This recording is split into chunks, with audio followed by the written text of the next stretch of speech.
Hello. What's up?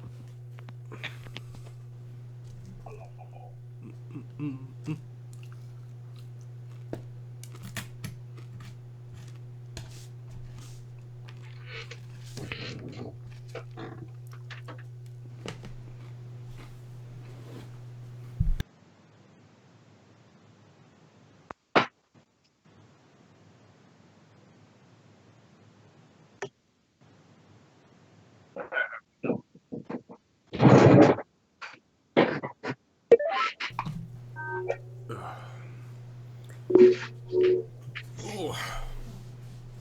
So. Hello. Hello. No Ben yet? No Ben this week? Huh? Oh. He said he could make it. He's in roll 20. Oh, would you look at that? Alright, you're in timeout. Ooh, you roll a Usually natural. that is not what chaotic good means at all. The word chaotic doesn't give you reign to do evil things. Oh my gosh. You guys rolled natural 20s? How about you two? Okay, well, you can fuck off. Chaotic good means I could do bad things sometimes, and that's okay. Sometimes. Uh, No, that puts you more on the neutral, right? that would put you more towards neutral, that's right. Yeah, the second column of the morality. Yeah, chaotic means that you don't like following the rules, which is fine. It doesn't mean you can, like, Kill somebody. do bad things. Yeah, you don't steal and kill, and you're good, but like you might not follow the rules. Chaotic means you killed the right person for the right reasons. No, I guess that'd be lawful, right? No, No, you can still chaotic, be- yeah. lawful might not kill the person. A lawful person would say you're going to stand trial.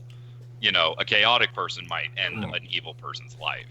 But the lawful Unless- person's like, you're going to come back and face judgment. Unless justice. you're a lawful good paladin who is a paladin of vengeance. And then you can kill for the law all you want. Like let's be honest, there's only 9 slots. It can't cover everything. But for the most part, that's what it means. When you talk about lawful, you talk about, there are laws in our society that must be followed, or in our cosmic world, for the paladin, it's, the laws of my god, you broke them, you die,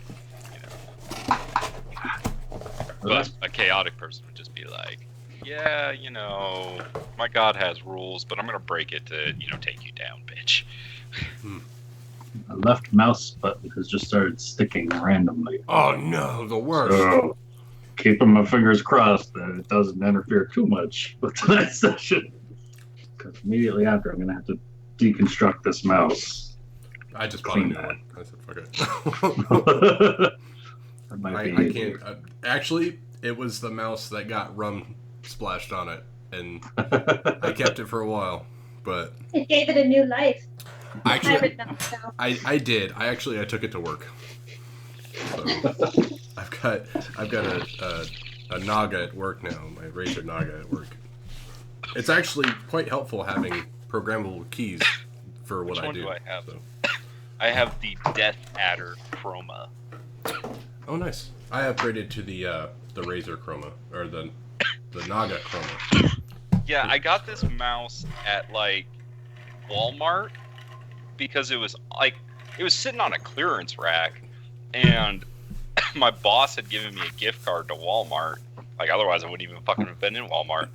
But I was like, okay, gift card. What am I gonna spend this on? And I bought this, and then just the rest I spent on League of Legends RP or something like that. Nice. Nah, I'm not gonna shop at Walmart. I don't want to do that. I used to work at Walmart. I shop there all the time.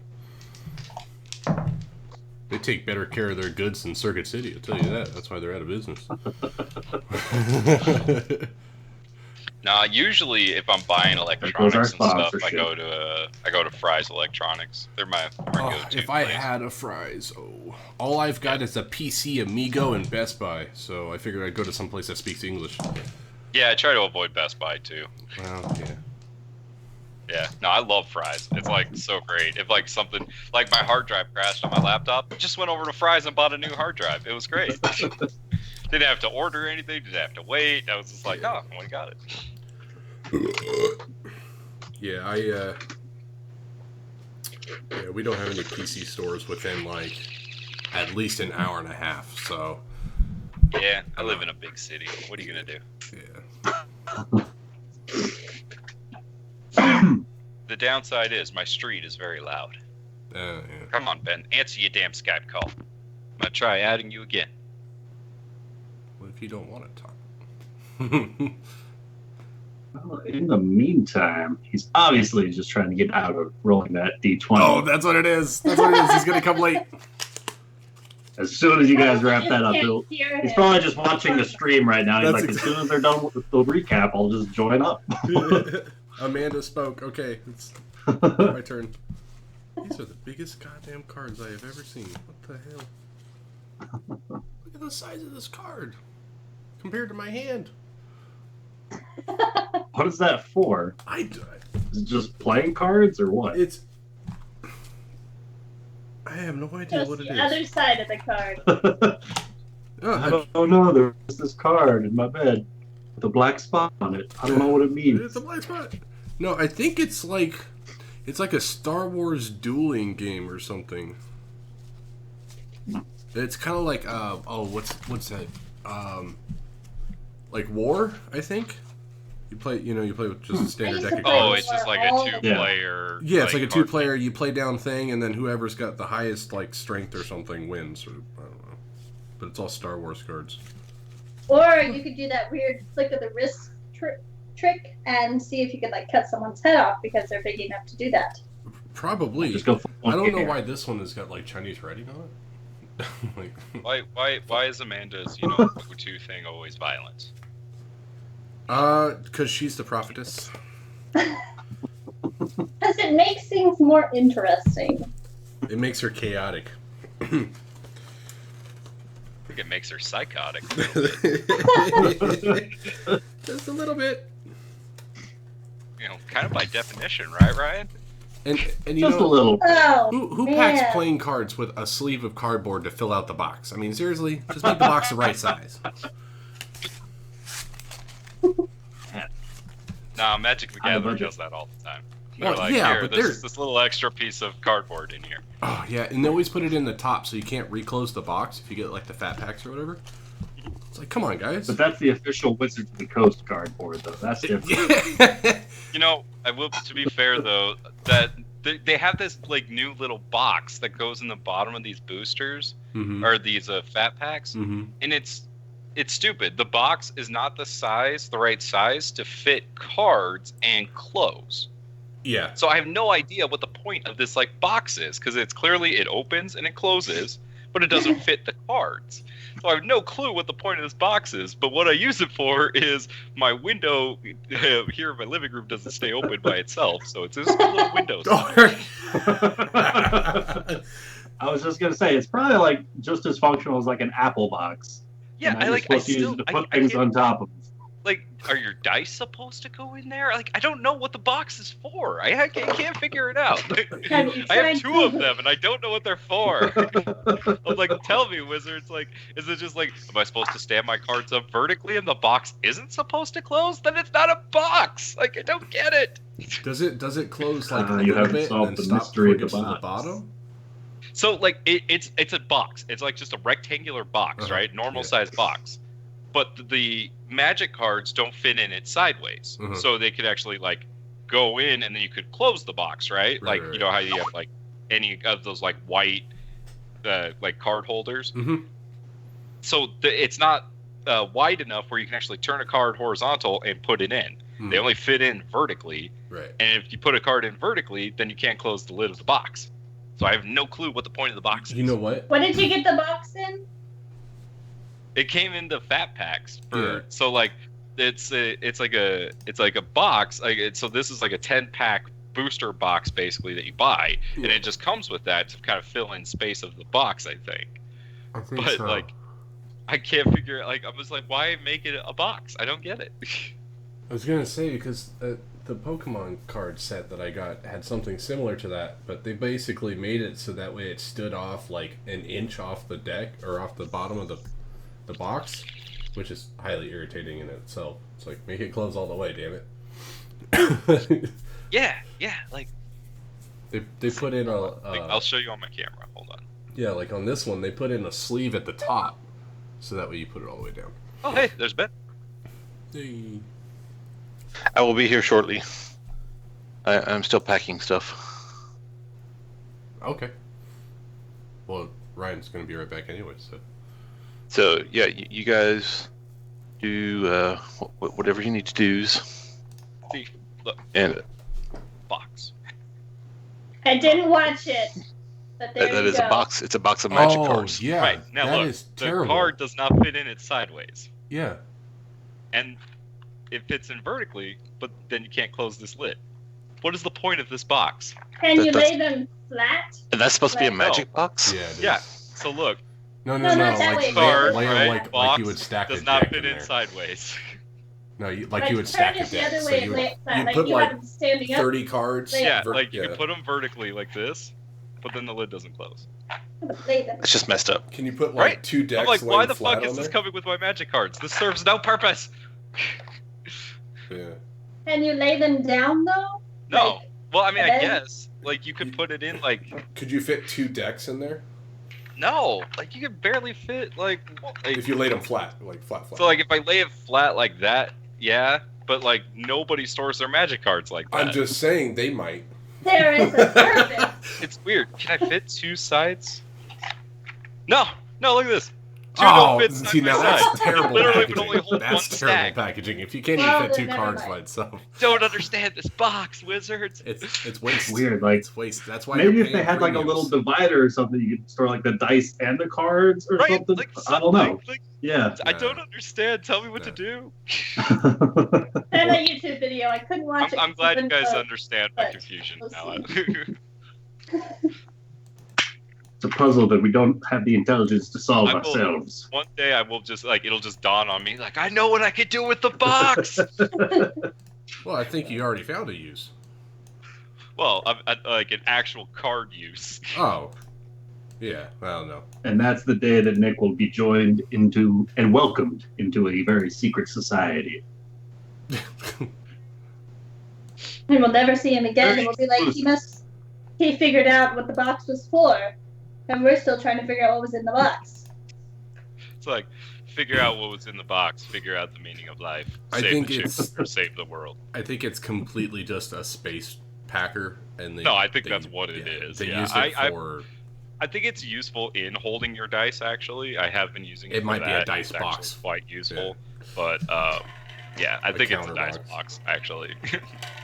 I bet you it'd be really good for like tokens / dice, like just spare cards that you want to have. I think that's kind of the idea. It's like here, it's a junk box, and it It's has a junk box, you know, it has the magic symbol on it. But- You have- They should have made it so you could like have a divider that Why fits not, a right? perfect There's stack enough- of cards, and then you could have dice on the other side.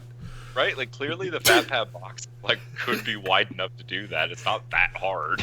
Damn you, wizards! All right. So, can I get the 4 of you to roll me a d20? All right, can I roll 4 and take the lowest? Oh, Oh, well, my lucky streak has come to an well, end. hold on. Amanda could still roll a 1, and then Well, you guys I have to rolled in roll. person a minute ago, but I don't want to say what I got. I got a 19. So- I win. Since now he's asking. Oh, she got a 20. Oh, this is a predicament. How does this work? I love your cup, Ryan, by the way. Right? I got this for Christmas, and then I finally got it shipped over to me for my birthday gift. That is so It's a awesome. little Targaryen Stein. Nice. Little. Well, it's just enough alcohol to knock you out. Right? No. Oh, that's Well, what No, you need a I need to get you like need a bigger mug for fancy- that. That just looks like a bowl with a handle. Well, it's actually, you know, It's a tall bowl. It's like a barrel. It's a barrel. I wonder if I could Jesus. find a dragon bong. I need to find that. Here's the business card in comparison. No, we saw Start that card. to- It was as big as your hand. No, that was a different one. That was a different- All right. Well, Amanda, I'm going to say the 20 can overrule that one, and that you I would say 20 select. trumps 1. Yay! You can pick who does this week's recap. Oh, yeah, this never happens. No, you usually have to do it. You can feel free to pick yourself too. Just Because to keep when it I rolled in consistent. person, I rolled a 1. So I was like, well, I'm not going to use that dice anymore. So I'm trying to think of who did the most last week. We all did That was equal parts definitely of not shopping me. last week. I know, like, when they ran around in an apron playing housewife. So Hey, I think I'm had gonna give fun it to last week, Cogstar. okay? I made more rolls than anyone. It was enjoyable watching you make sandwiches and, with your little frou-frou duster, it was cool. I made fun of you the whole time. I fixed Most somebody's. of those Well, rolls I think were she above ju- 22. She just gave the recap for last week, so that's good. Corneo did house stores. I love how Gorneo's up on the roof. That's where I put it. Clearly the roof that he was working on. Mucked out. I think my dice. I think my metal dice back in my favor, guys. I think. Oh no, never mind. No, I was Black wrong. dice. Clearly wrong. I was mistaken. They rolled high on their deception check. Yeah, right. Actually, it's actually doing pretty good tonight.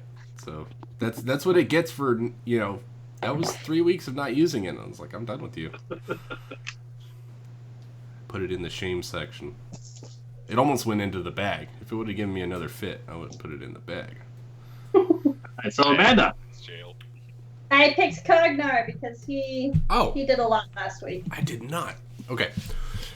Oh God, what did I do last? What did we do? Last week We just went we shopping. We did a whole lot of nothing. we last did a week. It whole was lot of great. nothing. But we did a whole lot of it. We did. Okay, so let's see if I remember right. So it started the day after we went to the Frosted Frog. Right. So it was kind of like in the morning-ish. Yeah. We sold your really expensive Right. dragon thing. I wasn't sure if we Really- did anything before that. Nope, that's about where it started. Okay. Corneo got woken up a bit before that to start his chores for the day. Right. Yeah, that's Corneo was literally doing where the day chores. started. I gave the guitar, the lyre, and the dragon tapestry to Miyushi to sell because she should be really good at selling things with her Would have been. devilish good looks. And Gerbender screwed it up and sold it for like approximately 20% of its value.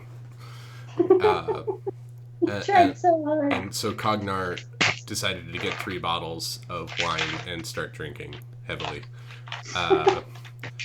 After that, I believe Gerbender and Cognar went to the gem shop to go get something. Get Diamonds. some components. Some components. For some of Cognar Gerbender's wasn't really new paying stuff. attention. He just paid for it. Diamonds actually. Literally, they got diamonds and pearls. Yeah, really wasn't paying attention. Everybody knows diamonds are a dwarf's I was best asked my friend. opinion, and I said that one looks good. Check the value. He wasn't lying, and that's all it was. Paid a tip, and then I believe we went to the. I don't think Gerbender and I went to the Frosted Frog. I think Corneo went like during his lunch break. Yeah, to make sure the order was actually To order the placed. beads. Actually And placed the order. Yushi went at some point. during her She went travels. towards the end of the day after she went to bug that guy about a pearl or Goodwill. a diamond.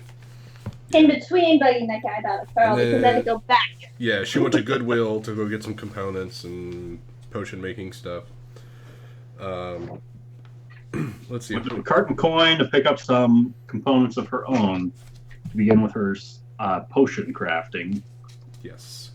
And Let's see what I have for notes here, because it's always fun rereading my notes after being drunk. So let's see what I got here. I've got Altar of the Foehammer in Tribor. Okay. I got Spaceball Salute for tier followers. that's where we started. Um, Baseball. Yes, We we've got started off Yes. Not at the dawn of a new day, but at the That's party right. We headed started toward the at the alternate temple. full. I Right. forgot. Yeah. Speaking with quarter See, talk. it's great that I wrote down drunk. The Hour. original gangsta. Yes, OG. We excuse me. Talked about grandmother Willow, the healer. We have to travel south. She's in. There you go. Yeah. Near the Black Maw Bog. Amanda, you let him forget about grandmother Willow. Kiritar, the I keeper, am is the keeper of disappointed, the but I'm altar. honest. And then I got Edwin's Emporium. I didn't go there. I guess I did. And then Sedina Wolfpaw. I don't remember what importance she was, but I've got her name written down. She's the She's one the that woman who sat at down the bar beside that was talking Gerbender to after Gerbender. Gerbender was speaking and inquiring about any kind of work. Oh, to be right. done. Yeah, Okay. she was the Right. girl that Heroic Mushi doesn't want to come sorts. with us because, Mushi. Right. The girl that Mushi hasn't even been informed about, and she already hates. Well, like That's strangers. right. Oh, that's We right, just that's happened right. to Former involve female adventurers. I think that was like the very last thing that happened last session. Well, that's perfect. Yes. That's where we ended up because that's all I remember. And Gorneo did his thing. Yes. Corneo In finished record up. He got paid for his day's work. And Just imagine him in this I'm cute glad I little, wrote like, down the ruffled date. apron. If I wouldn't have wrote down the date, I would not have known that. I actually wrote that down last week. So if I recall, after the day of what I'm just referring to in my own notes is the day that Corneo did the chores and stuff about Tribor. yes, I believe the party kind of rested, and it was the next day that Cognar went over to the armor smith to begin helping him to craft what he was requesting. As Gerbender was asking about any sort of work for heroes or the like. Oh, that's right. I hadn't Right, we decided all what to did do like, with my day today. Right. yeah, we all That's did where like a you day guys or got two's worth branched of off. just miscellaneous work. So we still have Yeah. one more day we have to bullshit. This Actually, this is the day that your orders would yeah, so, arrive. This afternoon, right? process. Yes. yeah, And then so, we could actually set off south. Cool. we kind of have to because I think we only have one day left on Commander's spell. So No. Didn't you Yeah. say we had like 6 days? Including 4. today, you have 4 days. right. Yeah, we got time. Did we skip 2 days of just doing miscellaneous No. work? Right? No, he's been counting because it was 6 when we got here. Was I it got 6 a when we time. got here? My own mini calendar. Okay. No, Don't he's argue with the GM. He's No, counting. I just What? You got 4 hours. I thought it was dire. Now, God, now. All right, 4 days. Oh, hey, would you look at that? I had it written down from last week. It says 4 days on my whiteboard. This is why drunk Lucas takes notes. oh, yeah, and I've got 1 bottle of strong liquor left, so that's what's on there. So, Yes. Because Cognar downed 1, and then Cognar and Mushi shared the second. yes. I thought that was for Lucas, in real life. I have like No, I actually stocked up. Like I have Tuesday. Kuritar was the blind follower of Tyr, Grandmother Willow is the doctor, and then Gamage and Darla Proudfoot are the owners of the inn. She was a Proudfoot. But you're taking a real note. You're right, she was a Proudfoot. She married into something else. You got Visenya, who's working at the Flowhammer's Forge with Cognar, Felina of the Frost-Touched Frog. She's crazy. She just repeats what she's saying. Felina of the Frost-Touched Frog. All right.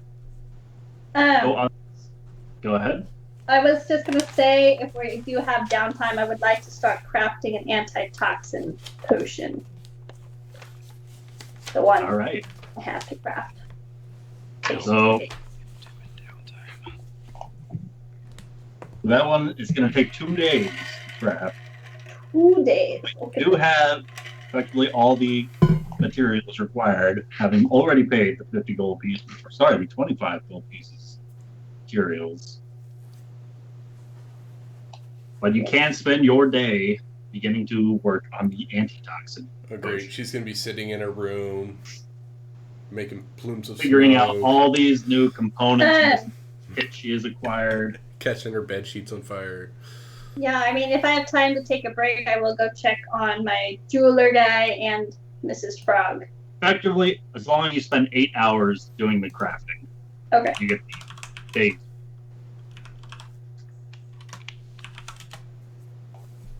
So Mushi begins fiddling about with her new kit. Gerbender this is the morning that the woman sat beside you and identified herself as Sedina Wolfpaw, and effectively just informed you about some of the happenings down at Westbridge, about these individuals garbed in stone masks and stone-scaled robes that seem to have effectively taken over the town of Westbridge. That's really important. Hang on a second. You guys keep doing stuff. I'm being beckoned. All right. And one of the names of these stone-faced individuals is LaRock. Oh, that's right. Yeah. I'm going to write that down today so I don't forget. I did not remember that being mentioned. I still don't like her, but I like him less. Coke the Rock. There ain't a party that Coke the Rock can't rock. All right, so Walger Bender is effectively speaking with Sedina Wolfpaw. Cognar, you made your way off towards the Foehammer's Forge. Mm-hmm. Foehammer's Forge, where you were greeted once again by the owner, Visenya. And should you choose to continue working on your equipment, you can, the pair of you working together can have it finished up by this afternoon. Effectively 8 hours worth of work. Yeah, that's the plan. All right. Okay. So, Gorneo, as Mushi is crafting her own potions and Cognar is crafting his new forearm, and Gravender is gathering quests, what would you like to do, sir? I don't know. Kind of just have a morning to kill, don't I? Yes, you do.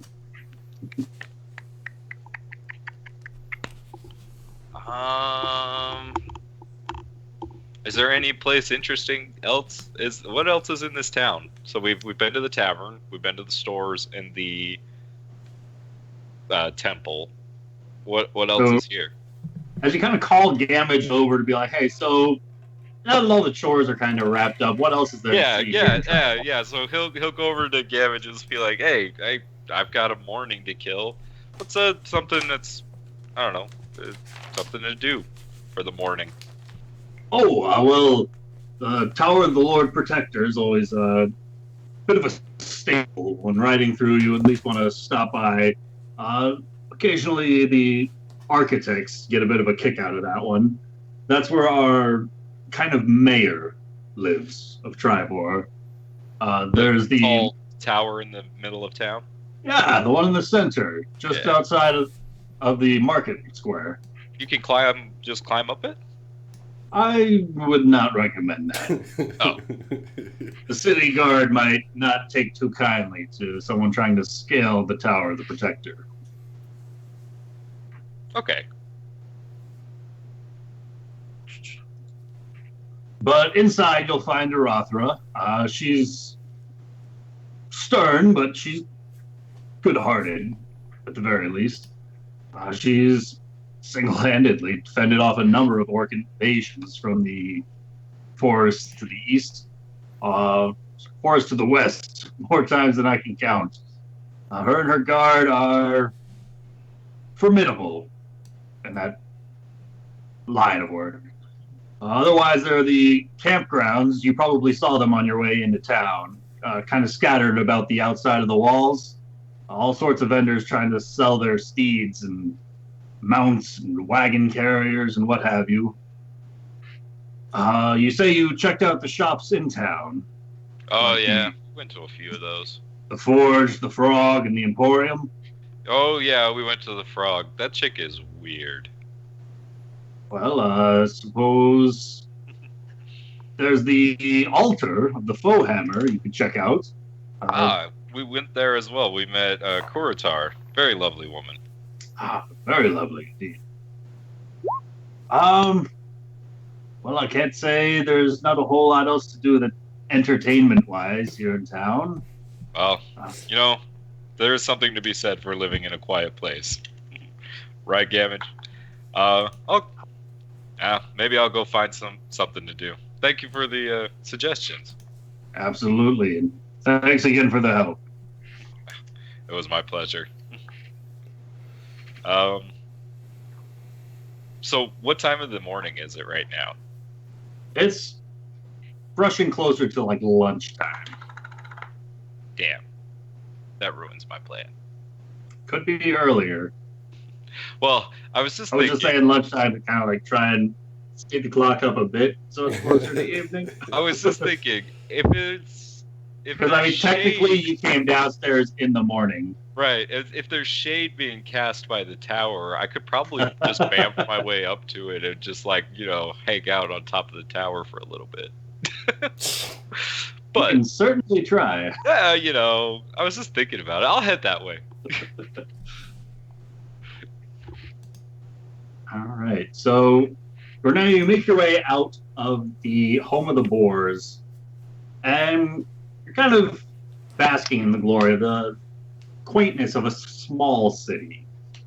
Not quite as clustered as Yartar, and also not as corrupted by man's presence in the area. There's still the fulfilling grass plains all about. Between the houses, there's room to walk and wander. There are fields every so here and there that don't have houses in their plots just yet. The roads themselves are even compacted dirt rather than the cobblestone of most cities.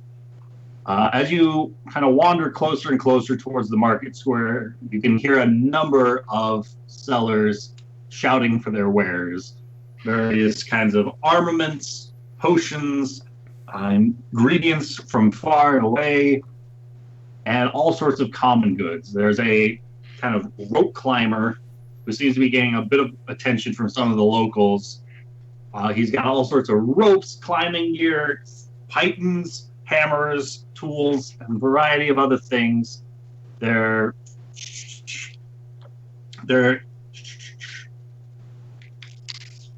a bowyer, a couple of stalls set up that seem to be primed for the attention of adventuring supplies, kind of a general overall, and a leather worker. Has a couple of light armors, shields, and instruments about them. But otherwise, the town looks to be, in general, kind of the same as it has been the past couple of days. Not a whole lot has changed over this brief amount of time the party's been here. As you make your way closer towards the market square, you can see a tower, effectively, that stands higher than the other buildings. Fairly similar to the way that the Washington Monument is built so that none of the other buildings are allowed to be erected higher. This seems to have a similar kind of construction about this town, and that this singular tower in the middle of town is built to remain the highest point for the immediate surrounding area. It looks to be about 3 stories tall and looks to have been recently cleaned and polished off. The woodwork has a variety of interesting carvings all about its form, purely decorative in nature, nothing like words or anything of the sort, just kind of interesting symbols, markings, and carvings, very similar to kind of a like tribal tattoos. Specific in it, but it's just nice to look at. It's pleasing to the eyes. At the base of the tower, you can see six heavily armored individuals, all resting on their armored war horses, kind of slowly circling about the base. Every so often, a couple of them go off in pairs to kind of make their way through the marketplace, just kind of taking rounds about the city.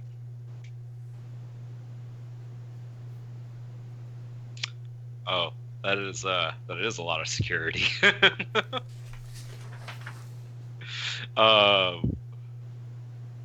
Okay, maybe I don't want to do that. No, you don't want to try? No, I don't. I don't think I want to pick a fight with the city guards this early in the morning.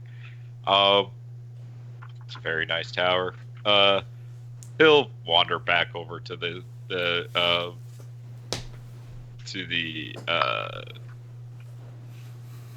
No, I think shops and stuff. Ben's talking about the barkeep. He's gonna look for since he's gonna be wearing the beads around his neck. He's gonna look for like a vest or something that he can wear. All right. Dynamic layering of the outfit. I like it. Hey, change it up, right? Make him look more like we're gonna move to more of a Diablo 3 monk look with the beads and stuff.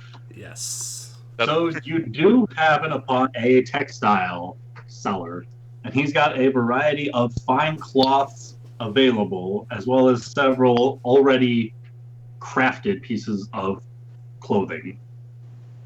As you make your way up towards him, the bald individual is quick to spot your attention as your eyes kind of linger hesitantly over one of the many garbs that he's got on display. Greetings, traveler. I can see you've come from a long distance. And I can assure you, I've got the greatest wares in this town. If it's clothing you're looking for, suitable to cover your own back, better than your own allies could be expected to, then you've come to the right place. Those are some bold claims. You haven't met my allies. I'm quite confident in my craftsmanship is all. I love it. I'm just looking for something simple, like a vest. I move a lot as I'm a monk, and I am need the freedom of that movement. So just something like a vest that can just cover a little more. I walk around without a shirt Absolutely. most of the time, but walk around indeed. For you still need the flexibility that the limited armors that would be limited by the variety of armors available to you. So they need full length and function of your limbs. That's right. Correct? That's correct. Well, perhaps I can interest you in this. And he kind of does a flourish towards his left side where he has on display a very over-the-top garb. And this is made from the finest silks from across the sword seas. And upon this fine piece of wear, you'll find a number of small, intricate gemstones placed ever so delicately by the hands of a unique craftsman who only sells his wares to me individually. Unlike any other garb you'll find anywhere else, it's one of a kind, and it can be yours for a simple 15 gold pieces. What color is it? It is a vibrant blue hue. What kind of gems does it have in it? Kind of a variety of gemstones. There are these polished silvers kind of lining around the collar, and a series of kind of fake gold looking to line down the interior, or not the interior, the either side of the vest. And around the arms, it has more of that gold gemstone pattern. And like how it's just it's a vest, or is it a shirt? Is it like, what does it look like? Or how, like, a shirt without sleeves. Okay. Yeah, sure. Sounds good. Yeah, that's beautiful. I think that'll work. Can I try it on? Absolutely. And he kind of ushers you to turn around as he holds the vest up and slides one arm after the other and rests it gently upon your shoulders. And it feels like a snug fit. Like this thing, like this guy knows his craft. Like he picked the right size garb for you to wear. It's very well fit. It's like walking into Men's Warehouse. I got you. All right. It feels luxurious. Dude, I love when I go into Men's Warehouse and they're like, let me pick something out for you. I'm like, Perfect. Always Just like, yeah, exactly I don't right. want to choose. Yeah, no, I love it. Like, I don't want these shirts. I want you to come with me. Gorneo will pull out his sad sack. Like he had like this big bag of coins, and now he just says, "I have 24 gold left, and I will spend 15 of it on this." It's a purchase you'll never regret, friend, I assure you. The fine materials will never tear or wear with age. Purchase this one, and it will last you the rest of your life. As I've been assured by a variety of elven individuals who have also purchased my wares, it lasted to the end of their own days. Wait. What? He'll say, "Oh, and what is your name so I can spread your reputation?"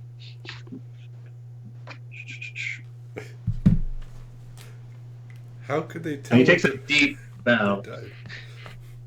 He takes a deep bow, and in this flourish, he says, "I appreciate your compliments, my fine sir. I am Christopher. A fairly ordinary name for a very unique individual." Christopher the Tailor? Christopher the Tailor, I suppose you could garb me. I've received a number of finer titles in my day, but it's certainly suitable. I have a friend who is practicing becoming a bard and needs help writing songs. What for his tale? What would you like to be called? Christopher needs a title. And he slides 2 of your gold back across his little countertop. And he says, "I trust you to make me sound unique to the greatest of his own abilities. For any such spreading of this word of my own wares would be greatly appreciated. And to escape from the lips of a bard has that unique touch upon the people's hearts that could send them flocking my way. Whatever title you choose, I'm certain it will be most appropriate and respectful." Gorneo will pick up the gold and he'll say, "All right, I'll tell him of your generosity, and I'm sure he can come up with something." Thank you so much. And he'll just kind of, leave on the vest and just kind of, walk off with it. Walk into the All right. As the sun continues to drift lower into the sky, as Gorneo wanders about town, just kind of taking in the sights, is there anything else you would like to accomplish? Nope, not really. All right. And Ben, for your sake, effectively, Mushi's spending today crafting, Cognar's spending the day crafting. Anything you would like to accomplish on this day? On this day, while they're spending 8 hours to craft. I guess I will spend the 8 hours practicing with my flute and my drum. All right. So as the hours slowly tick by, Mushi, you managed to finish the first day's work on your antitoxin potion. Gorneo, you eventually find your way back to the front doors of the home of the Boars. And Grubender, your own practice is, I don't want to say interrupted, but Gorneo walks through the doors as you are finishing up, and Mushi is making her way down the stairs. I should just go ahead and add proficiency and performance. I mean, 8 hours, 6 hours of practice, really. I mean, if I'm remembering off the top of my mind, it's only 119 more days to go. Sweet. You got this. Well, I know what I'm doing for the next 3 months. You don't get a proficiency when you go into Bard? I did, but I didn't put it in performance. Okay. You took knowledge, right? Yeah, I took history. Yeah, that's okay.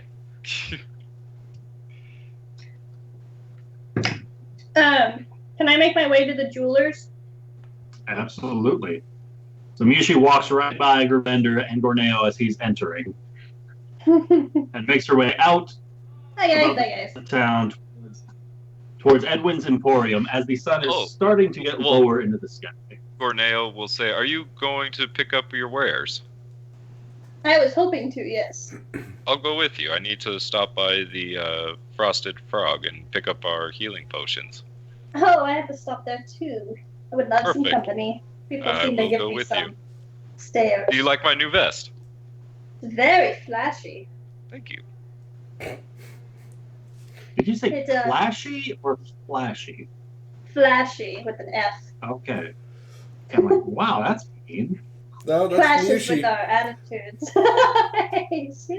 she says sometimes. She just ignites the vest on fire. Like, meh. It clashes with your skin tone. But the pair of you find yourselves walking out the front doors towards the left, 2 houses down on the right, entering Edwin's Emporium. There inside, there's the soft tinkle of the bell as the door opens and closes, and once again, you're beset upon by the rows upon rows of finely crafted gemstones within these glass cases. And a small man slowly rises up above the countertop, drifting upwards just enough so that he can see over them. He says, "Ah, you! Back so soon?" Yes, I'm quite anxious. I would certainly expect so. You had the ring, correct? Yes. Very well, and he kind of reaches down and he pulls out a small velvet black box and he presents it over the countertop. And I will gently take this small little box and open it. And as you open the small box, roll me a dexterity save. Oh! Now, you open the small box. Oh, and damn! inside Like, no! is a ring almost unidentifiable to you, as it doesn't quite look like the ordinary platinum band that you handed over just the other day. But it looks as though he's not only taken his time, but he's had a little fun with this. As the band itself has seemed to have been separated into a series of 7 bands that each wrap around the finger and come to an almost flower-like opening up at the top where this diamond has been set in place. Well, this is more magnificent than I could have dreamed. As are all the wares that leave the doors of Wynn's Emporium. I appreciate this more than you'll know. I put it in my inventory before I forget. I could only hope as much. I will return if I ever find need for such a craftsman as yourself. Very well. So until we meet again, then. Yes, It's indeed. been a pleasure. Quite a pleasure. Shall we, Gorneo? Yes. Let's. Let us go. As the 2 of you make your way out the doors towards the frost-touched frog.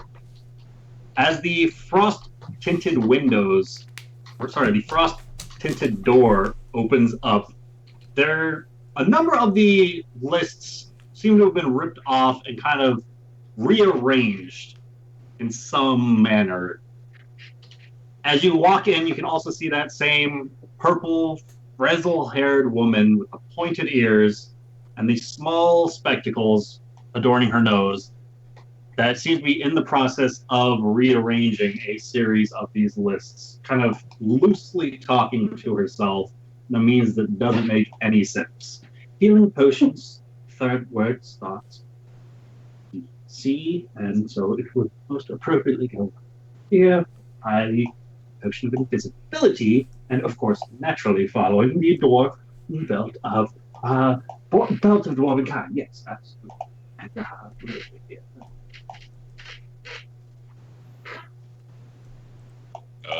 Hello? oh, hello. She's gonna write it back, continuing this work.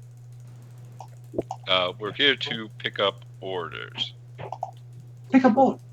Yes. Cog not down. Yes, yes. I remember. And she jumps up, and as she does so, a number of the parchments that were sitting in her lap just kind of flourish outwards and all over the place. And she kind of, oh. I'll get to that later. Yes, Cognar down. The potions and the necklace to make your friend wiser. That's right. Yes? That's Very right. good. You'll be most pleased to hear that I was able to receive word back from Waterdeep, and they will be more than happy to sell you any of the rings that we spoke of before. That's great. I don't have any money for that. Isn't it? I don't have any money for that. Terribly sorry you don't have money for that. Perhaps your friend, and her eyes kind of fall over to Mushi. I think she just bought a ring. Yes, it's quite lovely. Don't look at my hand. This is quite beautiful. And speaking of rings, I'm here to pick up my materials for my other ring that I have. Oh, it is quite beautiful. Speaking of rings, you do have materials here available for you to pick up. Let me go get them. And she turns around and disappears into a back door that you didn't really see because it was currently buried beneath one of these walls of parchments all over the place. She reaches for the handle, opens it, and shuts it. You guys are left alone waiting for a moment or two before that door opens up once again, and she comes back out holding a small bundle of items. You'll have to excuse me. They didn't provide proper packaging for some of these items, and not everything you had requested was actually available at this short period of time. Fullest apologies on behalf of such frog. And she starts laying them one by one on the floor. Here are the prayer beads that you inquired about. All 20 of them are full and complete and ready for your use. Simply adorn your neck with them in a fashion very similar and akin to a neck lace. And you will find that once a bead is pulled off, you can take full use of all magical properties. And this, she pulls out a single vial of a red tonic that you guys are more than accustomed to at this point. It's called a healing potion. Simply pop the cork and drink down its contents, and you'll feel revitalized with a flourish of energy. And this, she pulls out a small vial of a red substance, is a healing potion. Simply pop off the cork, drink down the contents, and you'll feel revitalized with a flourish of energy. And this, and she pulls out a small ring. Oh. This is not what you ordered, and she places it back and pulls out a small little pouch. Here are the components that you asked for to infuse an item with the Featherfall properties, and she places that down next to the 2 vials. And this, and she pulls out a small red vial, places it down, is a potion of healing. Simply pop off the cork, drink down its contents, and you'll feel yourself revitalized with a surge of energy. Unfortunately, they were only able to provide 3 healing potions, and so as compensation, you do have my fullest apologies, and I hope that this will make up for it somewhat. As she pulls out a somewhat larger red vial and places it beside the others. This is a greater healing potion. Simply pop off the cork, drink down its substance. You will feel yourself even more revitalized with even more energy than the healing potions could provide. I am slightly disappointed, but I will accept your offer. I do apologize that you are disappointed, even in the slightest. You do have my thanks for accepting this offer, and I assure you a very firmly worded letter will be written to Waterdeep. And I would like to make one thing clear, if that's quite all right. This healing potion, all you have to do is pop off the cork and drink the contents, and you'll feel better? No. That is the greater healing potion. This healing potion, you must simply pop off the cork, drink down its contents, and you'll feel yourself revitalized with a surge of energy. I would hate to have gotten too mixed up. That would have been quite a terrible tragedy. It would be a quite terrible tragedy. Good thing we made this quite clear. Yeah, I to avoid appreciate any it. such happenstance. I do as well.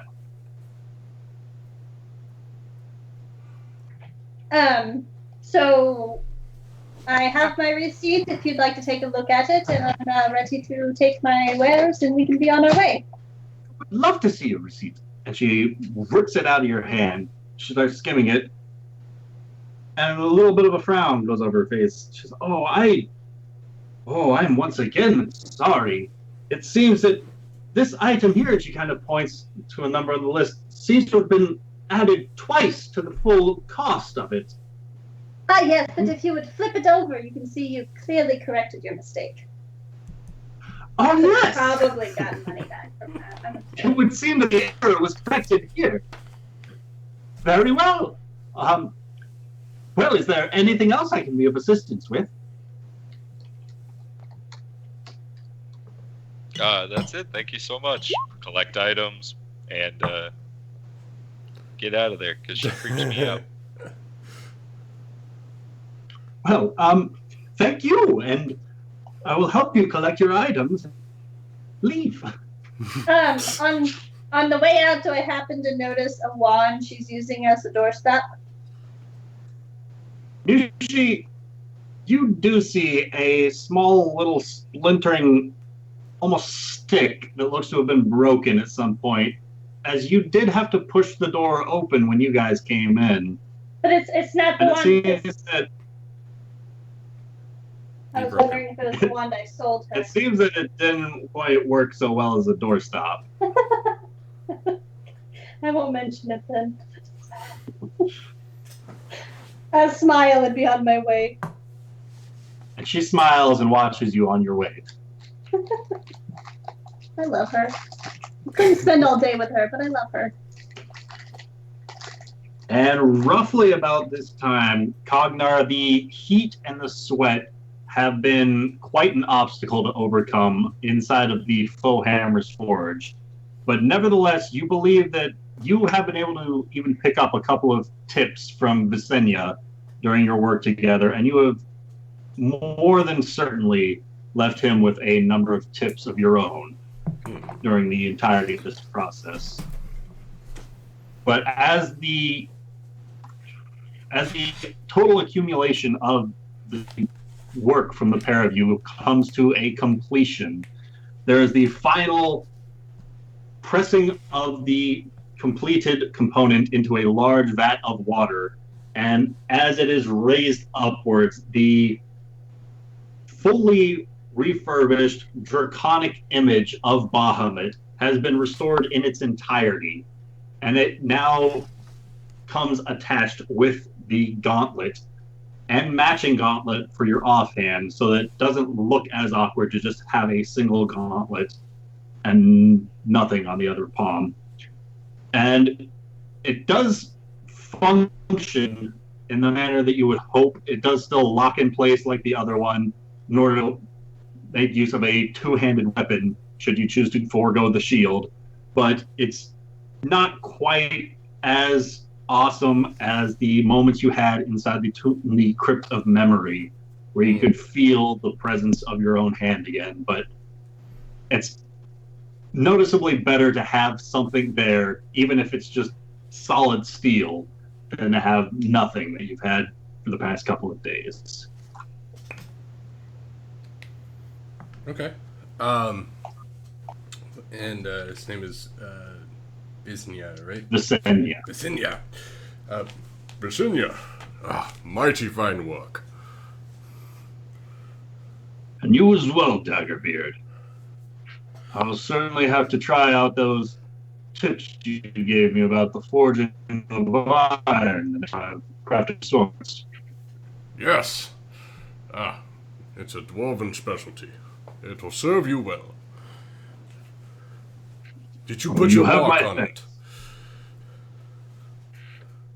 As if you're If you're absolutely certain, for it wasn't only me who worked on this project.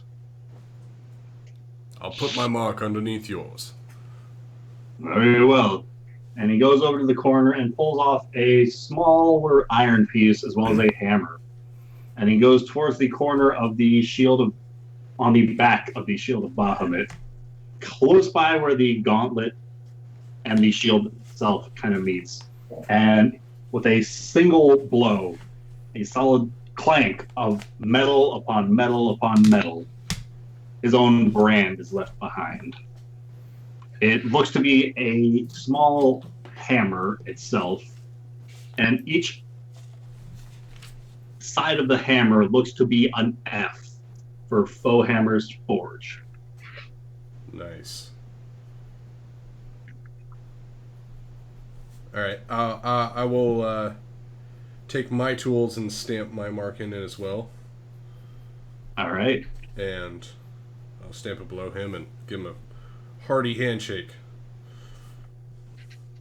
Do you need help putting that on? No, I appreciate it, but I believe I can do it myself. Very well. May the gods overlook your journey, Cognar Daggerbeard. And may the Underhells open their gates for whoever would stand in your way.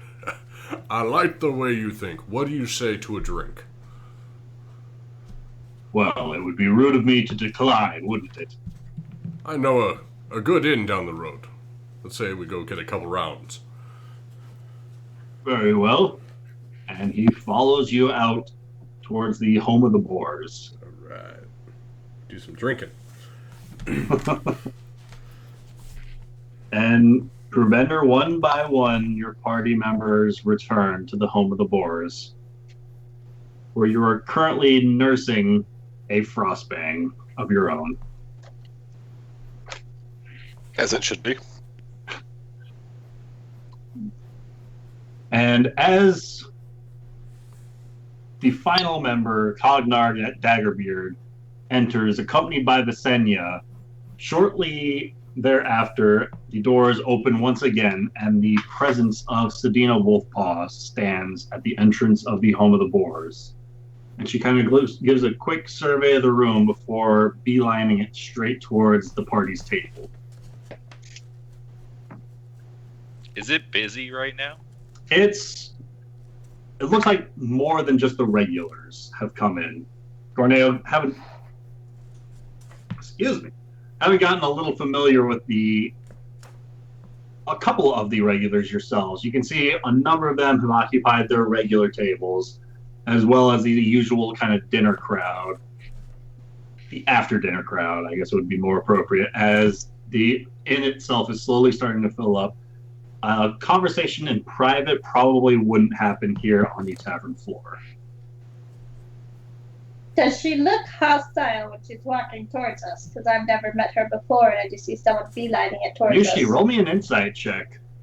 As you see a woman with longer dark hair and a bit of a tussle itself, a series of knots coated in furs of all varieties, walking towards your table with a very determined look.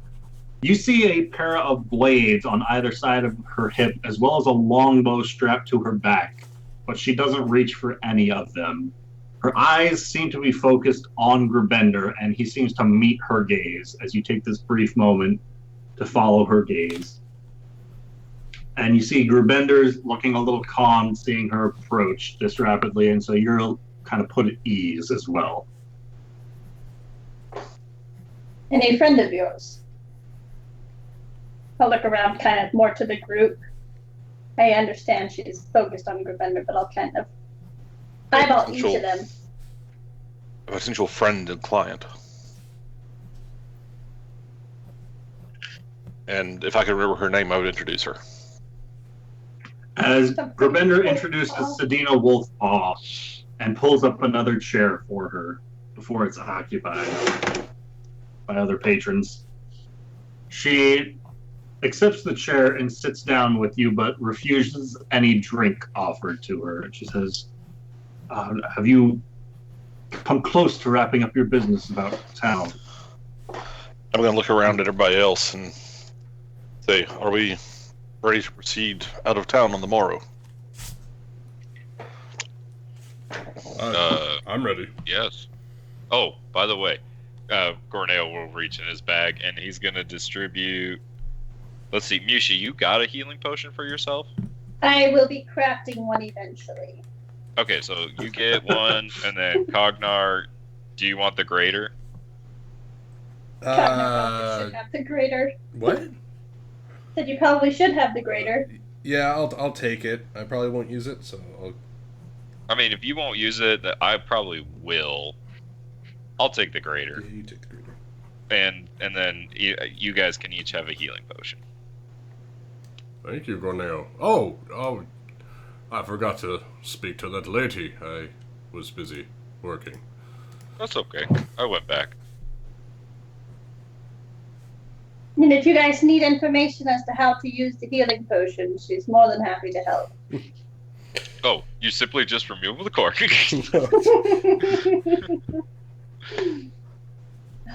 Turns out you guys have been drinking healing potions wrong this entire time.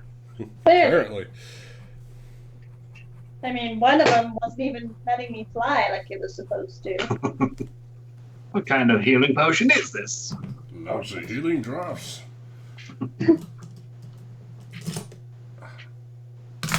Where did my medium Sharpie go? So Sorry. Visenya kind of looks over everybody around the table and she says, "Very well, I'll await your exit to the city at the southernmost gate." Can I ask why? So you can accompany me to Westbridge. I wasn't aware we were doing that. I apologize if I've offended you. And her gaze kind of looks over to Grubender. I haven't had much kind of- opportunity to explain the situation. Everyone has been out accomplishing their business. Well, I trust they'll be informed by the time we leave. Yes, in fact, if you would Whereupon like I to, can- so that I do not forget anything or leave important information out, perhaps you would like to share with them what it is you wish of us. Very well. And she kind of leans in closer and takes a quick look over her shoulders to make sure nobody's eavesdropping on the conversation. Recently, the town of Westbridge was badly damaged by a series of earthquakes. This happened roughly about the time that I was down that way, and so I chose to run in to more or less make sure everybody was okay, to do what I could in the aftermath of such an event. And I found half the town out front of the Harvest Inn. Your friend Grubender has already informed me that you yourselves had traveled through Westbridge, and so are slightly more familiar with some of the landmarks there. The Harvest Inn is where a majority of the town was gathered, and they were listening to a priest of some sort in stony armor. He was preaching on and on about how destruction was coming, and how only the chosen would be spared. The people were listening to him. When I tried to speak up about it, the priest himself told the townies to seize me. I managed to escape, but just barely. And I knew that I had to find somebody who could help fight these lunatics. To help the people of Westbridge. To restore them to themselves. They aren't of the proper mind. I believe this stony armored priest to be the very source of it. Can I do an insight check to see if she actually is worried about the citizens or if she's just trying to lead us into a trap? Go ahead, roll an insight. Seems like the cult of the earth isn't taking their defeat very lying Damn down. it. Why did I get such good when I thought she was hostile?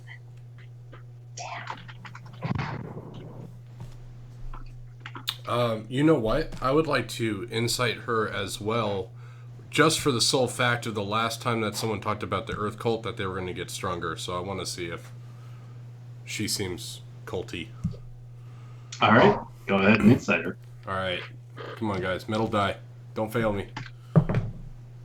Hey, not bad. All right, insight. That's a new number now, I believe. Yes, 20 total. 20 total. Yes. Oh. Um, Oh. 1 second.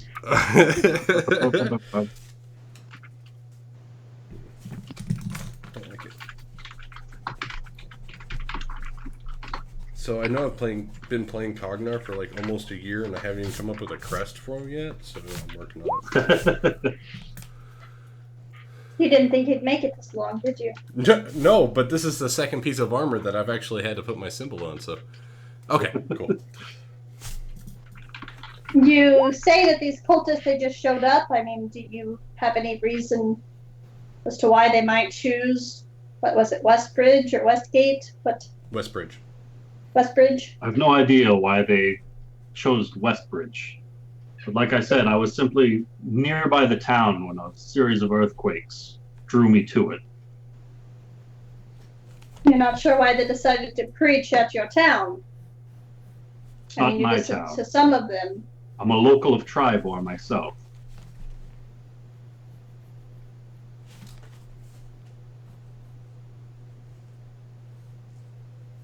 Were these cultists, these priests, not there the last time you went through Westbridge? I don't. Amanda remember. honestly doesn't remember the last time we were in Westbridge. I feel like that You was guys when have they never been to killed. Westbridge. We haven't? We went through it. Did we? I don't. I swear we went through it quickly I just on remember our way killing somewhere. the Nettleby people, but I don't think we There actually made it that far north. There was talk of taking horses to get to Yartar, how you guys would have to like cut through Westbridge to go north. Oh, we never But went through. instead you guys chose to fly. You guys got to fly straight to Yartar. So thus far, you have not yet been to Westbridge. I am very unfamiliar with Westbridge, to be honest with you. I can't imagine what would compel Gravender to say we've been there. He is very forgetful sometimes. We did go over a bridge to the west. Maybe that's what he was thinking of. That is true. I'm sorry, Well, this is the town to the west of that bridge.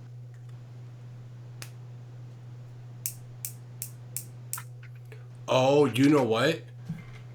Right when we got to around here, we decided to head north, I think, to cut through the grasslands, because it would save time going through the grasslands than it was to go through Westbridge. So we never actually made it to the town, I don't think. I thought we just went along Well, when you guys went over the bridge coming from the east side of the river, coming from the west side of the river going to the east side, you guys went across the bridge to Bellyard and down from there. Effectively, you guys haven't been in like this area, this kind of grassy area thus far. Because we talked about going that way, but we ended up flying, remember? Yeah, and But this it's okay. I mean, that's the direction we were going, anyways. We thought about the it. Feathergale Society No, told you on our that way this back. was Oh, roughly yeah, I the know. area where they recovered wind vein from a number of cultists. But you yourselves have not made it this way. I mean, that's the way we were going, anyways. Yes, I'm just trying to figure out why the cultists would target that town. Normally, they're pretty strategic as to where they choose and why. Well, you said that the last target was Red Larch and the Feathergale Spire. They seem to really be focusing around the Desert Valley for some reason. Odds are, and he's gonna like kind of stop talking all of a sudden when he realizes how much information he's giving out, and he's just kind of look at her and be like, She's going to look over to Mushi and say, what was their purpose in Red Larch or the Feathergale Spire? What were they doing in those locations? How? They were just about as disruptive as you can imagine, but I believe we have an idea. You say their purpose is that they have a purpose for going where they go and doing what they do and choosing the places that they choose.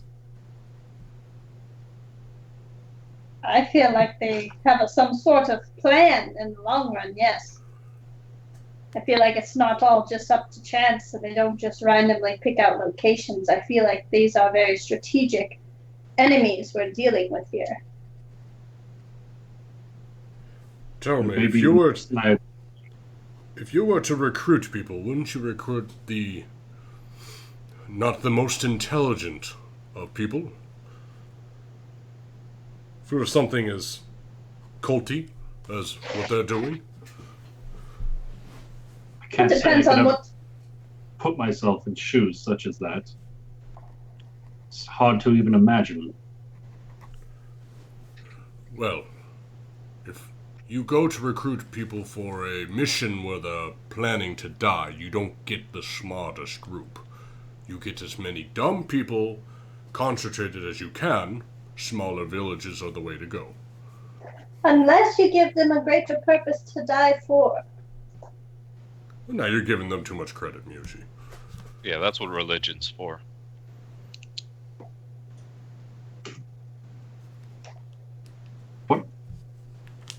So these cultists are going around looking for people to be murdered? No, not to be... Well, I guess they could be murdered, but sacrifices, or as pawns. Guards or Sacrifices for what? I don't know, I'm not a cultist. But you say you've dealt with them. I on have numerous killed occasions. them. It gives you significantly more experience with their kind than I. Do you just expect us to share everything that we've learned with you without knowing you that well? I've shared everything I have known and learned about this situation with you. That's very... Our knowledge, the amount of exchange is very different.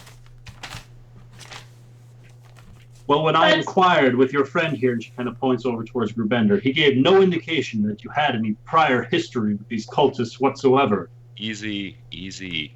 Gornails is going to kind of look around. You see where we are? It's not exactly the best place to be talking about sensitive information.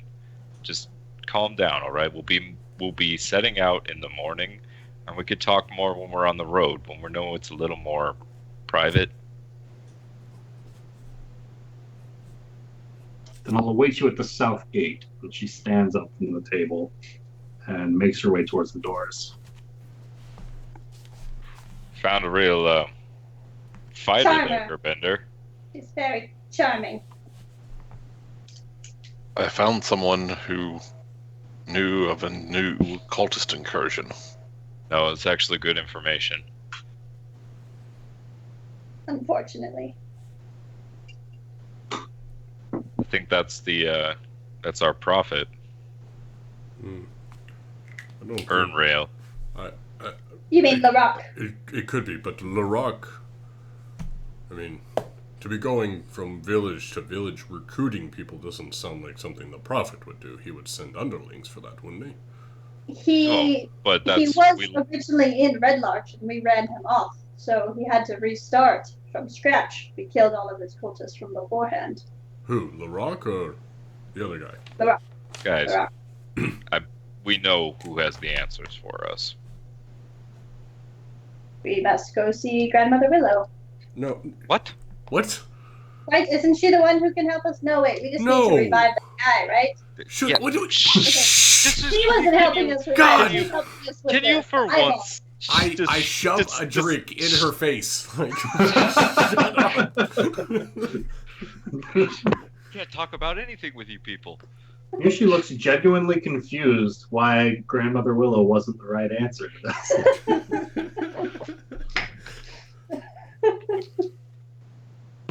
Let's just have a good evening. Set out in the morning. Not too heavy, okay, Cognar? Wait, what do you mean? Now he's genuinely confused. I can drink all night and be fine in the morning, if that's what you're talking about. Yeah, that's probably true. Be right back. That's Lucas talking. Don't believe him. So yeah, I guess we'll call it a night then, and be on our way.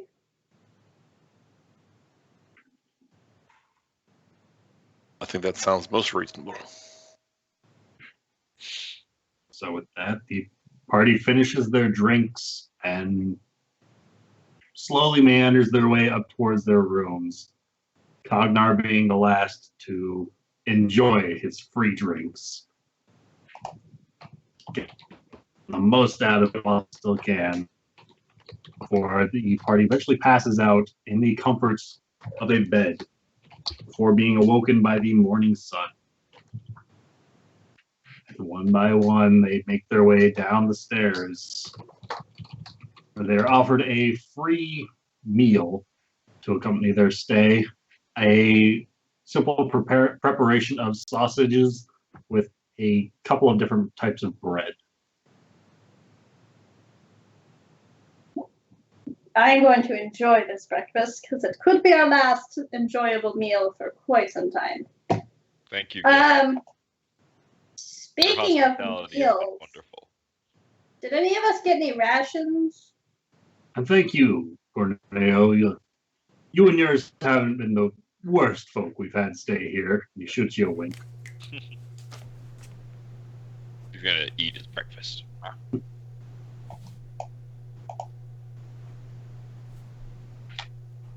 No, then, my lady, you said something. You need rations. I was asking everyone here if we happen to get any rations for the trip ahead of us. I don't recall getting any for myself. I guess I am running low. So maybe before we head out, we might want to stock up on Are you talking something. to the barkeep at the moment? kind of Talking to everyone. You guys. Barkeep's standing there because she asked the question, so she's listening. That's cool. But Oh, I thought it was her. Goes away. Oh, right. It's Gamage. What? It's Gamage. Oh, okay. Gamage, is there Okay. anyone that sells rations on the way out towards the main gate? And he kind of looks over his shoulder. Darla would kill me if I gave it away for free on your way out, but I can give you a reduced price on the rations to take with you on your travels. Excellent. 3 silver apiece. Done. 3 At- silver per day of rations. At reduced price, and he's selling rations. Can you sell me a small keg of ale? I'm buying going to 10 days worth of rations. All right. I So will that's- also buy 10 days of rations for myself. I'm going to assume that over the last several sessions, I consumed the other 10 days of Yes, rations I had. That's what I'm assuming. Possibly. We're So, gonna call it minus 3 3 gold. silver. All right. So, yeah, 3 gold or 30 silver. And Cognar, he looks at you and he says, I'm going to have to take a quick trip downstairs to see what has or hasn't been corked yet. Let's suppose we could misplace one of the kegs for a small fee. Ah, fantastic. Oh, and I'll take some rations as well. Do you have any, like, dried hams? Oh, don't get me started. That's why I'm I'll doing check when I'm down looking through the kegs. it. Thank you. You need some help. That's just for you, Amanda. Now that you mention it, I might need help bringing one keg back up the stairs if I find one. Smoke it. Corneo will help him. I Small keg, old age. Oh, yeah, right. And Corneo will, as they're like walking down, I think we put one in the spot. And you lead him exactly to where it was relocated. Because I Here's the like other just thing. help clean that cellar, right? Yes, sir. I'm like, I like know his inventory and everything. So he does find as well a couple of chunks of meat that he kind of throws together in a sack to have that he carries up as he points to the keg that you pointed out to him Says, grab that one. As Dorneo makes his way up with an unlabeled keg, as Gamage himself walks back up behind the counter and sets a burlap sack on the table before him. He says, I found a few chunks of meat of a variety, most suitable, I'm sure to please. Oh, yes. They're going to run you 3 silver apiece. I'm afraid I can't give you the discount on those. That's fine. How many do you have there? I've got 6 in the sack. I will take all 6. All right. And as for the keg, it's not our finest, but it's most likely Darla won't notice that one missing. Simple 20 gold for the full contents. Sold. Very well then. So I'll give him 22 gold for the 22 gold and what's that come out to? 22 gold for the meat and for the ale. That should cover. All right. Yeah, and then I bought rations on the side, and I just paid for those. Okay. 10 rations. Okay. And I'm going to give So a total of 25 gold pieces. it's like that whole shit. Yes. Math. Yushi, you're giving Cognar what? A book. Why Look. are you getting me a book?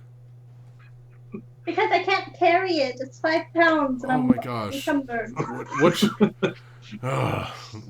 book is it, Yushi?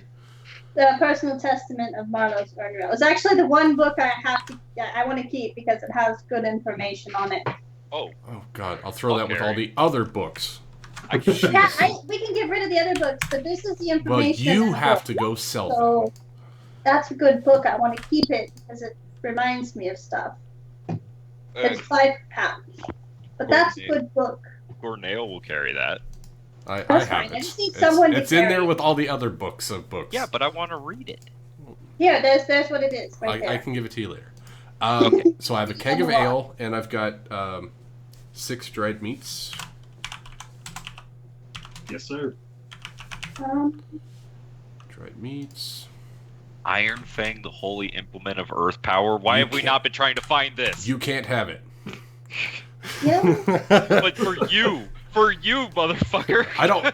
You know what that other weapon Yushi, did you over hand you this guys? book over, and the two of them immediately start bickering over who gets the book and what's in the book and why haven't you What's been in the doing book?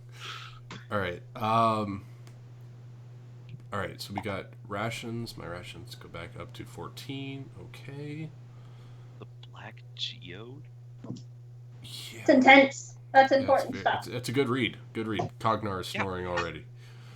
Why have you not told us all this information? It's been in my pack and it was collecting dust and it's really heavy and Oh, yeah. I would like to, before we head out, head over to the general store.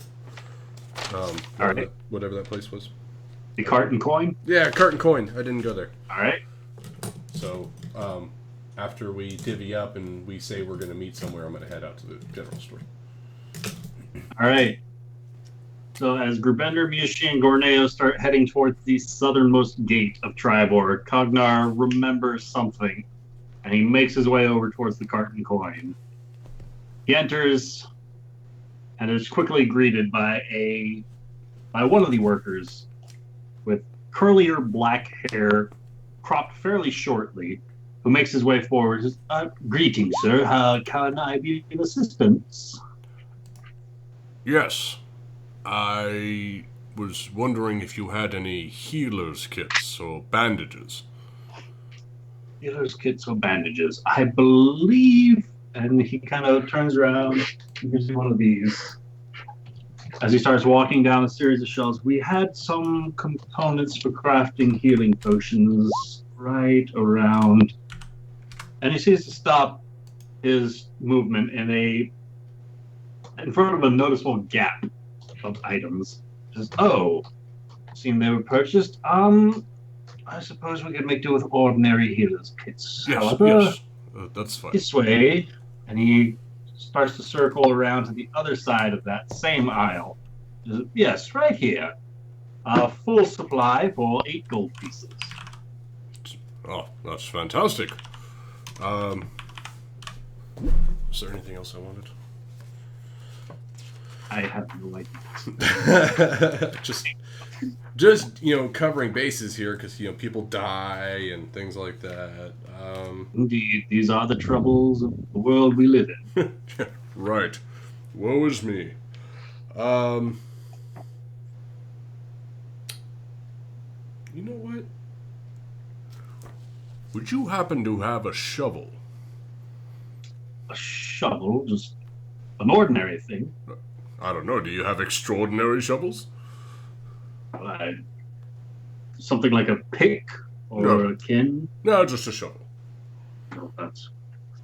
Why the clarification? Indeed. Right this way. And he goes through a couple more aisles. It seems that he's also kind of perusing the shelves to look to see if they have a shovel. Yes, right here. 3 gold pieces. Ah, fantastic. So, I owe you 11 for the whole thing. Indeed, you do. Right. Okay, that sounds good to me. 11 gold pieces. I'll plop it on the table. And he makes a quick note in the small book he's got. Very well. Pleasant day to you, sir. Pleasant day to you. And I will go meet up with the rest of the group.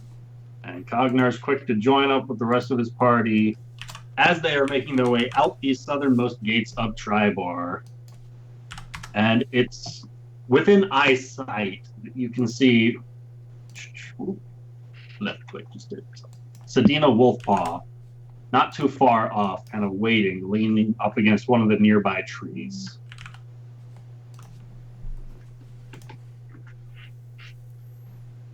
Does she have any weapons on her? Yeah, She 2 has- swords and a arrow, bow and arrow. And a bow. Okay, so she's like a Bow. ranger. Reneo always seems to be like flying somehow. I do what I want. His new vest really makes him Dude, extravagant. how cool would it be if it could make me fly? I really would be like a genie then. I almost made you fly once. That is true. Yeah, but she just, made someone else fly. That's all. Just the guy who was trying to kill us.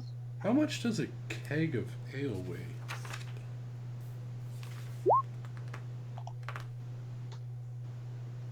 That one I will have to get back to you on.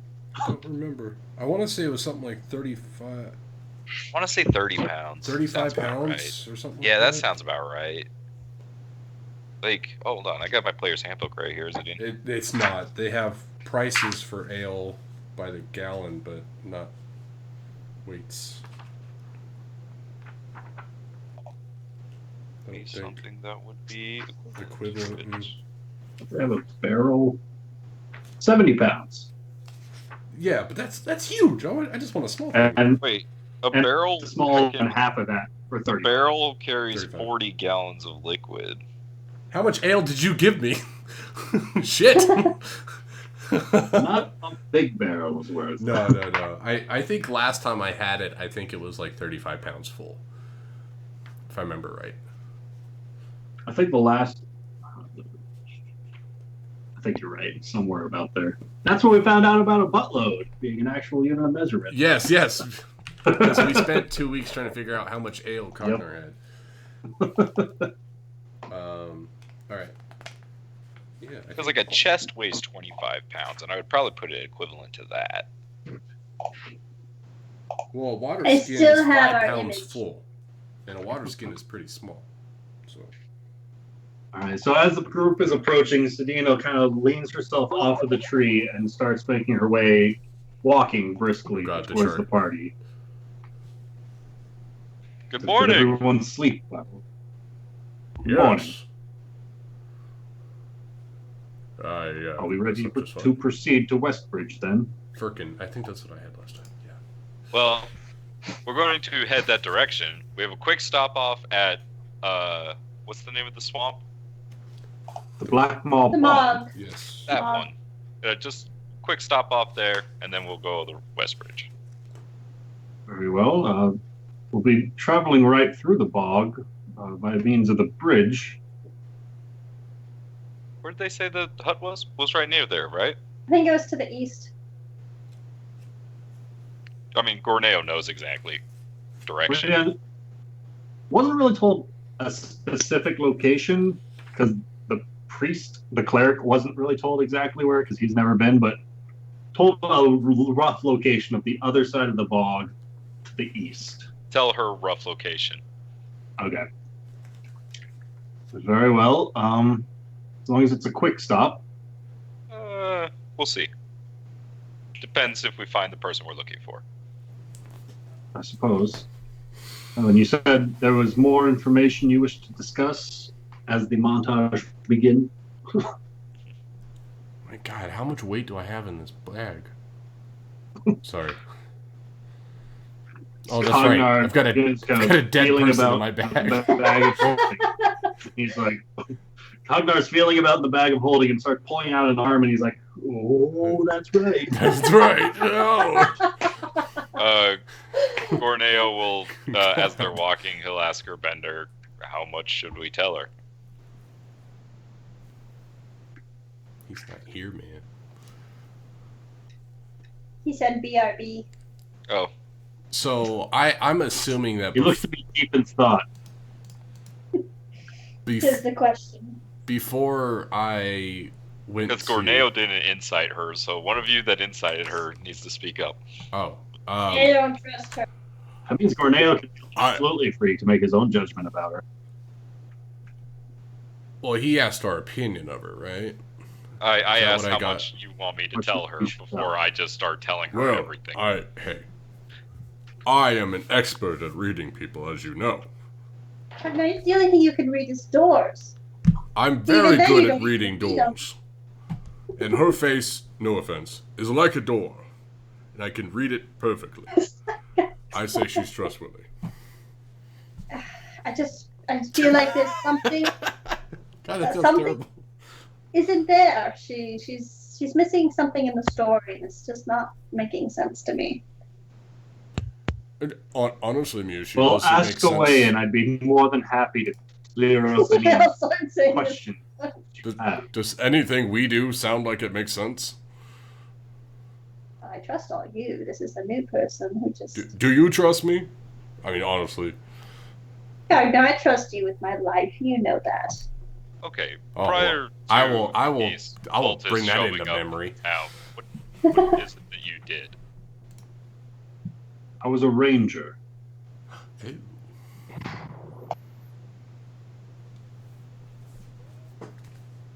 Hunted a variety of animals about the locales of Tribor, various games of prey, beasts of prey, deer mostly.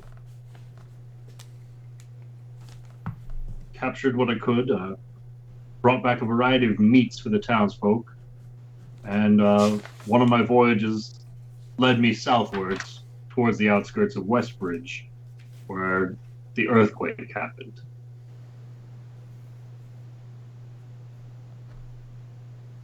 Okay, so let's start from the beginning then. They're called the Cult of the Black Earth. And they are led by one Marcus Marlos Ernale. Calls himself a prophet. I love the subtle name change. I like it. Marcus Aurelius? No, that's not it. And their goal is to bring back a primordial giant. No, sorry. No, that sounds about right. That's enough information. As Gorneo is slowly pulling out the book, he's like, their goal is to paraphrase. But yeah, Gorneo will kind of catch her up on what we know about the cult and other things like that. Using non-real Right. names. Yeah.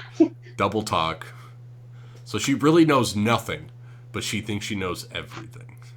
Right? These I guys like are the bolt of the Clack Mert.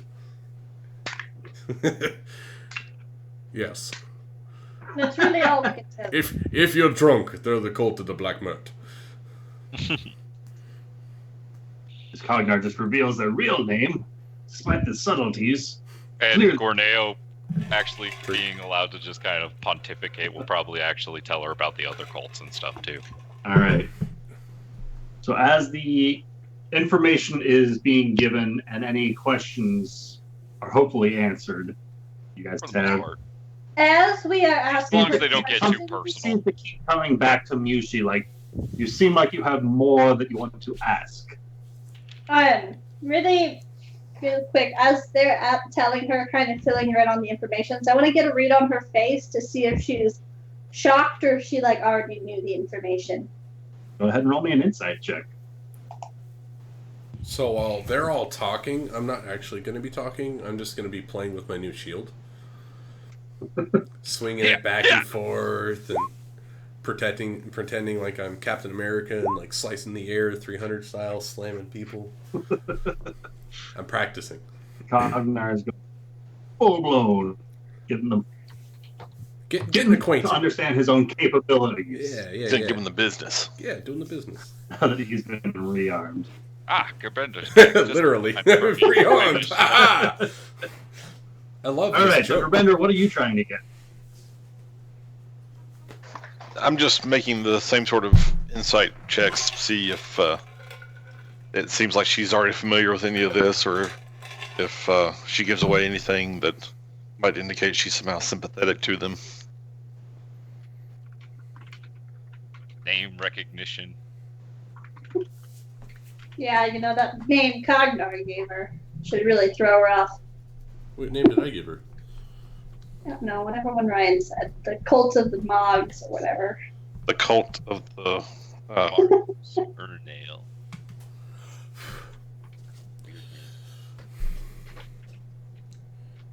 Marcus Decimus Meridius. cult of the Black Mert. Yeah, Black Mert, that one. The Mac Blurt. Yeah, they're trying to summon the Titan.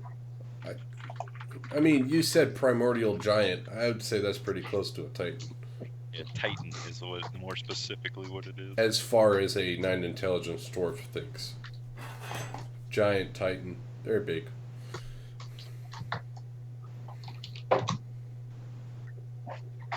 They're bad dudes. Bad as, dudes. As the President of the United States would say. I hate that that's true. Bad hombres. Yeah, that's really a quote from the 45th President of the United States. They're bad dudes. Didn't he say hombres? I thought he said hombres. He said both. He Oh, said God. both. Yeah. No, it's just... Is it's that like, the first president that said dude? I don't know, man, but it's sad. Like, you want to talk about not being a, like it'd be weird to me if my boss said dude. I don't know. I swear I've got like the coolest boss. He loves doing Rodney Dangerfield impressions, and he talks about Family Guy all the time. Like, I mean more like And he like, quotes like, every song under the sun. Like, I work for So the Progressive, so hours it's like tick a large by as the corporation. party Like, the continues CEO to move saying, on, dude. and eventually the kind of nice grassland hills slowly makes way for the more and more present bogginess swamp-like area as you guys continue southwards.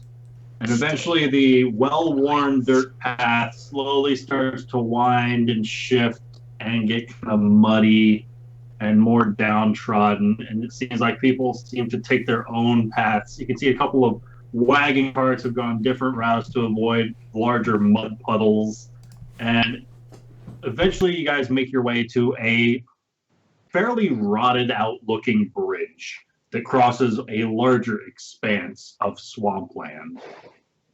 I have to imagine that this is the Black Maw Bog. It's very boggy. That's a reasonable observation. Oh, Well, very boggy.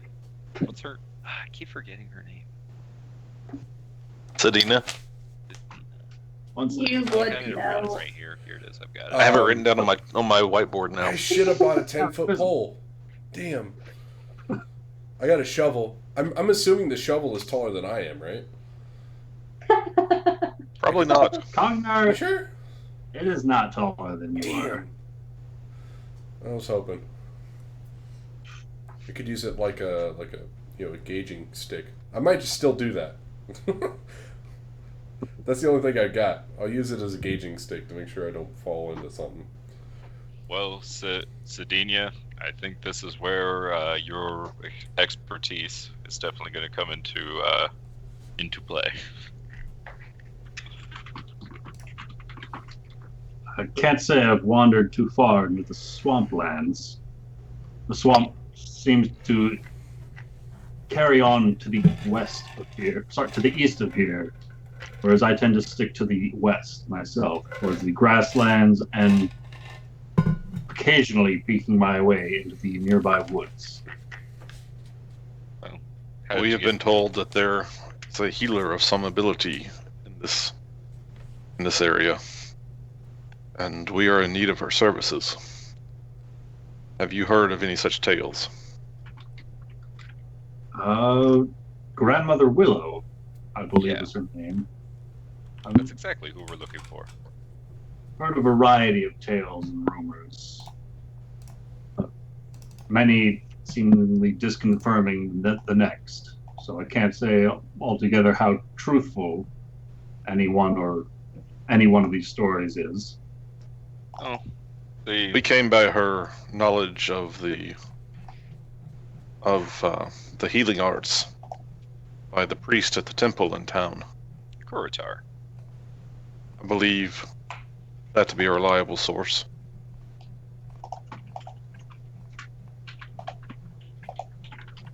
Yes, the area I told you about. That's where she said that we might be able to find her. Very well.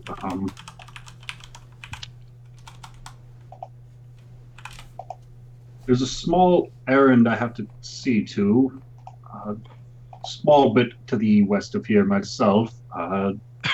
We can meet back on the other side of this bridge, and you say it's a short errand you have to run. How long do you think you'll need to speak with this woman? If we can find her, I would not expect it to take more than a few hours. I mean, it depends. Well, Might I ask what you'll be doing?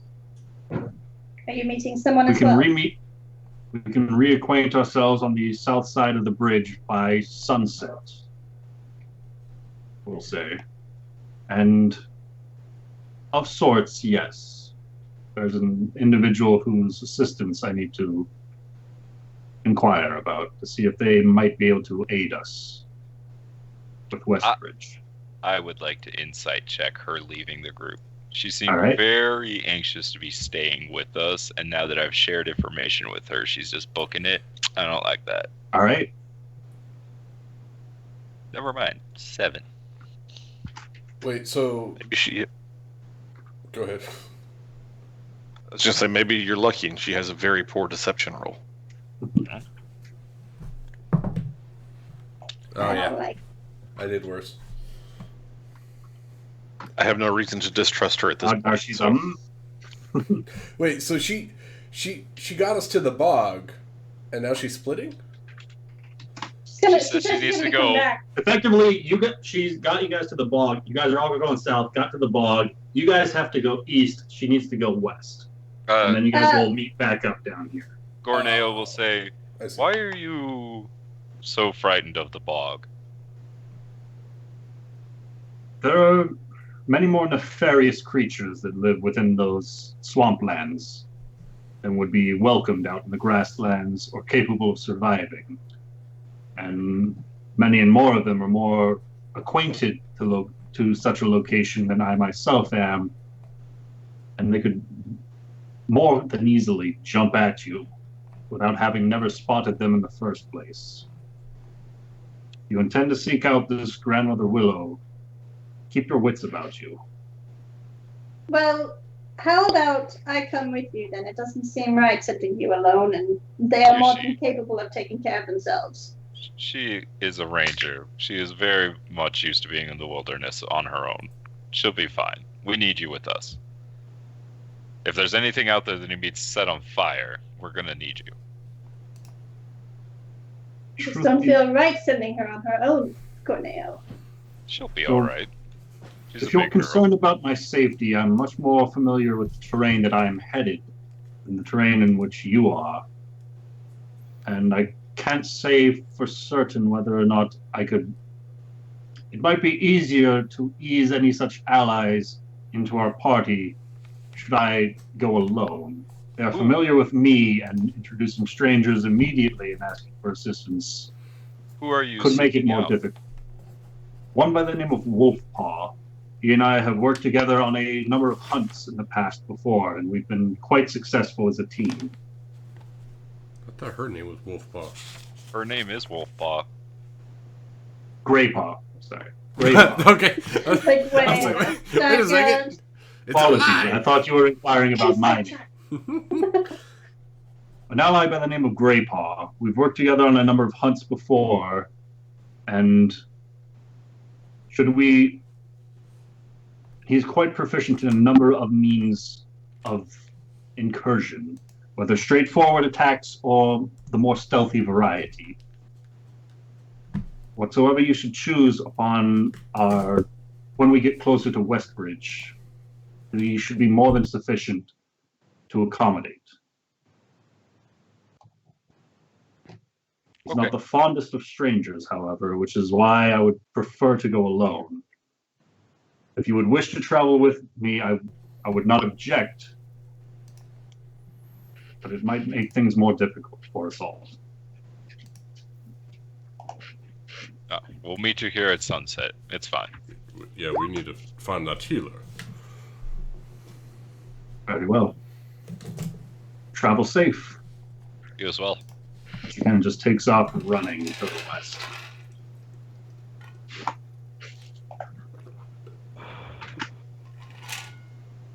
We should bear her warning in mind. This appears to be a dangerous place. Keep your wits about you. Eyes on the bog. Does anybody Dad, I would think like that to roll this... a perception check to look around and see if I see any sort of creatures lurking. All right, Ishi, go Don't ahead. worry, I got it for you. Fine. I'm gonna keep an eye on her then, as she disappears into the bog. Yeah, we'll keep Mushi in the middle and Corneo and Gerbender closer to the bog, and Cognar leading the way. I'll take. Okay, I was gonna say I'll take the lead. But Or you can take the lead. I'll step in your footsteps Actually- so I don't have to step so much. So, mechanically, who's got the highest survival Oh, God. skill? They might be mine's- the I have a best. passive 13. A passive 10? I I have think a passive 12. it's Gerbender. Yeah, All right. his wisdom's higher than mine. I got by 11. Didn't you get a ring of wisdom or something? No, he got No, beads of my I'm gonna fuck necklace you up. just gives me special monk shit I can do. Speaking of which, do you have a link for that, Ryan? Yes, 1 second. He says, "Screw you, no." Ah! You weren't listening when she was describing after the potions? No way. You're on your own, bud. It's not even a real necklace. Ah! Ha! Plastic. I wish I could draw. Now I want to be able to draw so I can draw Corneo. You just need I a kinda- spiffy vest. I kind of drew my crest a little bit. I found a picture of Gerbender. Kind of, maybe a little bit. Yeah, but I want to draw what he No, like. Cognar. Like Corneo kind of That is a looks like very Cognar. difficult thing to find. The I put back my end. new picture of Gerbender there on my camera. I love it. So, Gorneo, having spent the previous night getting more acquainted with your item, there is the link to it. I'm sure we all slept with our items, of course. Okay, so it does require attunement. Okay, that is important to note. Wow, you actually have to worry about that? I don't even have magic items. Oh wait, I have one, but it doesn't count. Cognar swings his axe and grenade. Ah! All right. No, I don't think I actually do have to worry about it anymore. I did with the spear. No, I have the mantle. Yeah, I do. I am attuned to 2 items now. Oh my goodness. I'm attuned to 1. I have 3. I So- am free. So Yushi, after a brief conversation with your party members about the magical items acquired, you took a quick glance behind you and have already lost sight of Sedina Wolfpaw. Grbender, meanwhile, is kind of beginning to survey the nearby swamplands, and he can see that the trees look to be covered in a variety of mosses and slimes. Their leaves look to all be dead. Their bark looks to be black, but you can see that some spots underneath the tree itself looks to still be alive beneath the blight. All through the area, the ground is so soft that it squishes underfoot, effectively difficult terrain going forward. So your movement is noticeably slowed as you guys begin making your way towards the west. Grbender, additionally, you can see a kind of dancing atop the tree branches themselves, a series of dark salamanders crawling along the trees, and occasionally large thorny bushes wrapping around the trunks of some of these trees. As the party is kind of starting to continue their way forward, you can see deformed toads sitting in the waters. Their warts look to be twice the size of a normal toad itself, and they look to be ready to pop with disgusting pus at any moment. There's a dank and foul smell all about the air, reminding you all of rot and mold. I would suggest you stay away from those toads.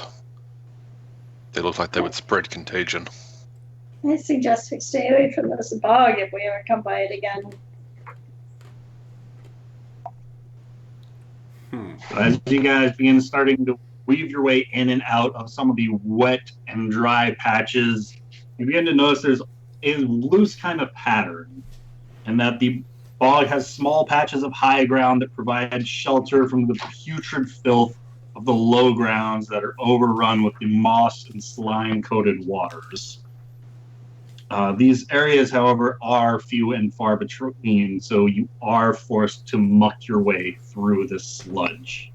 Oh, The trees this is on these, terrible. though there is the occasional tree on some of these up on these patches that are still green and beautiful themselves. Literally kind of like a breath of fresh air amidst the swamplands. Okay. Well, before we head out into the bog,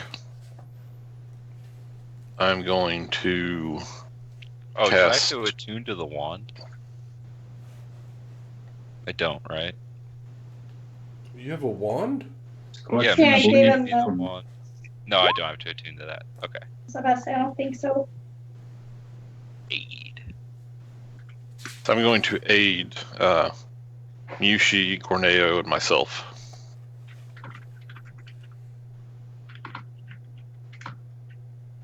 Increased by 5. I feel better. I'm just gonna go ahead and put it as temporary hit points, but Isn't it max?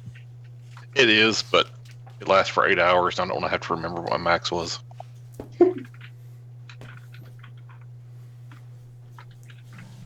This is Yeah. even better than healing potion.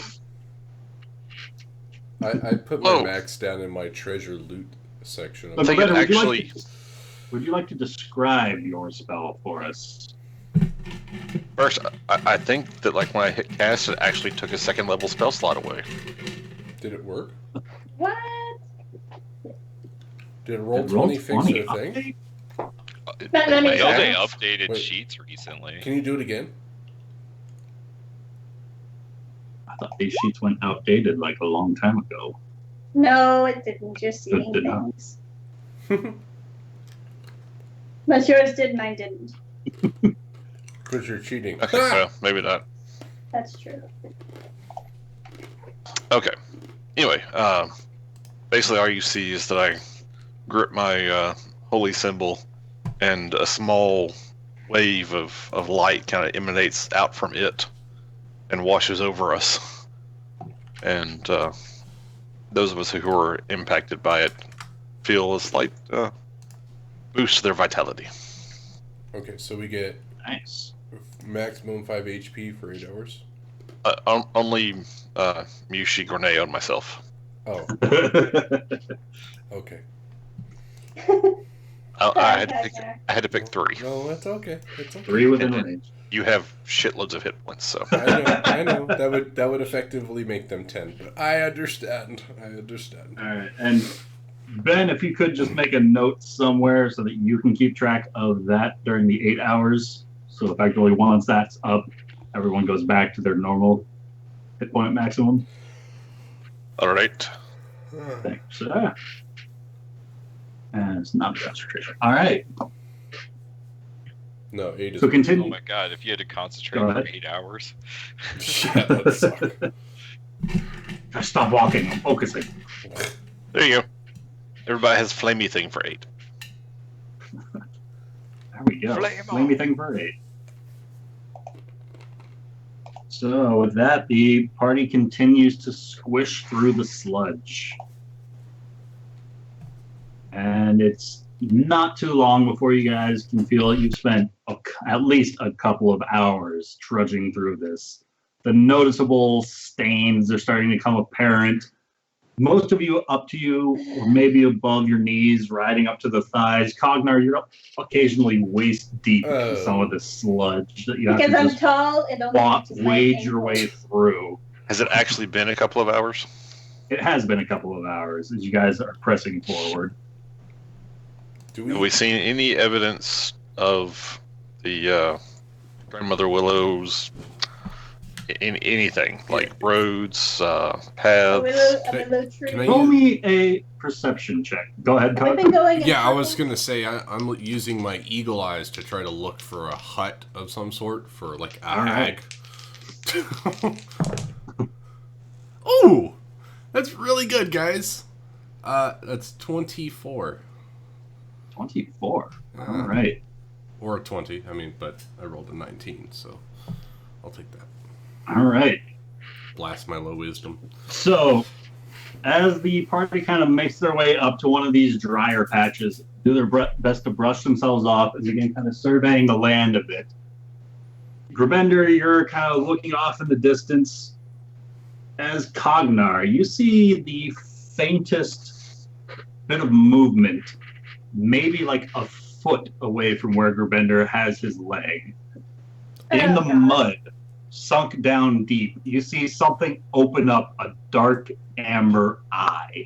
I grab Oh, Gerbender and God. stop him. There's something right in front of you. What is it? It's an I eye. look. It's an eye. And Grabender, you look down and you can see it looks maybe like a sunken log buried in the mud before you.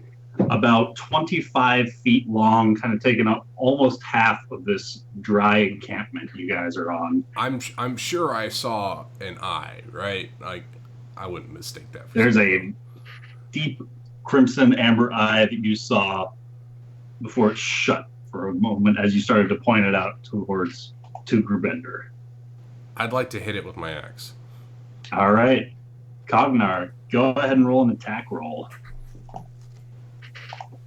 Oh, this is with +1. Yes, plus sir. 1. Wait, so what is that? Wait, what's Means you get a +1.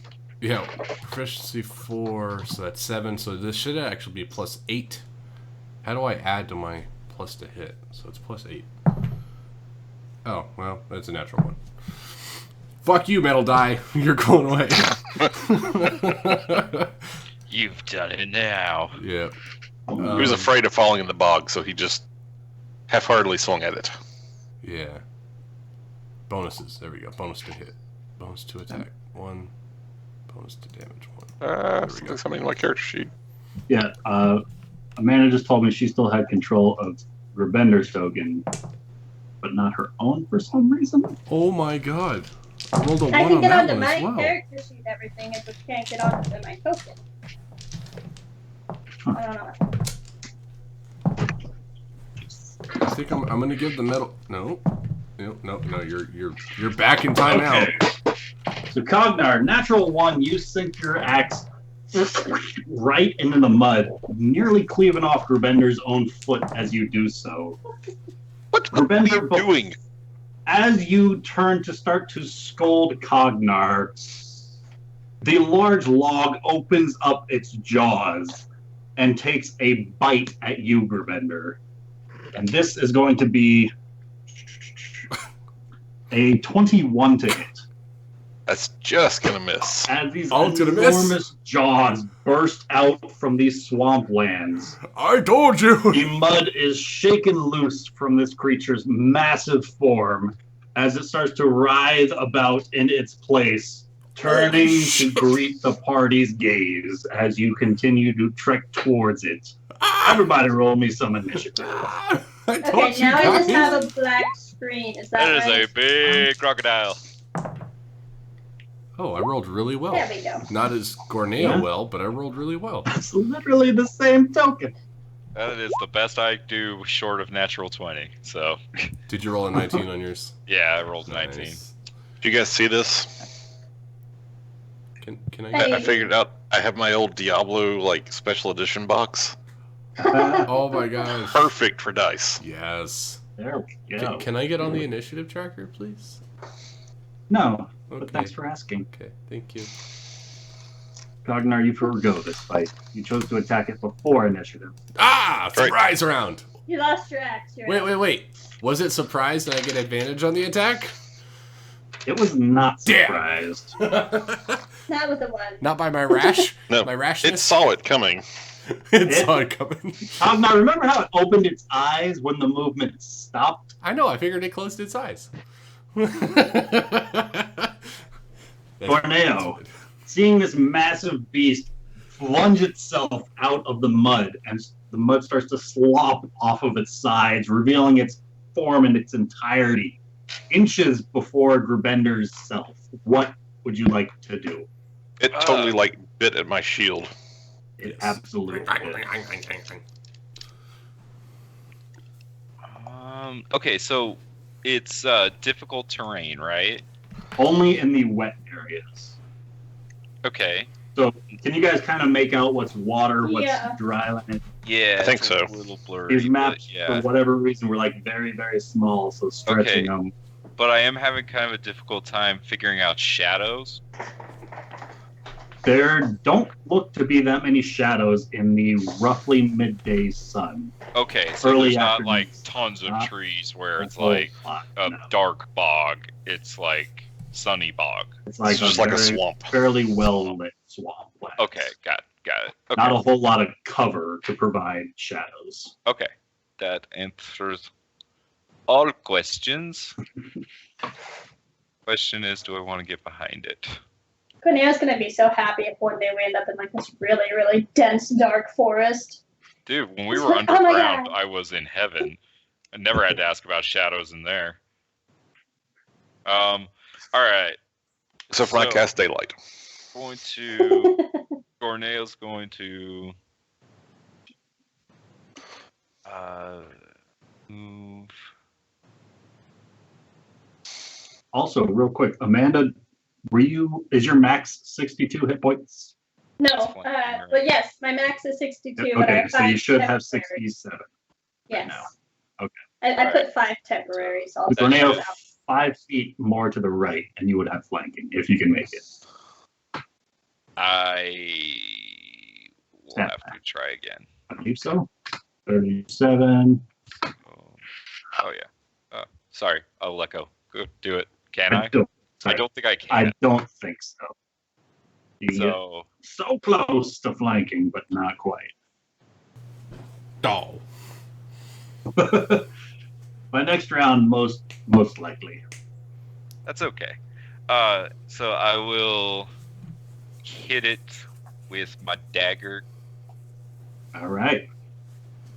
Dagger away. So Dagger does a 15 hit. 15 does hit. So I get sneak attack on He's that. gonna so have that's so 16. many hit points. It's a sack. Second attack, 25. 25 also hits. So that's 16 damage, and then another 8, so that's 24. And then 16 and 8. As you stab with the dagger twice, piercing into the tough hide of this enormous crocodile. If only I had my axe. And then I think the safe thing to do is going to be to use a key point for patient defense. All right. Nice. As you spend a bonus action making use of a key point to take the dodge action. I like it. Oh god, my phone's gonna die. And that Cogner's is my looking turn. for reception. All right. Hello, I got a satellite on my You see- arm. This monstrosity has just erupted forth from what looked to be the landscape itself, unburrowing itself from its hiding spot. Corneo's just taken forward and stabbed at it twice, repeatedly. What do you do? Seeing we're on a very small little island, I'm going to cast Witch Bolt. I was thinking fireball. Just Yeah, I was just expecting fireballs. Yeah, I was too, It honestly. was my first thought, but Corneo went around. I was like, I won't kill Corneo. All right, as you blast forth this arcane bolt of electricity connecting you to this creature, you feel the surge of energy dealing 3 lightning damage to it You're connected. as it connects. Connected. Oh my gosh, that means it's gonna die next round. turn. Make it happen, guys. I've done the rest. I've done There we- my work. Nope. Done. Anything else you want to do? Yeah. She's All right, established the Cogna. All right, so we said it's difficult terrain through here, right? Not on the dry land. Through the water area like that, yes. Oh, okay. So 5. That should be flanking with Corneo. Sir. All right. Well, in that case, I'm gonna go ahead and rage because that's what I do. All so right. I'm gonna rage. 3, please. All right, and I will attack him twice with my axe. With advantage both times. Swing away, George. Swing Oh, that's away. really good. +8. God, new math, guys. 22 on the first. That hits. And 23 on the second. Jeez, that's another hit. All right. So, okay, what is this? This is D8 plus 4. All right. Yeah. So 2D8 plus 10. Oh god, hold on. Math. So let's see. All right. Plus, so 2d8 for the total damage, Right. plus your strength 10 of plus 3, 4. plus the 1, plus your proficiency of 4. Right. So plus 8, I believe. Well, it's You don't get proficiency to What's the damage. I'm not, You're right. but I That get was- +1 from the axe. Plus 1 from the axe. I get +4 for my strength. Wait, why is that no? 4 damage total. Okay, never mind. So that's 8. Aren't you at plus 3 for a 16 strength? Yeah, I know. It roll 20 automatically changed the damage modifier on me. So, all right. So 8. Okay. So it's all right. 6 damage per. Right. So plus 12. Yes. Math. Okay. Plus 12. 24 damage. 24 damage. Yes. Nice. And that is it. All right.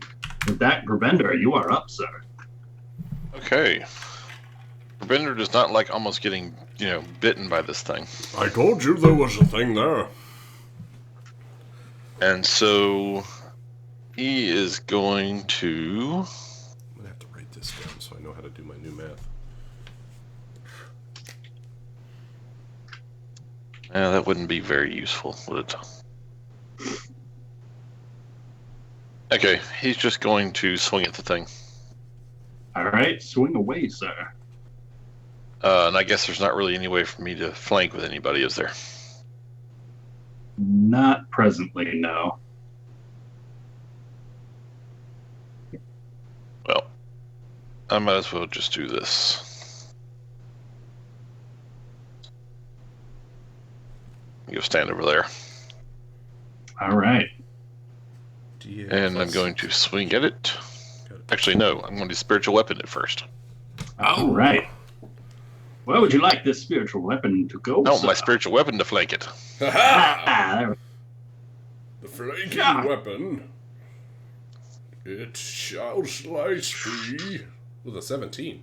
as the void opens up and the longsword Talon appears opposite Gerbender and takes a slice, making contact, dealing 11 points of force damage, and this thing is starting to look rough. Sweet. So As Gerbender swings, Is it really looking rough? Damn. starting I to- shouldn't have raged. it got a 1 on its initiative. It was not favorable for it. It's going to come back and eat somebody, watch. And now Gerbender is going to make a swing at it. All right. Go, Gerbender. This is +9. It'll only go 9. down as I cast Witch Bolt. That'll be a 21. Nice. 21 hit. Nice. So that's 1d6 Level plus 9 5. So 9 damage. 9 damage. Oh, and a 1d8 because I can do that. Yeah, My, buddy. As you Divine smash Strength it or towards whatever the it is. skull of this creature Divine after it Two more. recoiled from a series of blows from Cognar, you take this opportunity and a radiant light emits from the top of the mace, from the head of the mace as it makes impact, and a light just blasts forth through this creature. Anything else you would like to do, sir? Figure out how much damage I just did. That was, what, 9 damage plus the 2, so 11 more Plus two. damage. 11? Right, because of Divine Strike, right? Yep. That's a thing. Okay, that's it. That was a bonus. 11 action. from the spiritual weapon and 11 from Gerbender, right? Yep. Okay. Because Gerbender's awesome! Gerbender. Oh, Gerbender! This creature is continuing to lash first towards Gerbender at its original target with its massive jaws. As it lunges forward, Gerbender, this is going to be a let's see, He likes you. 24 to hit. That will hit. Enormous jaws. That is going to be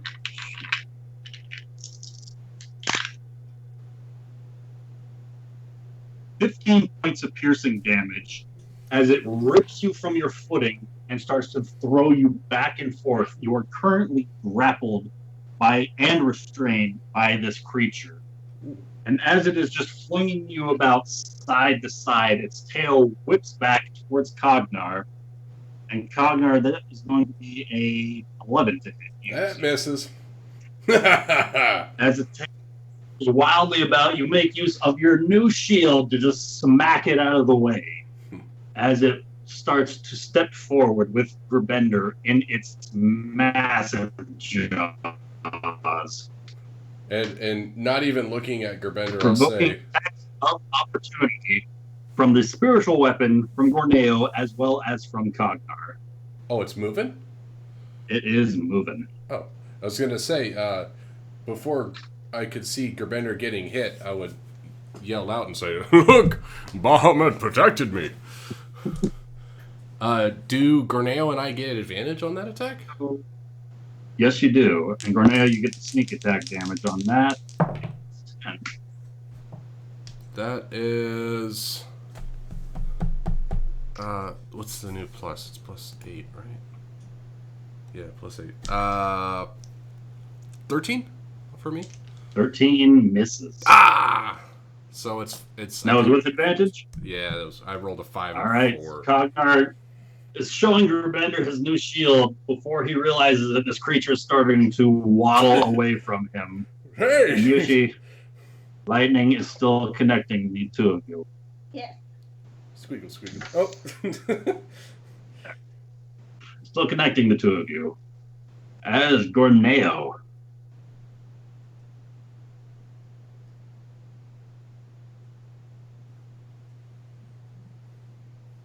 He's taking I you was to the muted. bog, man. Okay. I'm going to.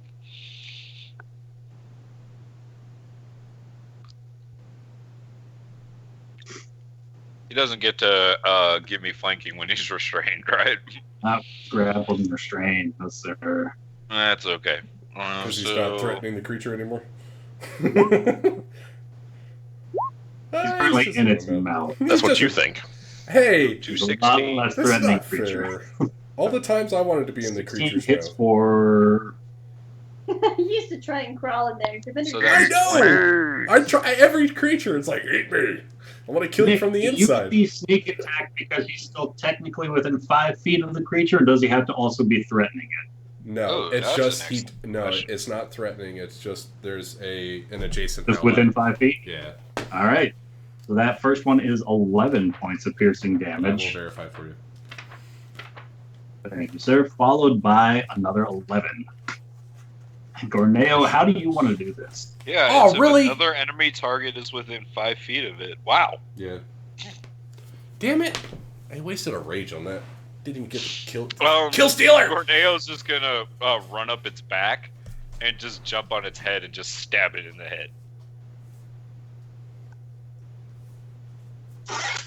And he's just And gonna as stand its up on top. lifeless massive form drops, Grubender starts to sink into the muck, face down in its jaws.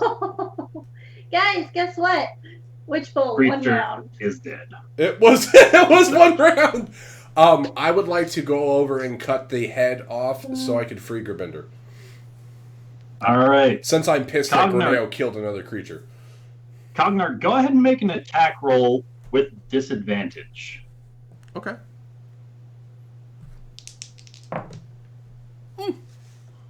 It's a 15. 15. Yeah. And what was the first roll? 16. 16 total? Yeah. As you hack down, you hear an audible clank of metal as your axe hits Gerbender's own plate arm, cleaving further through the massive crocodile's neck. I just want to point you out are able to. Yeah. that in the course of just slightly more than one round, we did 106 damage to that crocodile. Did we do that much damage? Holy They were like- shit. Guys, level up. Woo. It was brutal. This guy should have stayed in the mud. Imagine if I would have sneak attacked it. Okay. Do we... Pick But it you off do from the manage to fuckwit. hack off the head of this giant crocodile, and you hear the audible scrape of metal. Can As I you are get out of scraping. the crocodile's mouth? Bender, eventually you are able to free your way from the deathlock grip of this giant I crocodile. just see him standing up with his head poking out, and he's got the mouth around him like a skirt. Bender, the first thing you do once freeing yourself from the maw of this creature is make your way up above the muck to breathe for air. And Grubender is back. Hey! By the way, Bahamut protected me with this shield, so I just wanted to say thank you. You're welcome. You're welcome. So, Um, does anyone want to harvest this thing, or shall we move on? Well, we might I as want to well. harvest it. I want its teeth and its claws. I've learned recently that stuff sells for money. Do we want them fresh, or should I just put the whole head in the bag of holding? No. Let's just get the teeth and claws. Alright. I'll let you do that, and I'm gonna go look for the next thing that's gonna eat us. Cogna, I have no sharp tools. Gorneo's got a pointy dagger, he can help you. Nothing sharp at all. Why don't you have anything sharp? Because I gave you my daggers. I have a quarterstaff and fire. What else do I need? I will walk back over to Miyushi when she says, I don't have something sharp, and I say, here's a dagger back. I can't carry that. It's too heavy. Are you seriously maxed out on your weight? Yeah. Oh my There's What are god. you Cognar carrying? handing her this I dagger. know! Cognar, you return the dagger to Mushi, and she just starts noticeably sinking into the bog. God. I'm like a point something away from being at my max. So I'm very on the What are line. you right now. carrying? I don't know. I have a lot of stuff. What is there anything You have a that problem. okay, fine. I'll keep the dagger, but The really? heaviest thing is the elven chainmail, okay? Well, give that to me then. Want it. Are you You wearing can it? have it. It's Are, magical. are you wearing it? Yes. Oh, okay. It gives me extra AC. I need it. Well, maybe you should work out. What's with the me heaviest sometime. thing you've got that isn't armor? A metal trade bar worth 5 gold pieces. How much does it And weigh? it's 5. So you have 45 pounds of armor and then 5 pounds of that. I have 20. The elven chain shirts are like 20 pounds. How weak are you? I can only carry 105 pounds. Wow. Okay, well that's 20 pounds and that's 5 pounds. What the heck is the rest of it? Are you? I have You're a lot hoarding, of aren't you? Scrolls.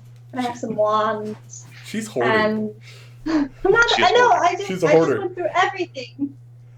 As I you ask her to open up her backpack, you just see piles upon piles of old newspapers, used cans, No. bags of garbage. No, everything I have is useful. Eventually. But she does only have a 7 strength. That's what So- they always Oh, say. you only have 7 strength. That's why you can't carry anything. So do you want to hand anything over so that you're not quite so burdened by it?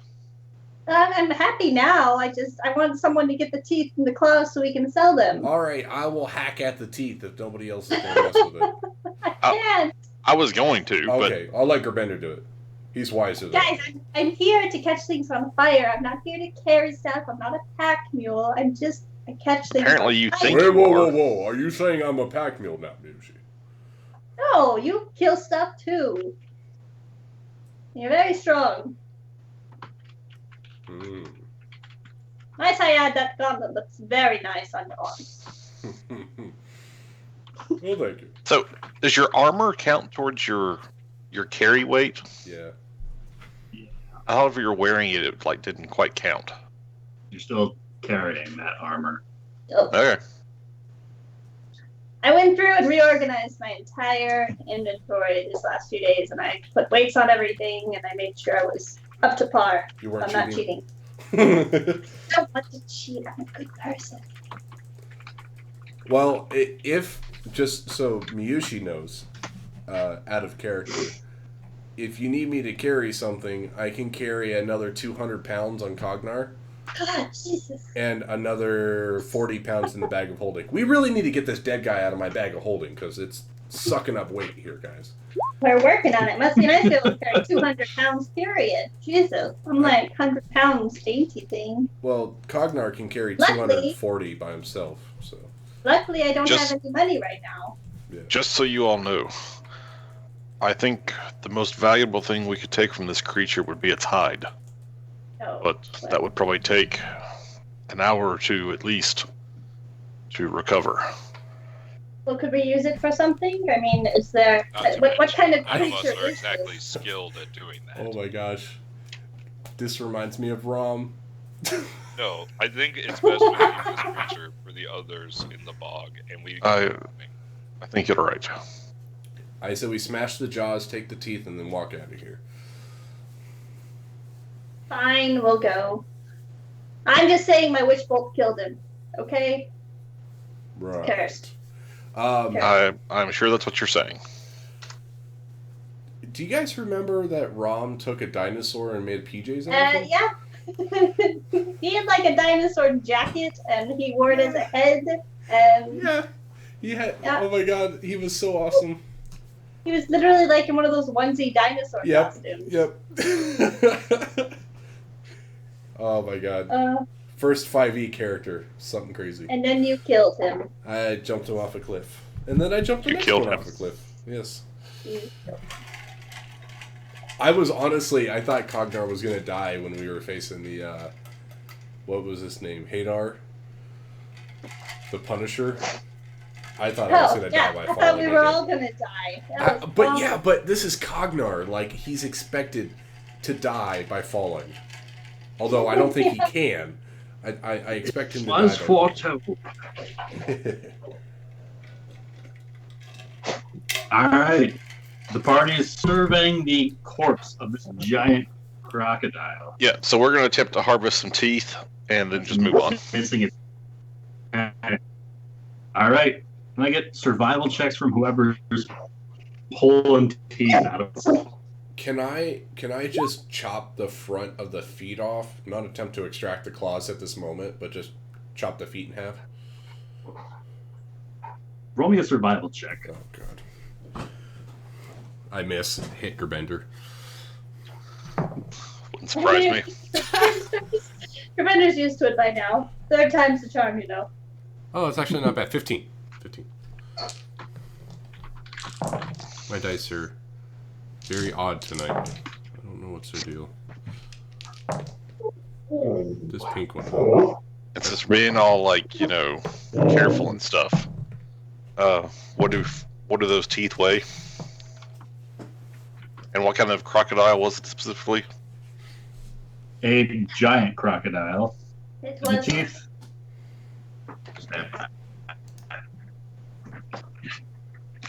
Well, a bag of 1,000 ball bearings weighs 2 pounds. I'm pretty sure it's less than that. Although I would say like 0.1 each. These are giant crocodile teeth, so 10 per 108. pound each. Oh, Right click, Do- delete. Right click, delete. Right click, delete. Are you deleting everything out of your bag? I'm just saying we're just gonna be cleaning out our inventories later. I'm just putting anything that doesn't fit in my inventory in the bag of holding. I don't know what you all are doing. I'm just giving you shit. Let's get moving. Yep, let's keep going. Did we see any signs of a hut or a... While I just while finished my this dinner, so I'm done is- being muted. while this is going on, while Grebender is kind of busying himself removing the teeth from the crocodile and Cognar is hacking away at the legs, Gorneo, you spot a harrier-looking creature looking at the party from a bit of a distance. He's kind of standing behind a tree, but he seems to notice your gaze. Just takes off running. You see that he's got a bit of a crown thrown together across his head, made of twigs and bright berries. So it's a Who did you humanoid? say saw him? It is a humanoid.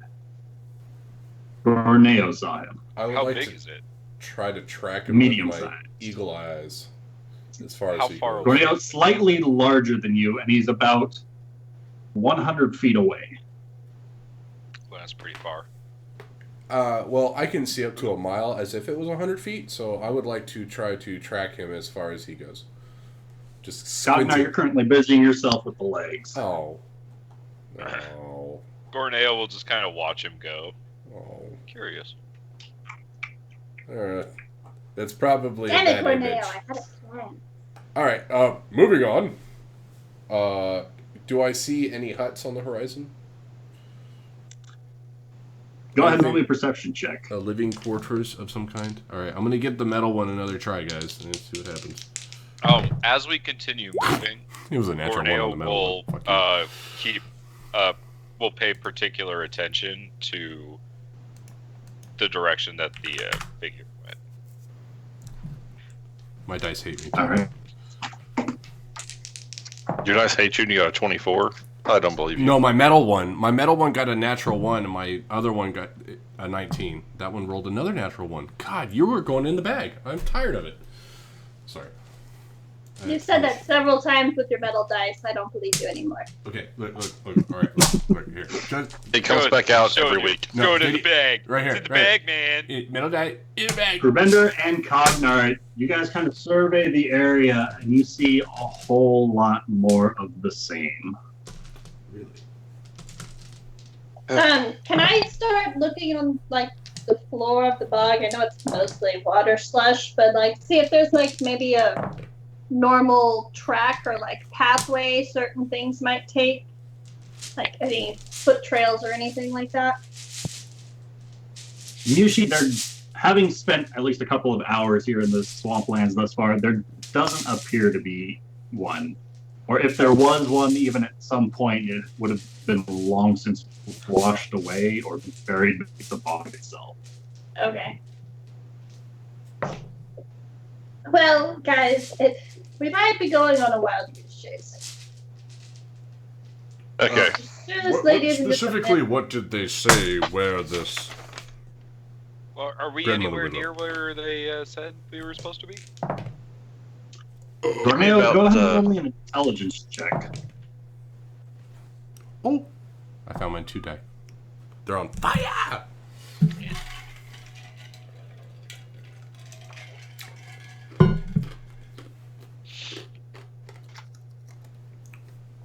Grandmother Willow. The only note that I have is that she's at the bog. She traveled south to the bog, but that was... I think she's a lich. Or not a lich. I thought she was to the east of the bog. I didn't hear that part. Yeah, no, she's like somewhere on the eastern side of the bog. So we're supposed to just travel east and then get to the other side of the bog and then meet up with Sardine Lady or Sedina, right? On the other side of the bog. Sundown. Yeah. All right. Well, if we just travel on the east side and I just keep an eye out for a mile out in each direction, looking for this structure where someone might live. So. And I'm not raging for the next giant crocodile because fuck that shit. It was worthless. I'm mad that I got mad. Not even right, man.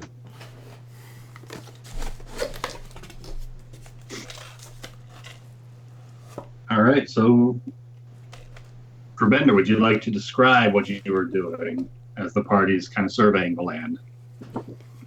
Basically, I'm going to take a few minutes and kind of like make a clear spot on the ground, and even take like a cloak or something I may have in my bag and kind of lay it down, and do some prayers over it, and then take out my rune engraved bones, and make a prayer to Bahamut and ask if we should continue our current path to find Grandmother Willow. Cast the bones. I kind of just want to look over Grabender's shoulder because I don't think I've ever seen him do this before.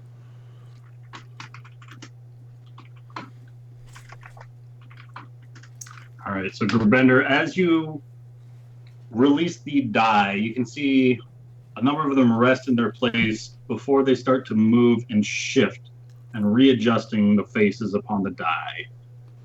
Upon those faces now read out to be both weal and woe.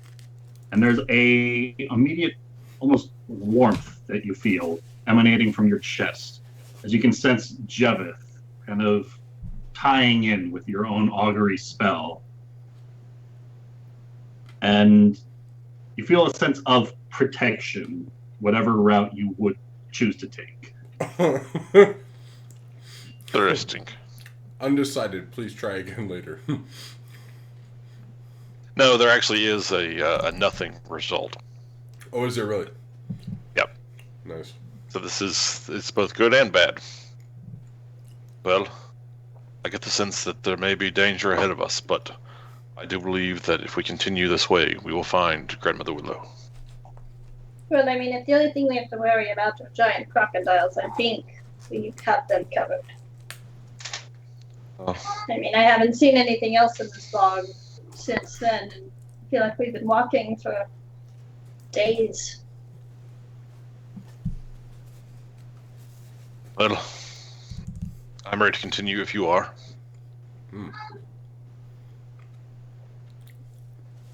So Can I do a perception check to make sure we're not going in circles? Sure, Mushi, go ahead and roll me a survival check. So I'm gonna walk next to Grabender and say, "We're lost." No, so you I think can I've talk. seen that tree before, guys. You can talk to your god by just throwing bones. It's not exactly talking to Bahamut is using a implement to try to divine his will. Is- Right. Certainly limited. Did he happen to say which way we're supposed to be going? Because I can almost guarantee I've seen that tree before. And Commander's just going to look up in the sky and take note of where the sun is.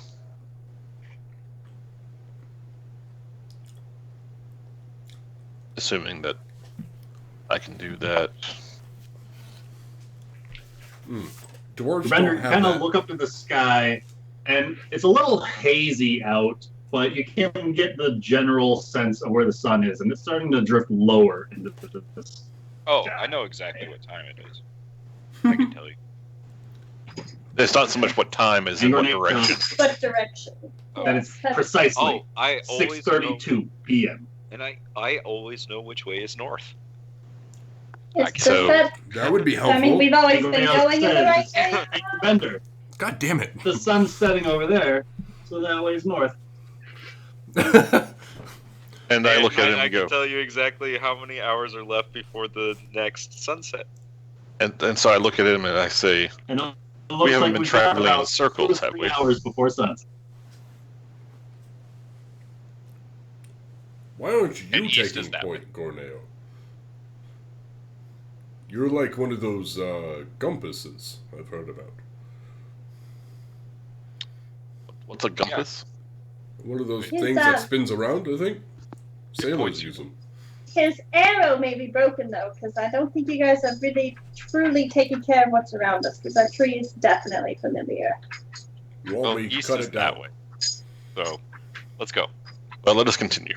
I'm following Gorneo because apparently he's got a good sense of direction. Didn't All right, so we're dwarves splitting the party. didn't dwarves in previous editions have that feature? Like they always knew which way. I think was only north? underground. You remember how you got there and how to get okay. back. Could have swore they had something about they know which way is north or something stupid like that. But that's fine. So Cognar begins audibly declaring how stupid Gorneo's abilities are to always know where the north is. As the party continues No, I to mean press, like as a racial stereotype. I'm a little broken. It's okay.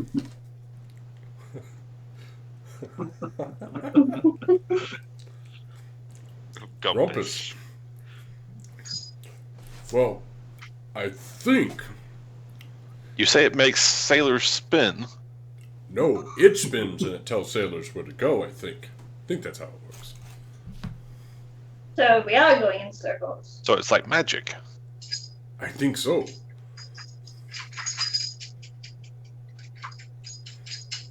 Now, I'm not a practitioner of magic, but being from a large city such as Waterdeep, you hear a lot of that coming through. Now that I'm really focusing on the area around us, because I think I've been here before, can I do another perception check to see if there's any creatures lurking again? I want extra watch. Just tell me when I need We to. are moving. before that happens, is the party continuing to the east? Yes. Yes.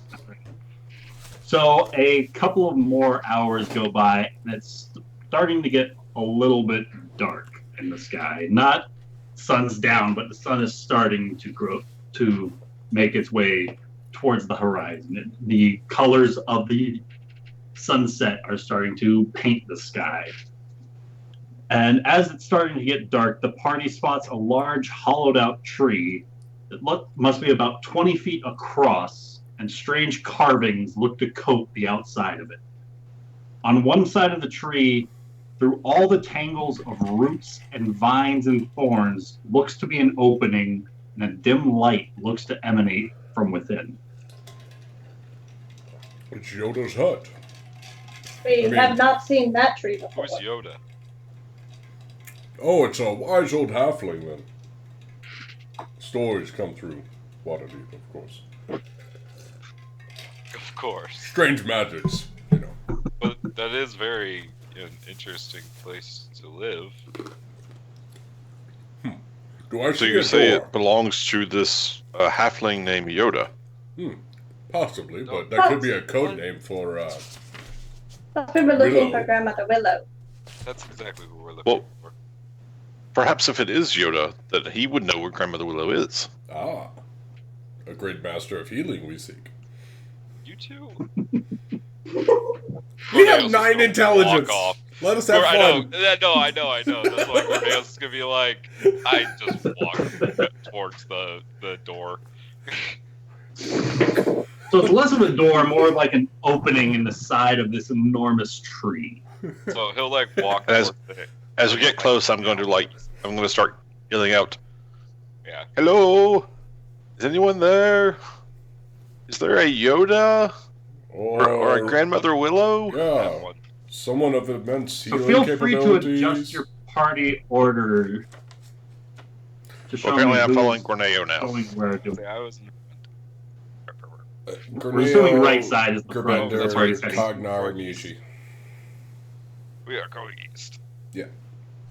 All right. I'll be, unless Mushi So, wants Corneo, to as be you start to- in the middle there. So, Gorneo, as you start to creep closer, you get yourself maybe 10, 15 feet away from this opening in the side of the tree.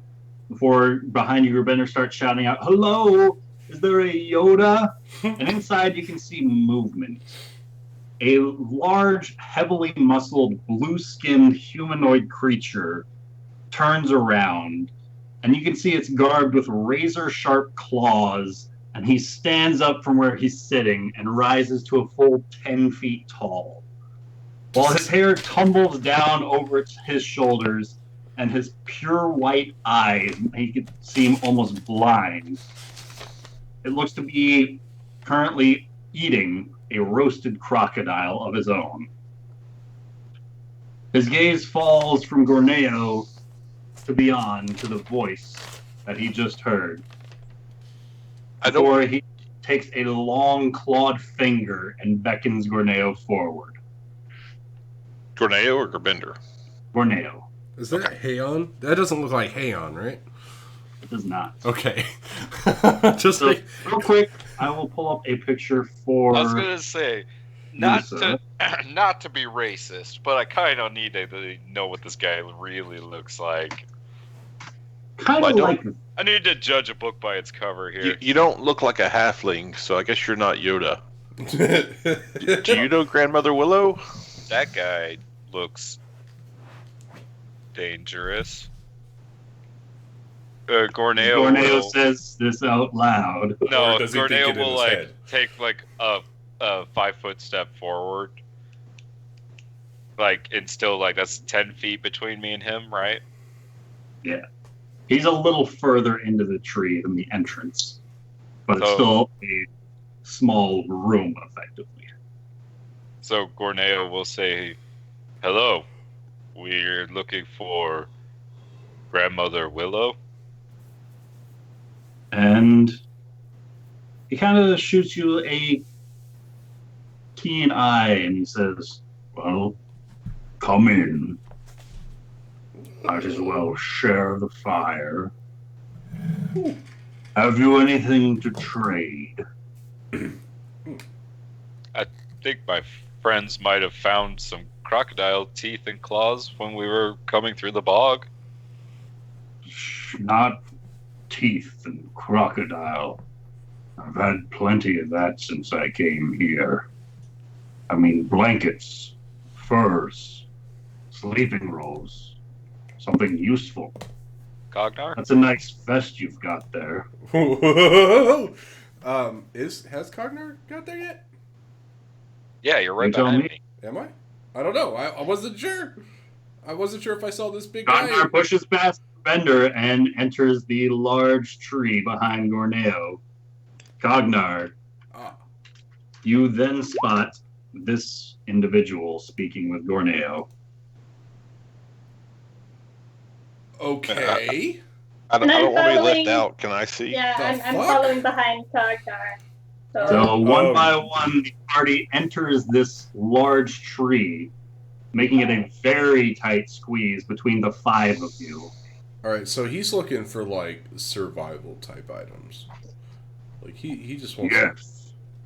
Something useful, something to keep warm at night. I think I might have a cloak. Yes, I have a... It's a very nice crimson color. I pull out my crimson cloak. Out of the bag. How about this? Yeah, go for it. So what's Cognar doing? Oh, out of the bag of holding, I'm going to pull out a swatch of cowhide that I have. I don't know how big it is. I'm sure it's pretty big because I wouldn't keep anything that small. So, all right, I'm going to say it's like a good section of cowhide. Gorneo, his gaze kind of falls away from you towards Grubender and Cognar as they pull these out, and his large fangs start to show as he takes a deep smile and he says, "Yes, you two are more than welcome to stay atop my hearth tonight." Oh, well, thank you. Tell me, could you use a drink? I suppose. I will. And he looks beyond Cognar to Mushi. Have you anything? She can keep you I will warm. grab my sacred stone monk robes and pull it out. I have this extra robe, if you want. It could be useful. I also have a tinder box that could be useful for you too as well to start fires. If it's warmth you need, Yushi can start any fire you desire. She is quite hot-blooded, if you know what I mean. And I will light a fire in my hand. Quite useful while she's here. Not so useful while she's out. This is why I give you the tinder box. You can start your fires anytime. Says happily. As Yeet's gaze returns towards Gorneo. And you. All those things you deleted, you need them right now. Gorneo will pull out his bedroll and hand it over. He looks almost overcome with joy as his smile creeps even larger on seeing a bedroll.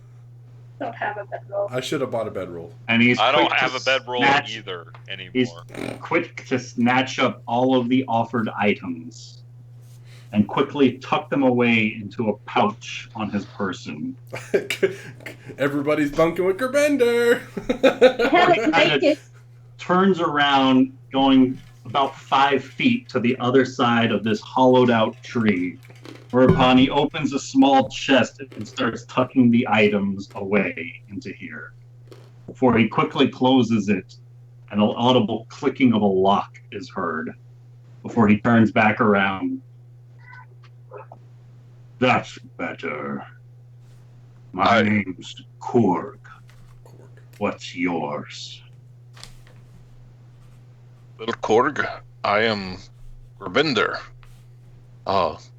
If it is trade you seek, I also have a couple of other things that might be of interest to you in exchange for perhaps some information about where we might find Grandmother Willow. I accept these terms. And I have a pound of sulfur and a pound of salt. What? And I take the sulfur and I say, this may not smell very good, but it ignites quite easily. Oh, you're right about that. However, it ignites very easily. It might help you start a fire even if your wood is damp. And he kind of looks over towards Mushi and back towards the sulfur. And he scoops up what's being offered and tucks it away into his little sack at his belt pouch. And I also have this salt. It's not much, but it is flavoring, and it could be useful for preserving meat, should you have the need. There's not much, but every little bit helps. And he kind of holds open his sack as if offering for you to pour it in. I have a little pouch of it, so I just put the pouch in there. And he reties that pouch to his own belt loop and pats it a couple of times. Yes. Information. Well, I suppose I should be the first to welcome you to the Black Mob Bog. Well, You thank see, there's a curse over these lands. And once the road is lost from sight, it's lost to you forever. Oh dear. You might as well get comfortable here. I myself have been here some 40 years, is it now? But I must say, I have come to learn a life of serenity in my time waiting. Much easier to trade with newcomers than to lash out. Conversation is rare to come by since my brother died. But you seek Grandmother Willow, you say? Yes. You don't find her, she finds you. You'll know she's coming looking when the skulls stop to appear. Then you'll know you're nearing her domain.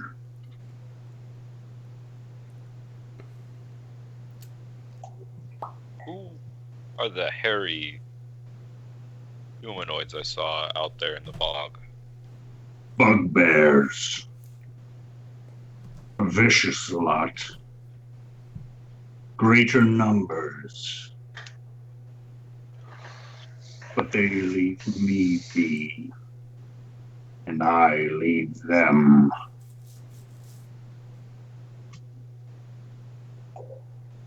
You say you've been here for 40 years.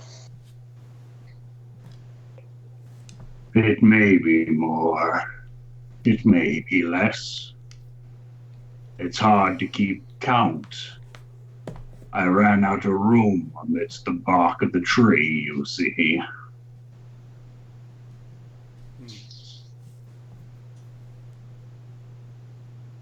Well, I think it'd be safe to assume you know your area pretty well then.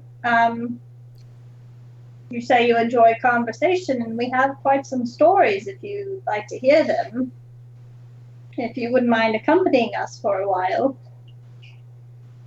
I'll remain here. I've traveled the swamps, forged the bogs, and only come back. Now it's easier to save myself the journey. Even if there was hope of getting out of here. If you find a way out, then I would indeed be interested. Good luck. As he takes another deep bite off of the crocodile he's got roasted up.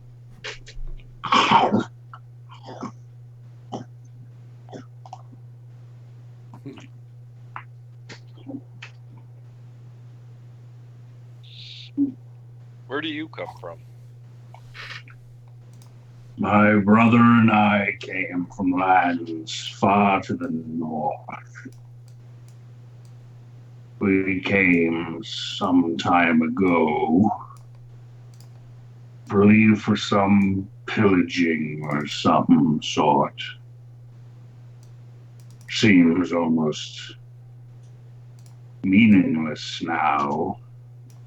Do you remember the name of your land? And it's been lost to me over the years, I'm afraid. Smaller details like where you're from seem meaningless when you're not going anywhere.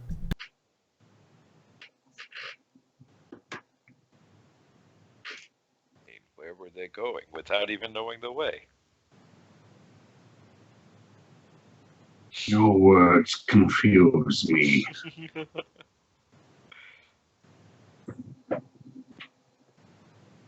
Are there dangers in the bog at night? All sorts of dangers, all of the time. But this hearth, and he kind of pats the ground nearby his feet as he takes his sitting position upon it. This hearth doesn't sink. You're welcome to make camp outside. The rest of the bog is always shifting, ever changing. You can't trust your eyes. The sun lies to you. Directions are meaningless here. No, north, There south. always return. Right here. I knew we saw that tree again. How tall is this tree? Roughly like 60 feet tall. Is it? Are there? And it's like just far and above taller than all the other trees around it.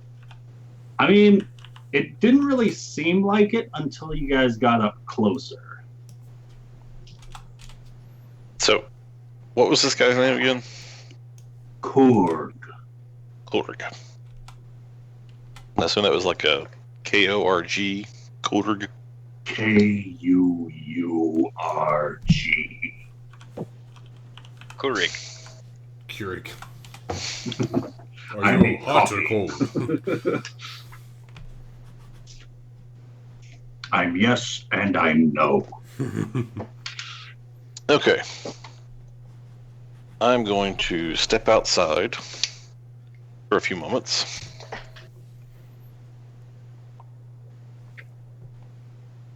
And Bender, as you make your way out, you can see the sun has set since you guys entered this tree. I'm going to cast that as a ritual. All right. Would you like to describe your ritual for us? It's very similar to when I was casting with the bones, but this time the area I prepare for myself kind of sit as cross-legged as I can, with my tail kind of back there supporting me, and I just kind of try to go into sort of a trance. All right. And as you tap into this trance-like state, the warmth of Jeveth starts to kind of noticeably radiate throughout the armor as well as your body. It starts to spread throughout your outer appendages. Ask away.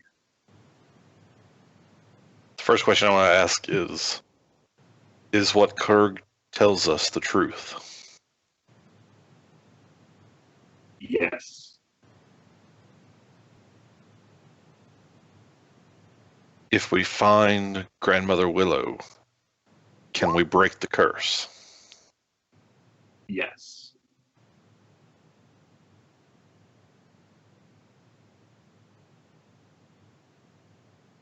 Can Kurg direct us to Grandmother Willow? No.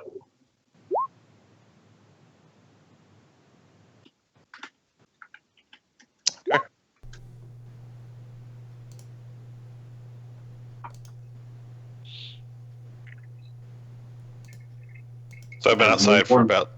Slowly starts to fade from your body and return back to the single gold emblazoned dragon on your chest piece.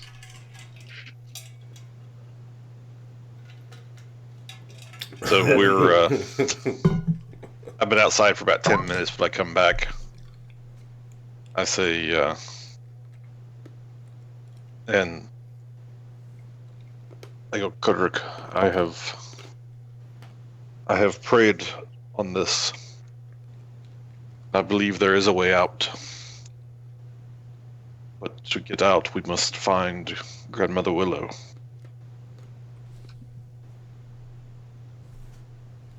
You say that She doesn't. You don't find her. She finds you.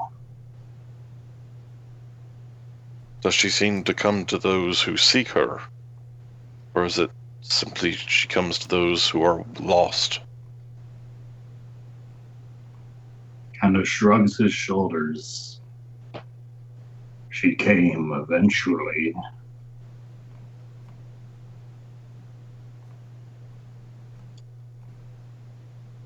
I believe that when this night is over, we must go out and seek her. My brother went to seek her once. He tried to slay her to stop this curse. Roughly the time we first came trapped here. He never returned. I went to check on him. And in my wanderings of the swamp, I found his body hanging from a tree with his bottom jaw ripped off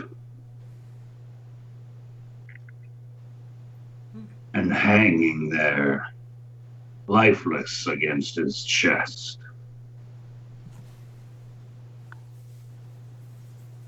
You don't find her. She finds you. Well, perhaps we will give her every opportunity to find us on the morrow. Good luck.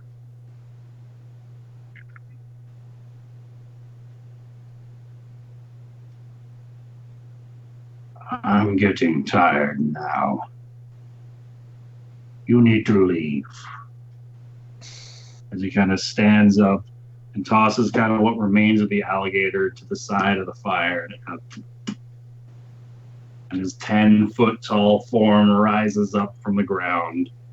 And he starts just kind of ushering you guys out of the opening of the tree. And as he's doing that, I want to say, Kurg, if I may, say thanks for the information and your company. May I say a small prayer over you?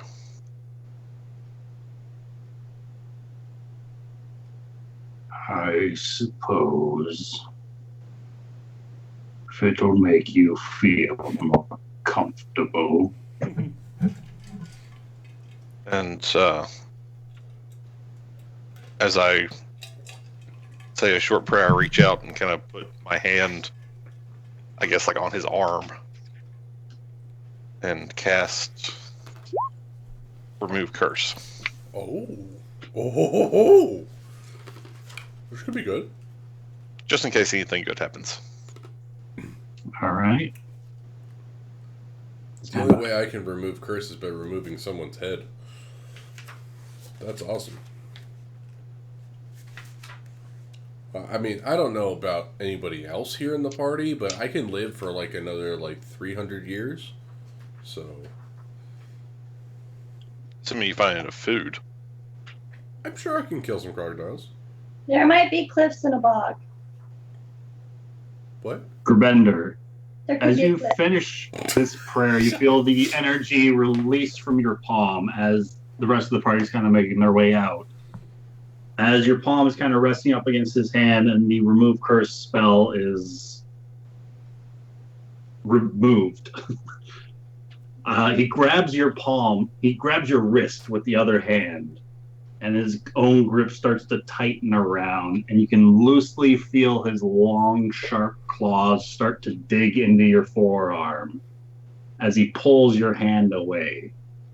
And he says, "Careful. You may not get those back." And he tosses your arm back towards you. Is it still attached to me? Still attached to you, yes. No, he just Okay. Wookieed you. He pulled all Well, at your least arms. there's that. I guess he didn't like that. As Grabender is assumingly turning to leave, you can hear him almost muttering to himself. "I remember when I had spells of my own." Oh god. Oh no. And then the audible releasing of weight as he just lands upon the earth once again. And before I actually walk away, I say, as I said, a small prayer in thanks.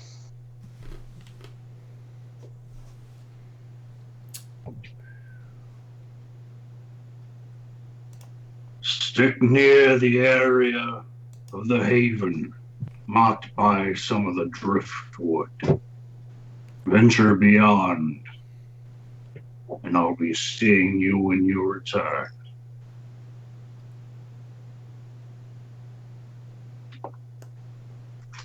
Okay. Yeah. Right. Creepy dude in the woods. He's just lonely and sad. Hmm. Yeah, he's blue with sadness, just like Yeah. Grabender and Corneo. It's just sad. So with that, the party exits this enormous tree trunk. And having heard his words, you can see loosely where areas are marked out with random scatterings of loose pieces of wood about. It looks to be various bits of bark from a number of trees kind of closer to the base of his own dry land area. And with the sun having set a little bit ago, what does the party wish to do?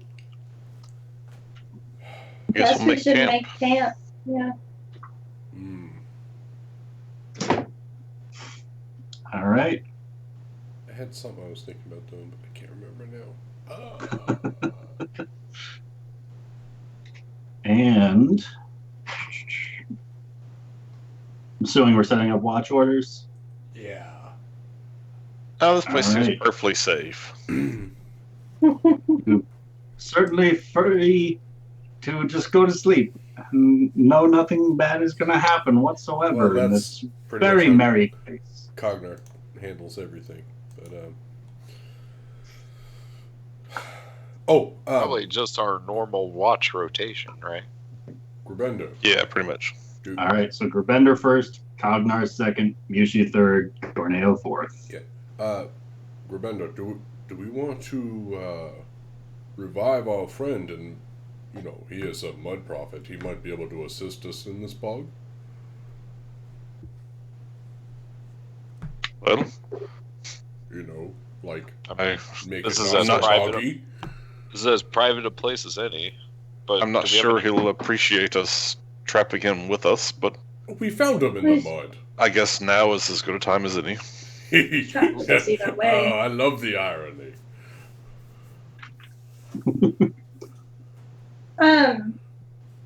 Do you think that woman, the ranger lady, who I forgot, Wolfpaw, do you think she knew about the curse on the bog? She says she's traveled through it before. No, she's traveled around it. She's never gone through it. You think she knowingly sent us in here after she got all the information she needed? I think she's No. Grandmother Willow, and she's setting us up to die. She seemed like she was just scared to come in But I'm just for suspicious good of reason. Indeed. that. Well, It seems that she has heard some tales about this place. Tales that perhaps we would have been better off to heed ourselves. I know I'm not the most knowledgeable of people, but can I figure out what the hell that thing was? Everybody go ahead and roll me either a nature check or an arcana check. Because I mean, just out of morbid curiosity, you don't Boy, see both of those are so good.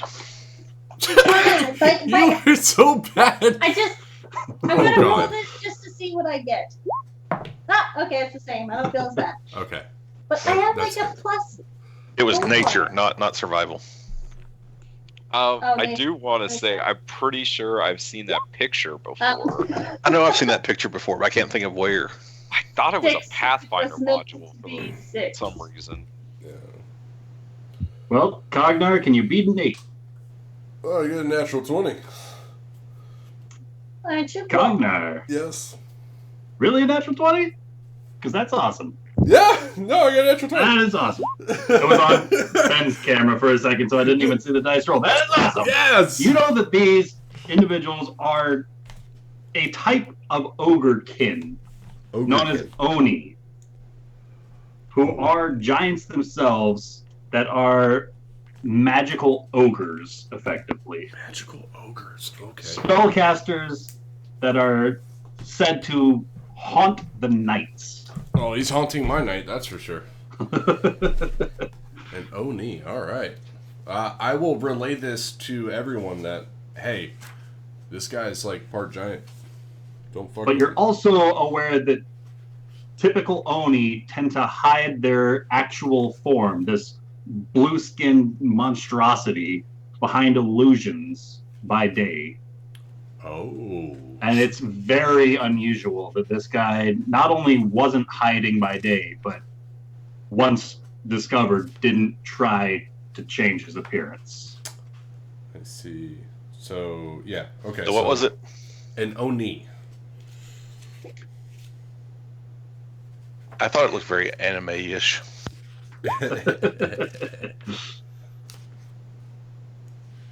And as the party is setting up the campsite, Cognar even hears, kind of echoing along in the back of his own mind, a children's rhyme coming from within the hollowed out tree itself. Lock the door, blow out the light. The hungry Oni haunts the night. Hide and tremble, little one. The Oni wants to have some fun. Hear it scratching on the door. See its shadow cross the floor. The sun won't rise for quite a while. Till then, beware the Oni smile.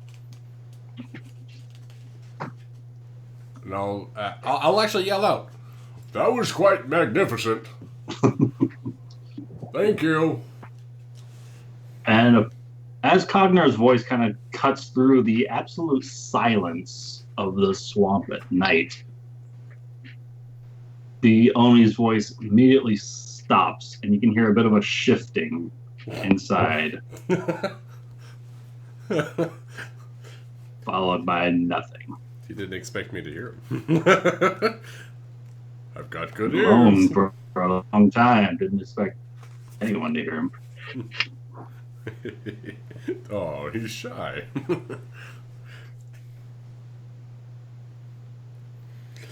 But with that, go ahead. Can I work on my antitoxin post? If you want to spend the night to do so, it takes No, I 8 mean, hours. can I just do like a little bit at a time, or does it have to be 8 hours straight? 8 hours. Okay, well then never mind. Effectively, like, you got to get everything out, start setting everything up so that you can make use of it. Think about it like an alchemical, like in chemistry class. You know, once you Yeah, I guess I'll start let it. pouring things in, you only have so much time, but you have to keep going. Okay. And for whatever reason, they're 8-hour increments.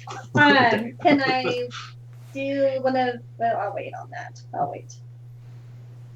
Never mind. All right. So with that, the campfire lit, the party begins to kind of rest themselves on this damp grass. I have a winter blanket I would like to lay out. All right. Oh. She's still got a blanket. She was holding out. I gave him a cloak I Yeah. and You a did. tinderbox. I don't have anything. You can come sleep with me, No, you Cognar. don't want me to sleep with you. I smell.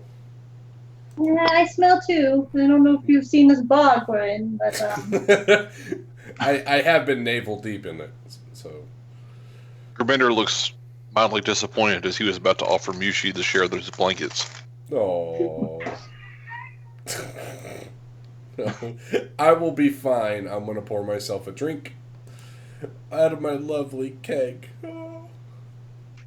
As a With that, nightcap. night descends upon the party. And one by one, Cognar, Yushi, and Gorneo drift off into a deep slumber of their own.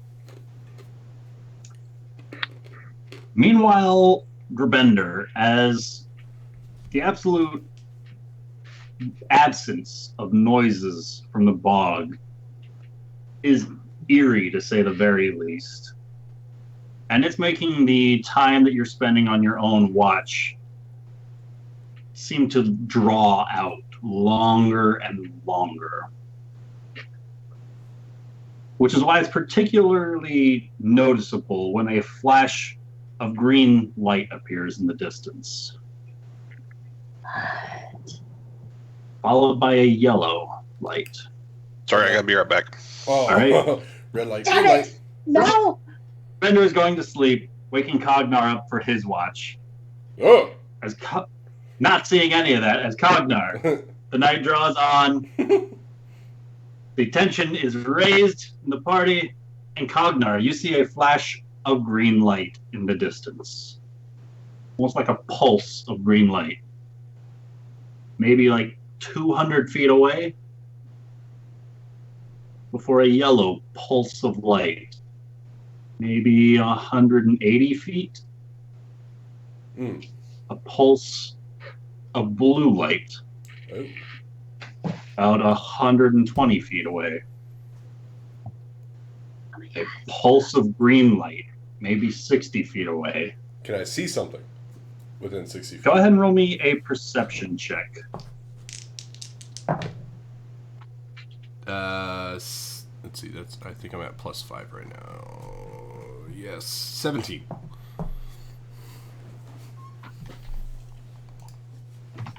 Ooh.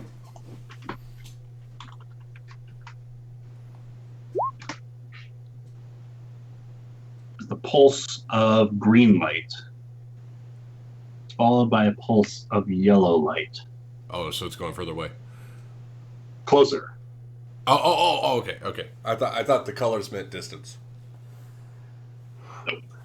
Pulse of yellow Everyone. and red light. And red light about 50 feet away. Okay. It pulses red and fades. So as this seems magical, I'm gonna kick Miyushi first.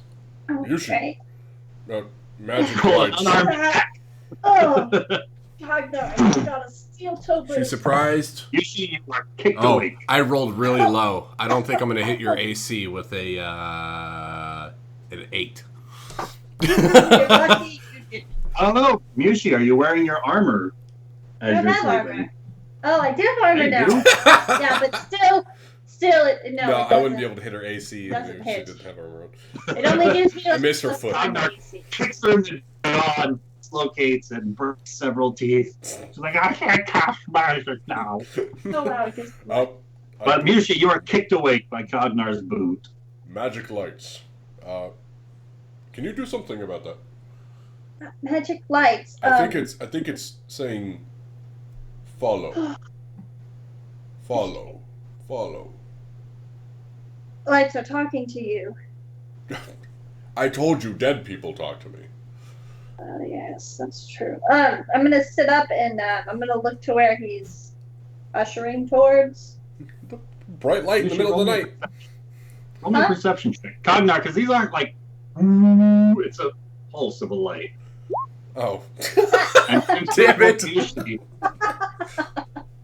Cognar, almost like a cartoon. It's like every time she turns to look at you, there's a pulse of light. And she looks. Cognar, there's nothing. Can I assist her by holding her head? Like, it's right there. Absolutely. My tippy toes. Like, Cognar, you are grappling Mushi by her skull and forcing her to look opposite you. Do I see the light? Mushi, a pulse of yellow light. Oh, Cognar, there's a light over there. I Pulse of I red told light. you that.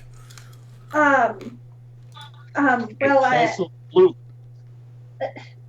Gorneo, get Gorneo. He has the wand of magic detection. The pulse of green light. Why did you give him that? Can I do like an insight or an arcana check to see if I would know what it is? I don't Sure. know. Oh, no. No. Oh! Hey guys. Hi! Double digits! Double Hey! digits! You gotta give her something, right? I mean, she probably rolled above 10. I'm gonna have to bounce. What? You guys How got will you know what the red, green, blue lights are? That's a really good question. Do I need to make a perception check? Nope, the vendor's gonna stay passed out on this one. Okay. Making sure the campsite's safe, whatever the party chooses You to can do. find out tomorrow.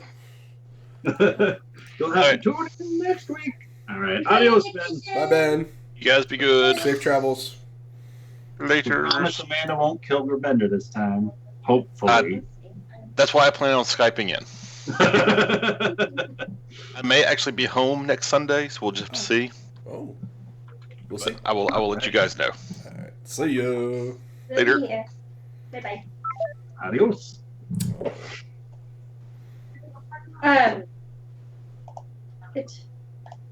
It appears to be a light spell.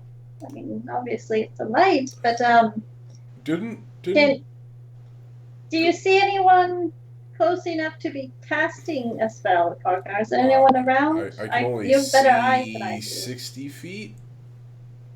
So you had eagle eyes. Is that only daytime? Yeah, but it's nighttime. Okay. I wasn't sure if it was only daytime.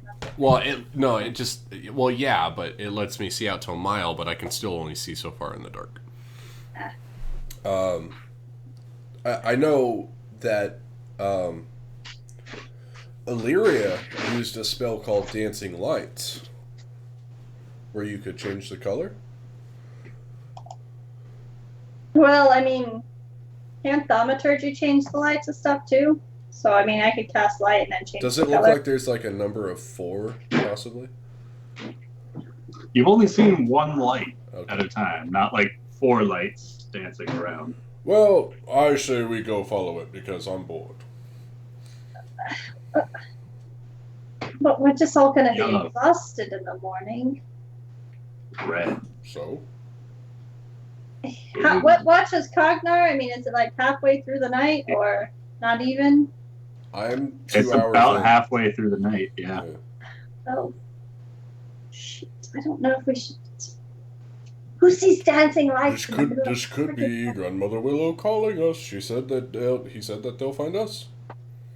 Could be a trap, too, for imbeciles willing to walk around the bog in the middle of the night. Yeah. Shit. Can I do a perception to see if I see any movement other than the light anywhere? How far is your dark vision? 60 feet. Go ahead and roll me a perception check. Now, I saw this out to like 200 feet or something like that, right? You did see the light about 200 feet when it first started, Okay. and it got closer and closer and closer and closed the distance to about 50 feet, where since then it's just kind of stayed and kept pulsing. Hmm. And Connor, you heard that whisper that was made. Yushi, as you kind of strain your eyes to push yourself to peer into the furthest of your own dark vision, you don't see any movement or hear any sounds that might indicate a spellcaster casting any sort of verbal spell or moving about to follow these lights anywhere. How about It's this? entirely possible that if there is one, it's just outside of your range of vision and Oh. just quiet. How about this, Mishi? I'll go look at the light. And you can just stay back here. It's only 50 feet away. If something were to attack me, you could just blast it. I'll take a few steps closer towards the light, so I'm I close at least 10 feet of distance. All right, so Mushi, as you are stepping forward, you start to step up onto one of the pieces of driftwood. Oh, do I? We're that close? Oh, fun. And Okay. these are like small little islands all throughout the bog. Didn't realize, I'm gonna walk towards the light. All right. So Mushi, Cognar steps beyond the piece of driftwood and starts to squish his way through the muck and the sludge. His way towards this light that keeps pulsing different colors. Yellow, red, blue, and green. Cognar, both of you, how far would you like one or the other to go? I'm going 50 feet. I want to get right on the light. Yeah, I'm going to allow him to go the 50 feet, and then if he tries to run after it, or if the light moves or anything, then I'll see what I do. I don't know yet. All right. Shake Gorneo. Mushi, you're starting to lose sight of Cognar as he's making his own way towards the outskirts of your dark vision. And Cognar, as you are starting to make your way closer towards this light, you get about 20 feet from the pulsing light before it appears now 30 feet away. You hear that whisper. Hello. Once again. I hear that. Just like that. Just like that. Yeah. I don't even have any torches. I have a torch. I don't have torches or a lantern. I have a torch if you need it. No. As Mushi shouts this out, the absolute void of noise in the swamp. I'm gonna use my earring to try and wake up Gorneo. All right, what are you saying? Gorneo, you can hear this in your sleep. It's time to wake up. I need your opinion. Gardenar's wandered a little ways away, and I can't take my eyes off him or he'll disappear. I need you to wake up. Roughly about halfway through this spiel that Mushi's giving, you come to, opening your eyes to hear Mushi. Opinion? What? You see, I'm gonna point this lights over there flashing. It's some sort of light spell, and Cognar is determined he needs to follow it. I'm scared to take my eyes off of him. It's just barely on the end of my vision. I can't barely see him anymore. Right, so, real quick. Corneo will stand up and rub his eyes, and while he's rubbing his eyes, he'll activate his dark vision. All right, before that happens, Cognar, meanwhile, what are you doing? So I got to within... Made your way to 50 feet. And then it moved 30 You got feet away. You got about, As you continued to go further and further, it started to appear just slightly further and slightly further.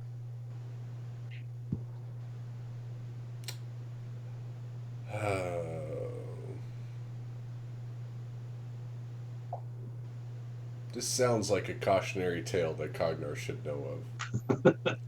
Like maybe, the will-o'-the-wisp that wants to drag you out into the middle of the bog. The lighthouse of the bog. Alright, so is there some kind of check to see if, Cognar is that dumb? No, there's not. Because... It's a Lucas check. That's a Lucas check.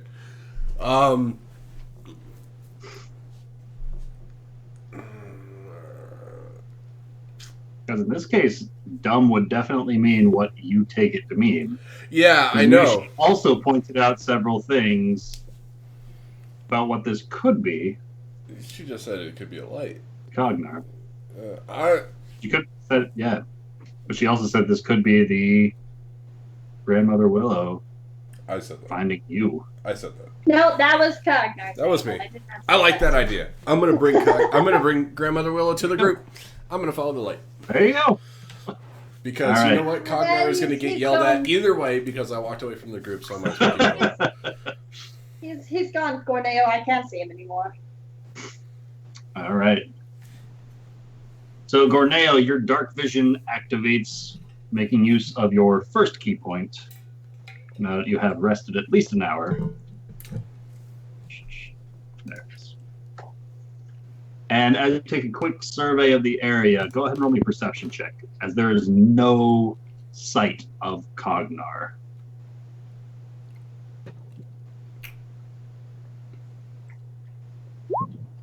Ooh, shit! 26. But roughly 100 feet away, you do see a flash of yellow light that becomes a flash of red light. Gorneo will say, "Do you want me to chase after him?" I'll get Gerbender and we will head that way. Okay, We can't separate in this fog. All right. I've got the earring, so Yes. I'll chase after him, and so Gorneo will. Bampity bamp bamp bamp. Yeah, I can bamfity bamp bamp and catch up to him pretty damn quick. All right, Gorneo, your first bamf lands you about waist deep into this muck. You bamfed into a puddle. Well, I would say As you start- usually his tactic is move then bamf. You still land in a puddle. Even with a movement, you can get about 15 feet forward before you reach the driftwood kind of barrier of this island that you guys are on. Uh-huh. And then you could bamf to the next closest island, about 30 feet away. Cool. Before, effectively, you could choose to bamf the max to get closest to Cognar the fastest, to catch up to him the quickest, or you can slowly make your way forward to ensure that you are stepping on dry land. Which would you prefer to do? Cognar just went through the water? Cognar's just trudging right through. All right, then I'll just catch up to him. All right. I got So short you're- little legs. Your second bamf, you realize, like, I'm going to have to go a lot quicker to catch up to Cognar, who's chasing something. Being Cognar, chasing he's a a lot door. more determined. As you bamf forward and land yourself about thigh deep into a puddle of muck. And as this squish occurs, Mushi, you lose sight of both Gorneo and Cognar. I'm gonna shake Gerbender awake and say, "We need to get going." I'm gonna grab my blanket and shove it in my pack and Gorneo on Let's the go. earring. Gorneo on the earring will say, "Careful, there's lots of water." Yeah. It's very And deep. Mushi, you don't hear him. Oh, Uh-oh. you're out of range. Possibly. So Gorneo, you shoot this word of warning towards Mushi, who starts packing up the campsite. Mushi, Gerbender kind of looks up to see what's going on. Where's Gorneo and Cognar? they're gone. We need to go after them now. Where did they go? Why did they wander off in the middle of the night without saying anything? Talk and walk, Gerbender. Talk and walk. Pack and go. Don't put that juju on me. No, And- I'll take it. Mushi, you take this first step over the driftwood into the muck. You start to sink ever so slightly. And Gerbender's going to be like, no, he told us not to go outside of the driftwood. They went this way, though. I know this is a terrible idea. And Is there a pathway going on the driftwood? Is there driftwood on Usually. the other Night. it's not driftwood through the water. It's like driftwood lining this island. Oh, Basically, like, picture an island from up above and draw Yeah. a big line around the island, like exactly around the border. That's the driftwood, effectively. So it's still water. which So is he's the muck saying if all you around the don't island. leave the driftwood, then you'll stay on the island and you won't get lost. Is what And- he's saying. Gerbender, oh no! you take I don't want to step over go. the driftwood. You hear Gerbender saying that he's just going to keep the campfire lit so that you guys know exactly where to come back to. As he starts throwing what he can from the nearby brush and wood, the He fire casts starts light. blazing brighter and Wait, doesn't Can he I have still daylight keep the on his light? mace? he casts light on the tip of his mace and plants it into the dirt nearby. Casts light through his own breastplate just to brightly illuminate the grounds around him. And even DM call, I'm going to say he also casts daylight. I thought his mace did daylight, or does his mace only do light? I believe his mace does light. I will Okay. double I check thought he that. had an orb that did daylight. I didn't think it was a spell slot. I thought he had a special item. Yeah. He had a drift. He had the drift globe that It got stolen. It got turned into Jeveth when Jeveth hatched. Oh, the drift globe was the egg. That's right. Yep. The mace does not have daylight, so I'm going to say he also casts daylight to provide a daylight. Okay, so with all that light, do I see any further towards spellcasters, possibly? Yushi, as you take this first step over the driftwood, no sign of Gorneo, no sign of Cognar. What do you do? God, I don't want to leave Bender alone. A whole lot of light is radiating from behind you, brightly illuminating all the carvings upon this tree. And you can even hear a bit of a rumbling inside. Uh-oh. Can I see the light still beeping in and out? Yeah. Okay. Damn it! I don't know. Fuck. WWMD. You were the one just rushing him, Yushi. They're getting further and further out of your dark vision. And your chance to find them aren't the greatest. To the light. I didn't know he was going to keep walking after that. Damn it. And you woke up Gorneo and he just bamfed out of the line of your sight. God. She just wanted to be alone with Gerbender. You see this faint pulsing of yellow, red, blue, yellow, red, blue, and green light getting further and further away. It's harder and harder to make out this glow of light each time. It makes color. I can't walk as fast as either of them. What are you doing? I'll walk forward. I'll walk as far as my 15. I mean, you could dimension door. If you want. You could absolutely dimension door and probably be in front of us. Catch up to that light now. You know what? That's really smart. I mean, I'm not saying you should use your spells. No, I was actually thinking of doing that earlier with that guy that Gorneo saw, and then he didn't mention the guy. I was like, oh, well, that sucks. Yeah, you know what? I'm going to dimension door onto the light. All right, Mushi, you bamf forward 450 feet. Oh, yeah, he wouldn't have caught up to that at all. And as you do so, you take a quick glance behind you and see absolute darkness. Oh, fuck. As you step through the dimension door. Terrible idea. Cognar and Gorneo, meanwhile. Gorneo, first things first, you catch up to Cognar as he is following this drifting source of light. What do you do?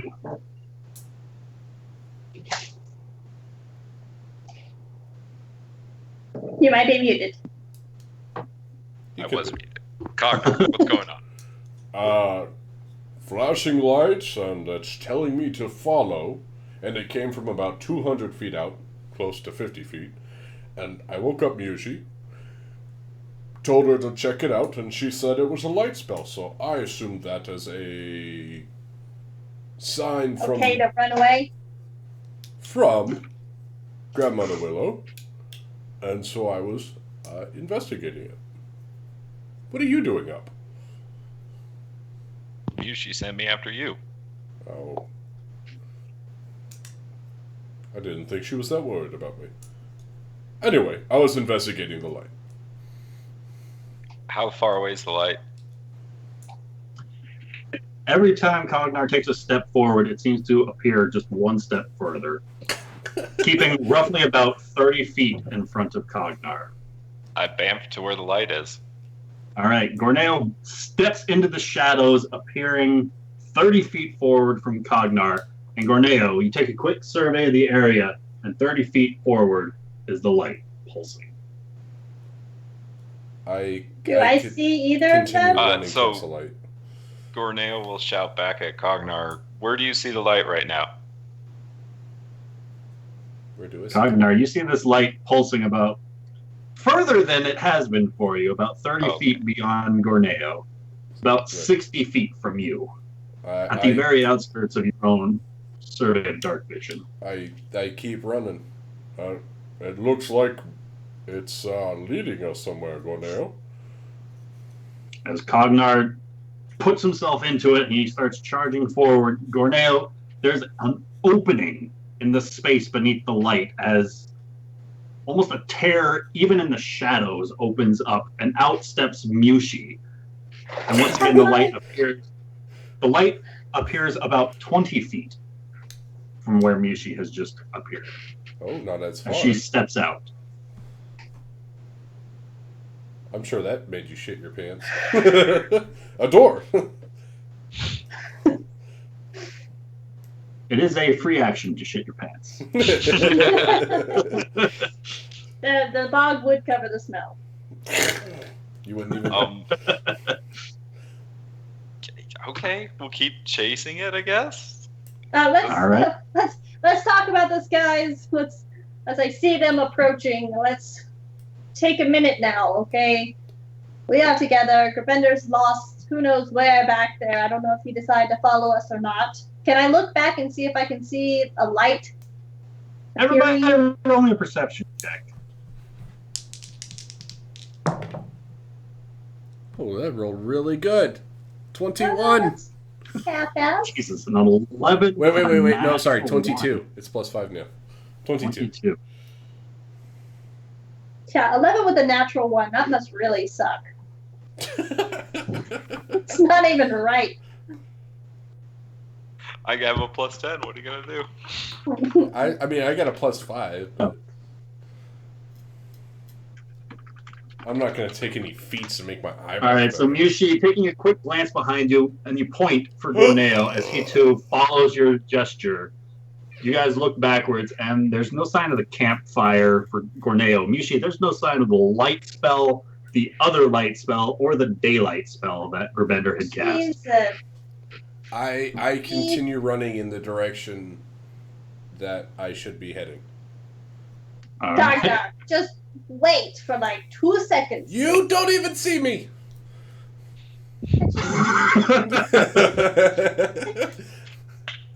I would say you guys are on a roughly 10-foot wide island at this point in time. Mushi, if you would like, you can try to grapple Cognar. I will try and grapple Cognar. All right, Mushi, can I get an athletics check? Oh, God. Contested by Cognar's own athletics or acrobatics. Yeah, I'm gonna fail. Can I just take my passive? 18. Roll a 1. No, even if I rolled a 1, I'd still beat your athletics. Cognar, Can I get advantage because I wasn't running this whole time, so he might be tired? I still beat your advantage. It doesn't matter. He's searching for you. And Mushi, you reach out and you grab hold of Cognar very firmly as he just continues stepping forward with you in front of him. He just keeps on going as the two of you start sinking into the muck behind you, Mushi. You only weigh 100 pounds, right? Like, with all your weight? 105. With all your weight. Oh, with all my weight? I don't know. Okay, anyway, I can still carry you. I can still carry you. Mushi, it's like you were like, stop, and he's just pushing you backwards. Can we just talk for 2 seconds? It's clearly not going anywhere if you wait. And I will grab her by the sleeve and turn her around and say, "There's a cave right there." Where? And I'm heading towards the cave as she looks around, so that way she's not messing with me anymore. Do I see a cave? Mushi, the first thing you notice is that this source of light is getting closer as Cognar keeps pushing you forward through the roughly thigh-high bog. And as you follow his gesture, in the normal darkness, there's a bit of an outline of a cave whenever this creature pulses with its source of light. So and you want as to your go... eyes begin to kind of adjust with your own dark vision, having stepped into a completely new area, it takes you a moment before you realize that's the outlining of an opening with a series of wild brush kind of decorating atop it and the length of the small island continuing out of the mouth. Hear me out just for a second. I see that there's a cave there, but I've heard of a fish that has a light, and little baby fish follow it and go right into its mouth and get killed. Do you really think this is smart? Do you know how many times I've been eaten by giant creatures that I've tried to kill from the inside? Do you know how many times you've died? Once. I can count that high. To heal you. What, We don't have Gravender here. Listen to my dog. That's Gerbender at the camp. Oh, it's okay. She's not gonna die. Don't go into the cave. He's begging you. I'm begging you. But I want to. I want to get something done. Oh dear. I know. He's trying to kill us. Puppy's not happy with me.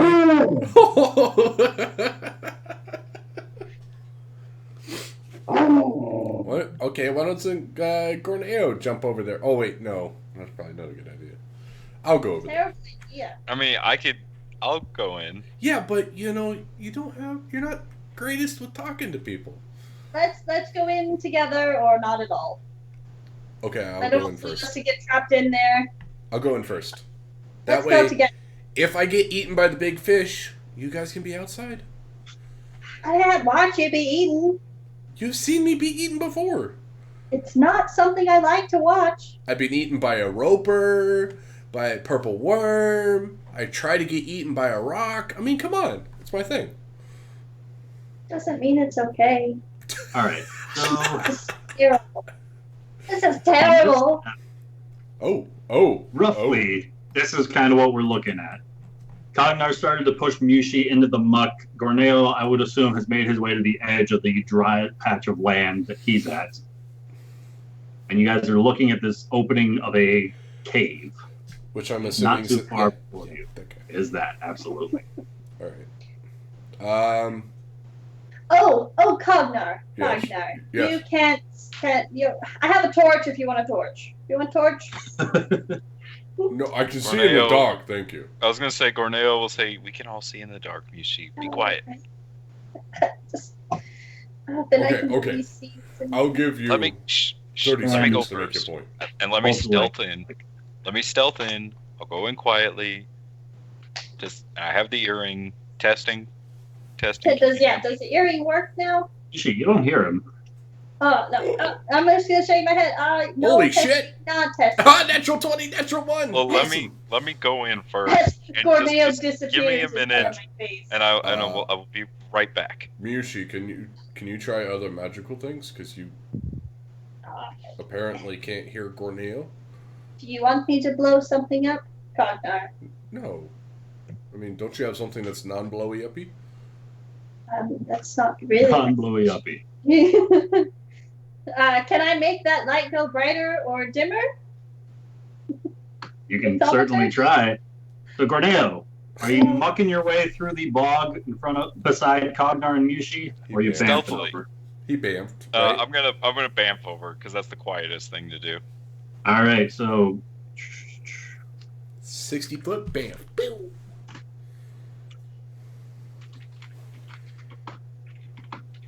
And I'm going to ask Mushi, okay, give me one good reason not to go over there right now. Because Corneo said wait, and he's quiet. Okay, So well, the there's someone last time trying- he said wait, he died to some undead dwarf. Well, the next time you said you would just go right to the light and come right back. You ran away, so you wait. Well, I went to the light and it went away from me, so I had to go after the light before I could come back. I don't want to hear it right now. You wait. Yeah, You I know don't want that's to hear it sound right logic. Sound Not logic! if you- all right. now. I almost got killed by a dwarf because of him. So, Hey, nobody else knows as that. Gorneo steps into the mouth of the cave, Mushi, you feel something crawl across your foot. What? Something on my foot. You Don't see? swing your axe at it. Okay, then we should get out of the bog. Move forward. Yes, let's back up. Oh, And what the there's a fuck? bit of a bubbling in front of you guys. Fuck. And as one of the bubbles bursts, it seems to take on a small little writhy figure as it This does is a so. fish. As it looks up, meeting Mushi's gaze down towards it. It's roughly about 10 to 12 inches tall. It seems to be composed of mud itself. As it seems to bubble and spew forth its own essence all about its form. Isn't that cute? It raises a single, what could almost be described as a bony finger in your direction, Yushi, before it speaks out in a language Cognar is not familiar with, but Yushi and Gorneo recognize as Terra, Oh, the earth, primordial earth language. Intruders. Everybody. Oh, What did they say? intruders. Oh, okay. And I will say to Mushi, what did they say? My God. It's Talking they This is they said perfect. intruder. The tank is going last. Congratulations, I'm just guys. loving this. I've rolled. My last 3 rolls have been a 20, a 1, and a 20. Yeah, that's great. There are numbers in between that, Gordeo. Well, Gorneo doesn't need all those numbers. He just needs the 1 and the 20.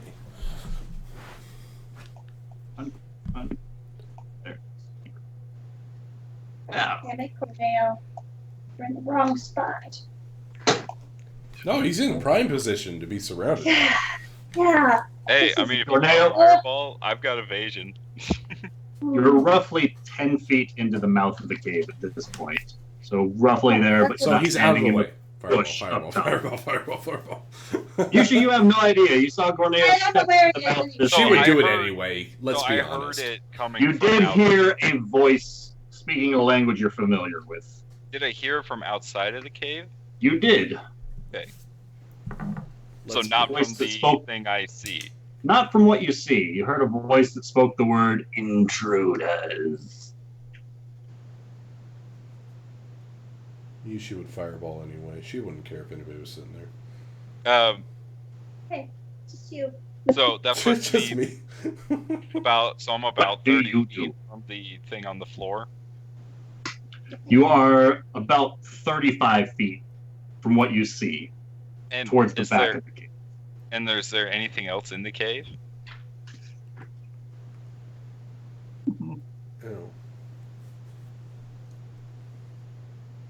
Not that you can see, no. Okay, it's just cave. Okay. Like, it looks like this thing that you can see is kind of bundled up towards the back of this cave. Like, it's not a very deep cave. It's just this small little tunnel. It goes about 35 feet from where you're currently standing, where this bundled up thing is on the floor, lying there, sad and alone, motionless, I'm assuming. Oh, that's so sad. motionless. Yes. I'm fucking interested. I will walk across the floor to the bundle. All right. Don't touch the bundle. As you make your way forward, the bundle continues to lie there, motionless. He assassinates the bundle. It looks to be wrapped in a very dirty cloak. This was a terrible decision. Is it? I don't know. I But think it's it's a a fish. great decision because It's- otherwise we it's- would have just sat here. It's so a there's fish. like appendages and things like that when I get closer. Roll me a quick investigation check Okay. to effectively survey, give a quick once over of what you see. What the fuck? That's Jeez. wow. What's with your 20s? He is Oh cheating. no! That's 5 for us tonight, guys. They're all As good. you- Those are mine. No, I rolled one. Start to shift the bundle before you, the cloth falls open, and that is what you see inside. It looks. I want to see. It, as well as another of its sort, are resting there on the ground, and there looks to be a long. This. Oh, hurry up! Get in there, Miyoshi. I want to see. I'm not going in there. I'm Hell going no. in there. Do you want to stay out Yeah. here with the mud creatures? I'm not going to go in between the mud creatures. If they hit me once, I'm dead. But they are still armed in any kind of makeshift gear, kind of loose, sharp rocks tied to a stick, as well as a belt pouch with a couple of small bags tied around it. So they're alive or dead? They're dead. They're dead.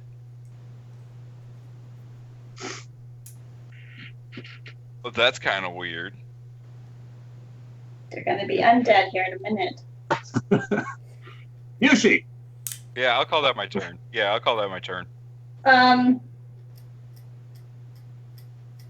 Clearly, I will speak back to them in Primordial. And I will say, we will go back now, our mistake. Primordial. Huh? Which language of Primordial? The one they just spoke to me, and I don't remember it. Terran. Terran. I don't know. I don't know. Whatever language. God, I need to speak Primordial just so I can translate from Yushi. Who speaks Primordial? Oh, Who speaks? Yeah, exactly. She uses the entirety of her movement to walk around I'm Cognar. walking backwards, like keeping an eye on them, and I say, Yushi, as you do so, something beneath the muck lashes forward with an 11 to hit. That does not hit. All right. God.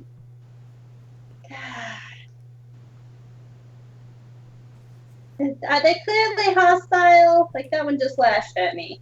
Yes. Well, something lashed Something at you can't see just lashed at you. It's Okay, probably well, that thing that touched your foot. Yeah, whatever touched my foot. Yeah, I'm gonna say we will leave. We apologize. We'll back up. And I will say, Cognar, we're gonna leave these people in peace. Let's back up here, okay? What about Corneo? He's more than capable. He's as good as dead.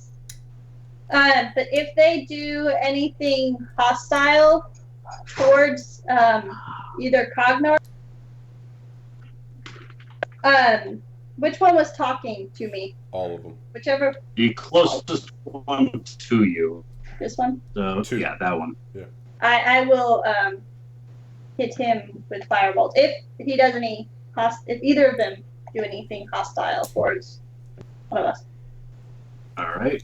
Yeah. All right, so this is boggy between us, right?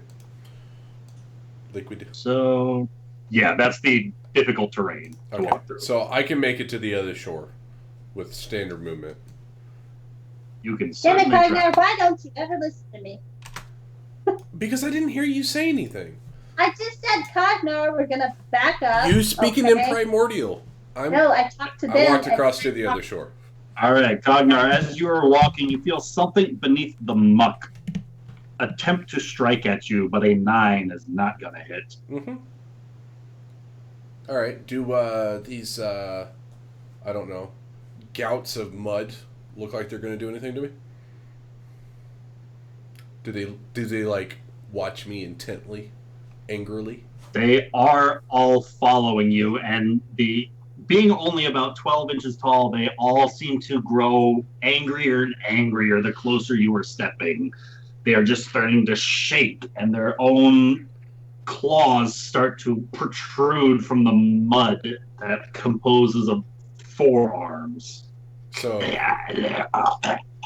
can I do like the, step 1 foot in, step 1 foot out? Like, do they get worse when I get closer, or like? How much movement have you got left? No, I've used everything to get to the shore. So I would say, having charged forward towards the island, probably with the intention of finding out what happened to Corneo. Yeah. Or at least let him know that, hey, we're not alone. All right. These things don't look that friendly the closer and closer you are getting. But for a better image for everybody, they look roughly like that. Oh, devil creatures. Yeah, love it. Well, what I will do is I will just I will ready in action. If I am attacked, I will retaliate. Otherwise, I am cool where I stand. All right. So with that, the swamp water starts to bubble and boil almost all around this island. And Holy fuck! Well, more of these figures burst forth from the muck itself. Whoa. And Cognar, Yes. the three closest to you are all lunging forward and making use of their tiny little fists, attempting to swing at you. The first is going to be a 17 hit. That misses. The second is going to be a 22 to hit. That hits. And the third reaches its fist deep into its throat and just spews mud forth from it. And I need you to make me a dexterity save. Oh, certainly. As from the one hit, you take 5 points of bludgeoning damage. All right. Let's start with that. Stupid enter's not working on the keyboard. All right, I got dexterity save, correct? Yes, sir. Wait. This is something I don't ever get to use. I get to add my shield's AC because it's only targeting me. Sure. So I get to add 3 to that, thanks to my shield. So that's 18. 18. You raise the shield up, and the mud just drips off of it, leaving the immaculate image of Bahamut unmudded. As the others start to make their way closer and closer. Cognar, the next one to approach you, swings with its fists, and that is going to be a 22 to hit. That hits. So that is going to be 2 points of bludgeoning damage. Ah! Fucking mud things. As another takes one flap of its mud-like wings and lands itself into the mud nearby no. and reaches its maw back into its throat. Mushi, I need a dexterity save from you. I would like to add that this definitely shot off my firebolt. Go ahead and fire that off. It's already there, but dexterity. Okay. save? Wait. When did you firebolt? Yes, Cognar makes yours. On my action, I said if they did anything hostile, I was going to shoot one of them. That's fine. The one that was speaking. So, I didn't realize there was 30 of them, but you know. last flames into the one I'm putting a red dot on. Okay. And then you said dexterity Oh, save. bolt. Yes. Oh, I thought you were fireballing. Victor. Damn, I wish you would have fireballed. I was like, I'm good. Let's go. That sucks. I'm being dragged under mud and dying. Wow. Way to go. Oh, fuck. I was hoping we could talk our way out. I'm good. As the muck from it deep within this creature's own bowels spews up and lands and splatters around you, the mud from the swamp starts to grow up and around your form, almost swallowing you. You are effectively restrained.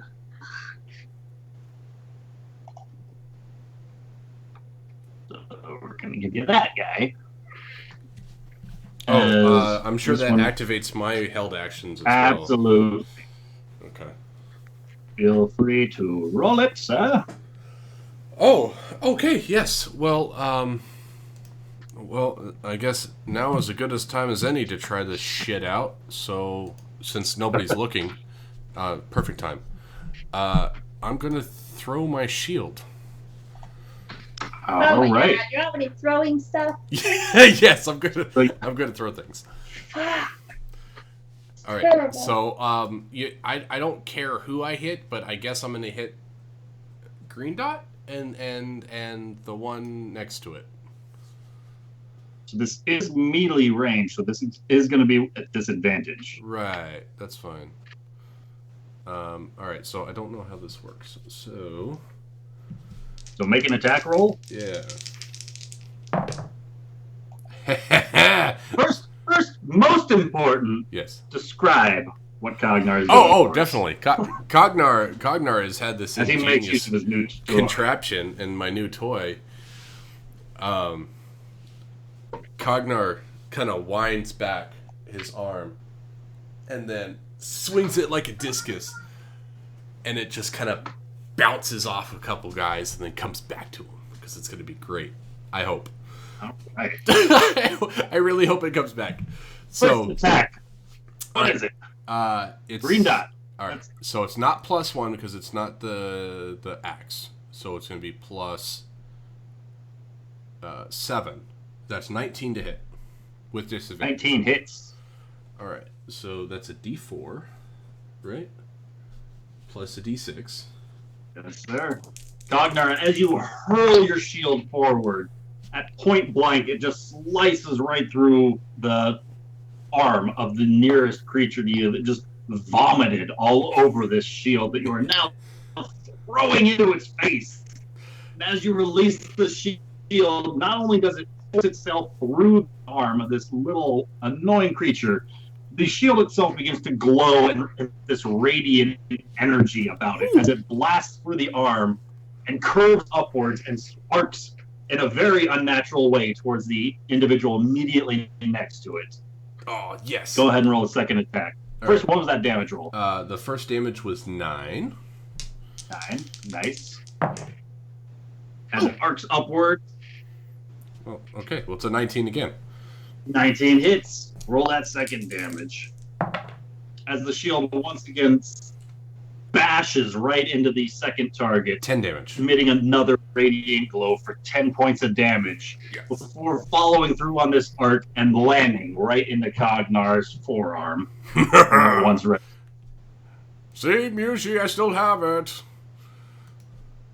With that, another one steps up behind Cognar. I still have a second attack. That was one attack. That's one attack action, right? I get 2 attacks around. Held action. Held action, Attack yeah. action is 2 attacks. All right. Yes, sir. All right. So the first one I hit, which I believe is the green dot, I'm gonna just hit with my Yes, axe. All right. Swing away, George. Oh, I hope this hits, but I doubt it's going to. 11? 11 just makes it. Oh my god! Hit with 11.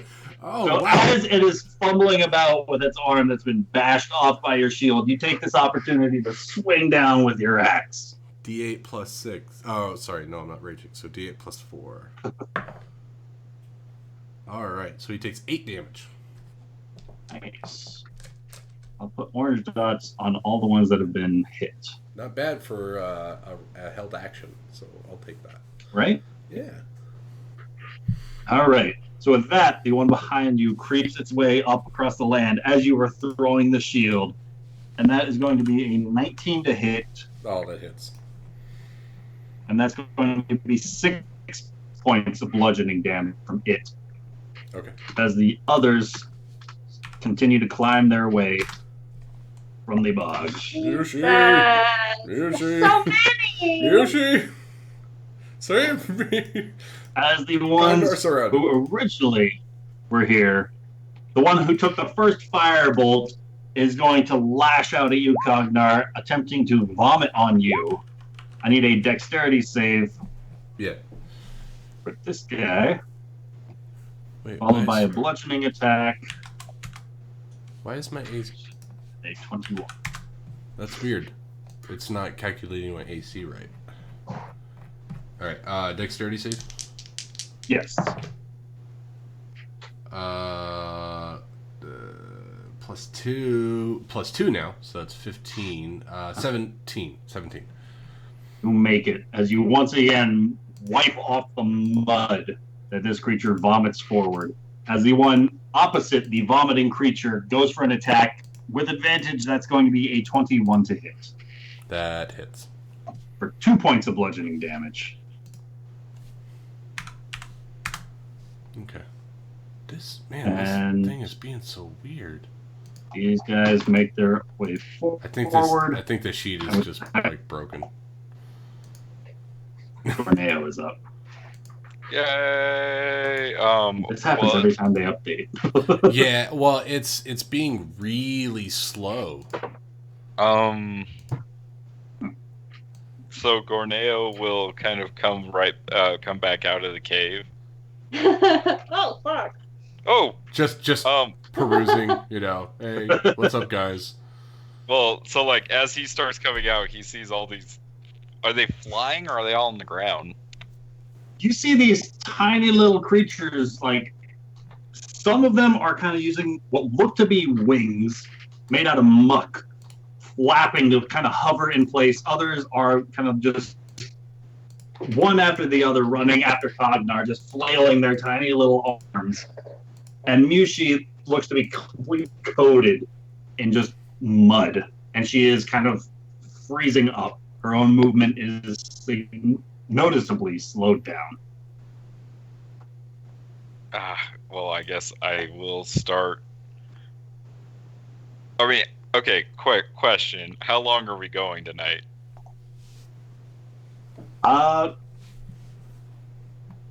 Let's say we'll end after the first fireball. Oh.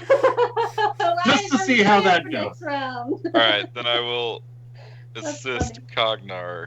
No pressure whatsoever. Come on. If you have another plan, absolutely feel free to use that. Oh, this is the perfect time to fireball. I know, but I need to do something else first. No, you don't. But So does a 24 hit? probably won't. 27 does hit. Oh, that's right, I have With advantage. the flanking advantage and sneak attack, doing 16 points of damage to this muck creature in front of you. I don't have Still a. alive. I'm no I will good hit for it this. again. Still alive.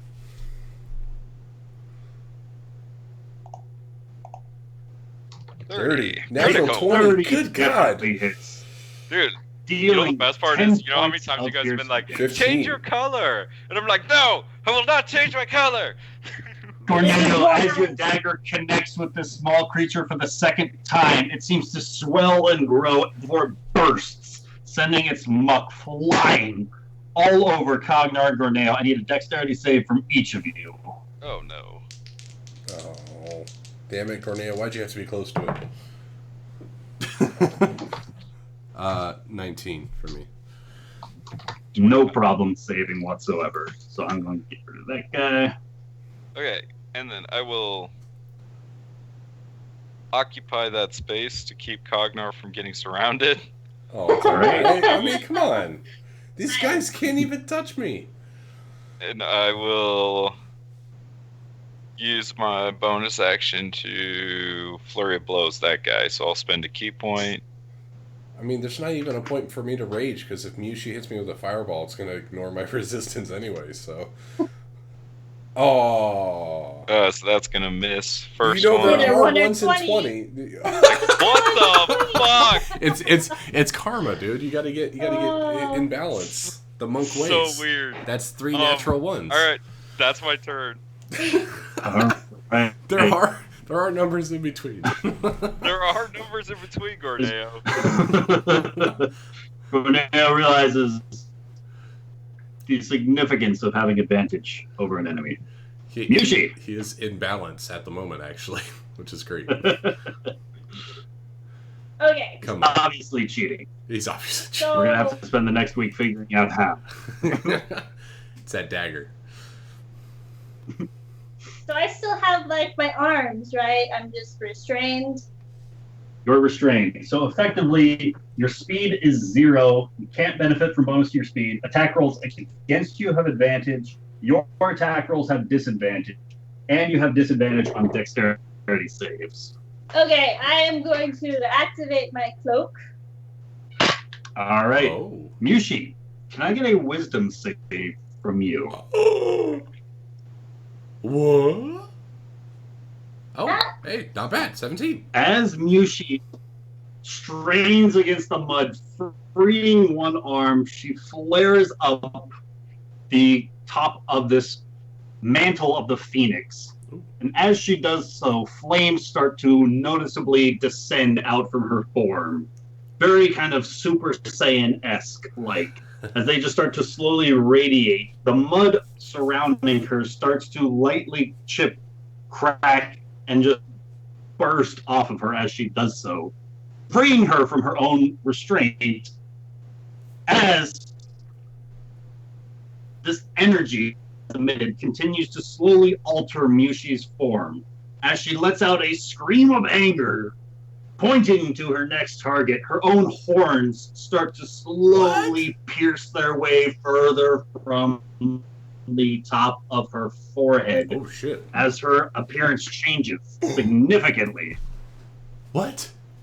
The fuck just happened to Mushi? Did you wild magic or some shit?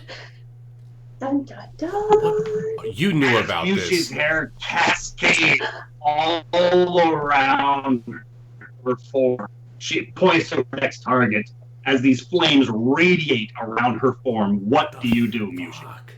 I She am is going the fire to cast prophet. Fireball, and I believe targeting. Oh god, I just had it. I moved my mouse. I think like right here, I could target just about. Oh all no! of Just put it right in the middle. Dude, Put it right in the just, middle. Just dump it on us. We're Dump at it full on us. HP. Come on. We're asking I'll- for. Come on. Fine, come on. you know what? I just changed forms. I'll just stick it right in the middle. You're What? evil. Just change forms. What? She did. She went Super Saiyan too. Frieza? Oh god, Um, it's cooler. And then. Oh shit, that's deck saves from us, right? So, next save from like everybody and y'all. Can I move it up? Like, up. Yeah. If I can hit everyone, that'd be great. I take- Almost. That's all I can do.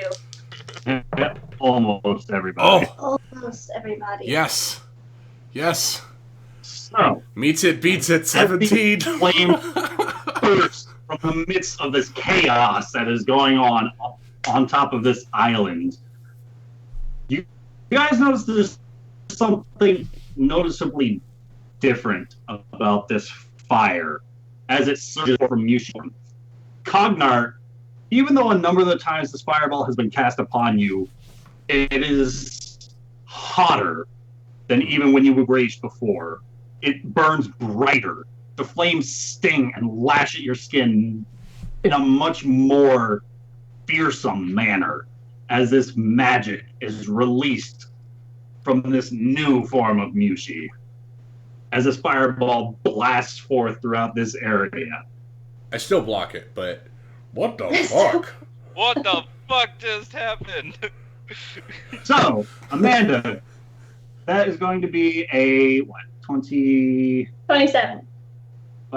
6, 7. Yeah, I used my reaction to take no damage, but what the fuck? And then, wait, 1 second. 32 fire damage, correct? Wait. Wait, what? It's a bonus Because of the 5. mantle active Oh, plus 5. What is Mantle of Flame? Magic. wasn't that? No. What the fuck? What is this? What is this? It's a class action. Leveling.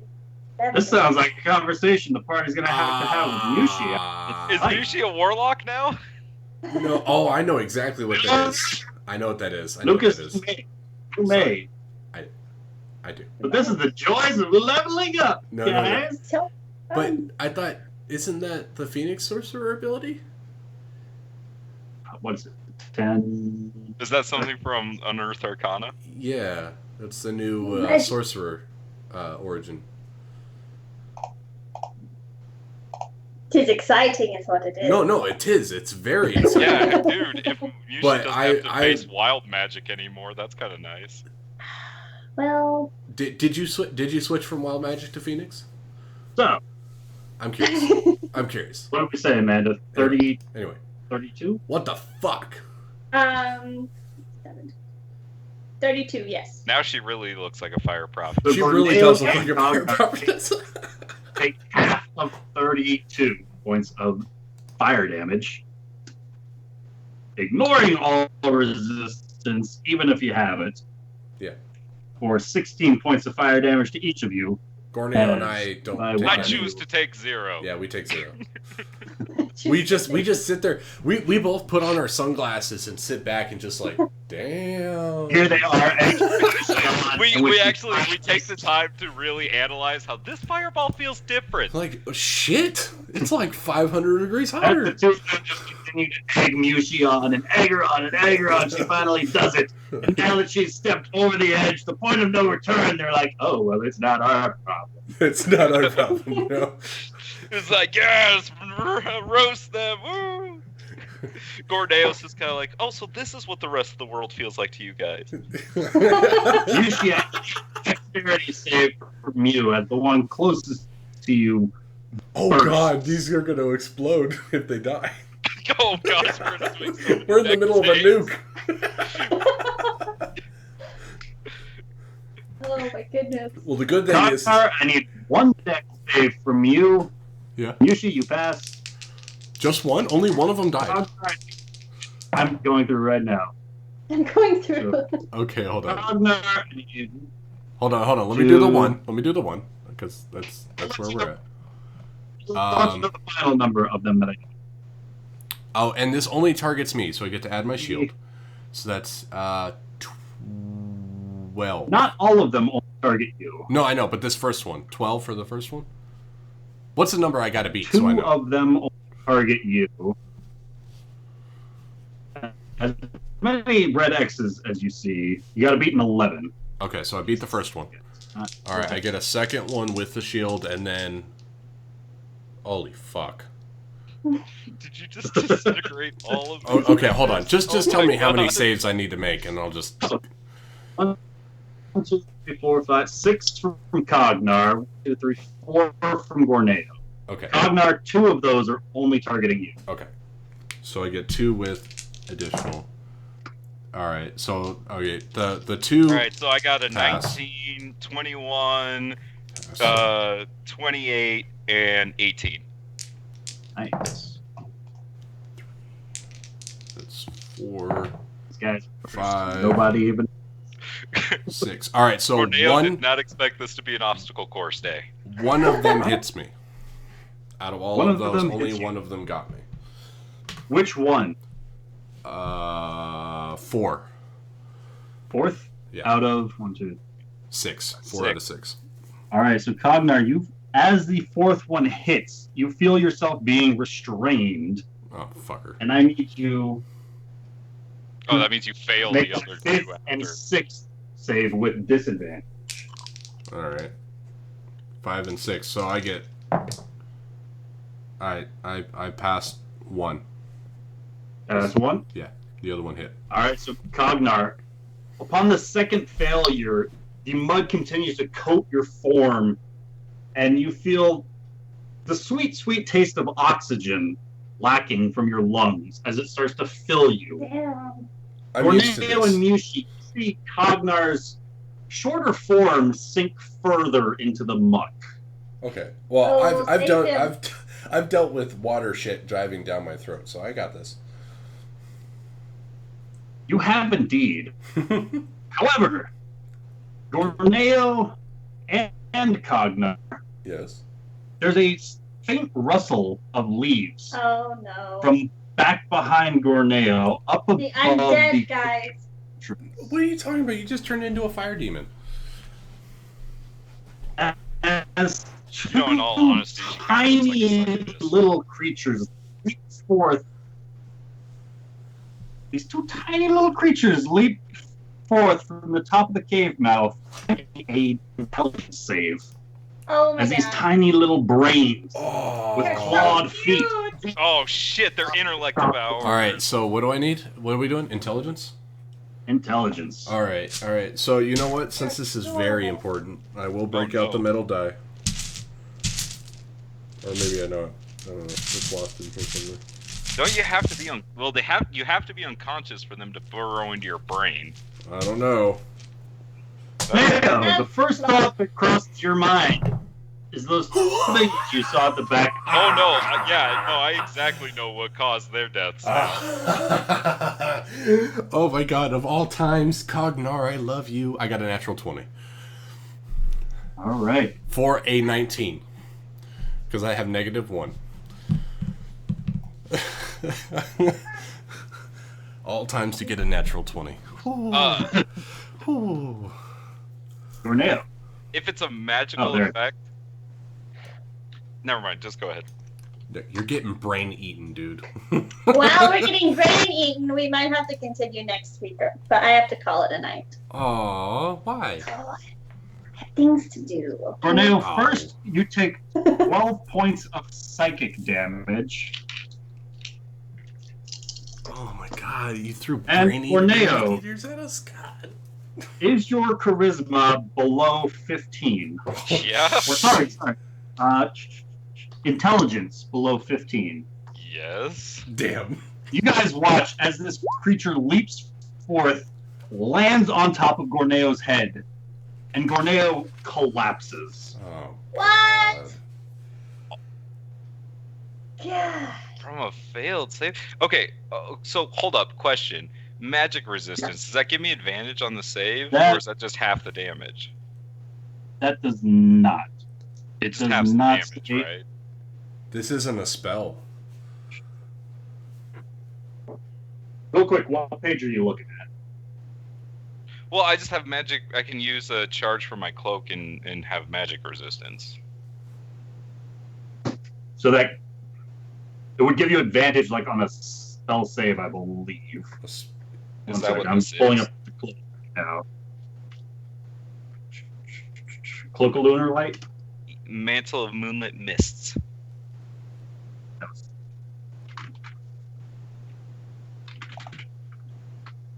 Moonlit Mists. Oh my god. So I can, as a reaction, But this is I can not get a spell, advantage on a no. saving throw against a spell. But this is not a spell. This is an ability. This It's is an ability. That's what I yeah. thought. Good Gorneo's try, though. intelligence. I thought, Is- I have it. I was You like, gotta try no. it. You gotta try it. Oh, if Yep. only if you would have taken the potion of Yeah. psychic resistance. Falls from unmoving before this creature. Cognar Yes. lies deep beneath this cocoon of mud Damn, there's that is stealth. slowly burying him.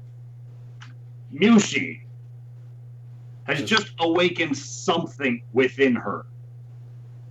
What's gonna happen next? Oh my god. Jesus. That was As intense. the pussy has spent less than a full day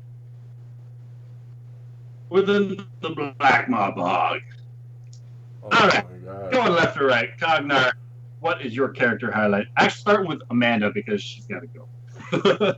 My highlight just happened. Okay, so Where's where'd you get? Gorneo just got his intelligence devoured? Yeah. All right. The mantle of Her flames. highlights include killing Grubender and watching Gorneo's intelligence You get know we devoured. totally left Gerbender all by himself, right? I know. That's what I was trying to stop you from doing, Cognar. It's all right. I'm fine. And I wasn't about to say, yeah, come with us. Let me be the reason you're dead. Again. No, instead I just left him to die alone. I can't win. Yeah, but my highlight was this. I've been waiting for this for a little while, so I'm pretty excited. Waiting for the perfect opportunity, and it hit. Oh, God, intellect devours. Damn. So great. And then next session, I want to get out of this, and I hope that we find Grubender. And then if we find Grubender, I hope we get out of here. So I guess that involves finding Grandmother Willow. You said Yes. I was restrained, right? Yes. You are double checking No. right now. Yeah. I thought you said restrained, but now you might be like, Restrained. Damn, Yeah. Ryan, you rolled high. Yeah. I know. I got a 6 I and know. a 6 and You know, a 3. not I to, was like, not to oh. metagame, but since the session's over, fuck you, buddy. You'll see that I went like This this. is a 12 on average. I passed that. I know. I know. Oh my You'll- god. If you go back to the VOD, you'll see that I went like this when I was asking what your intelligence is. Because now that everybody leveled up, I made myself a new cheat sheet with everyone's like most prominent abilities and stuff and skills and Oh. things.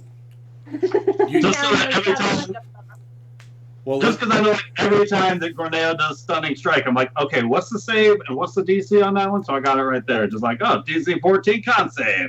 Or else they're stunned until the end of Gorneo's next. If I wouldn't have got that natural 20, we both would have been right in the same situation. Would have been.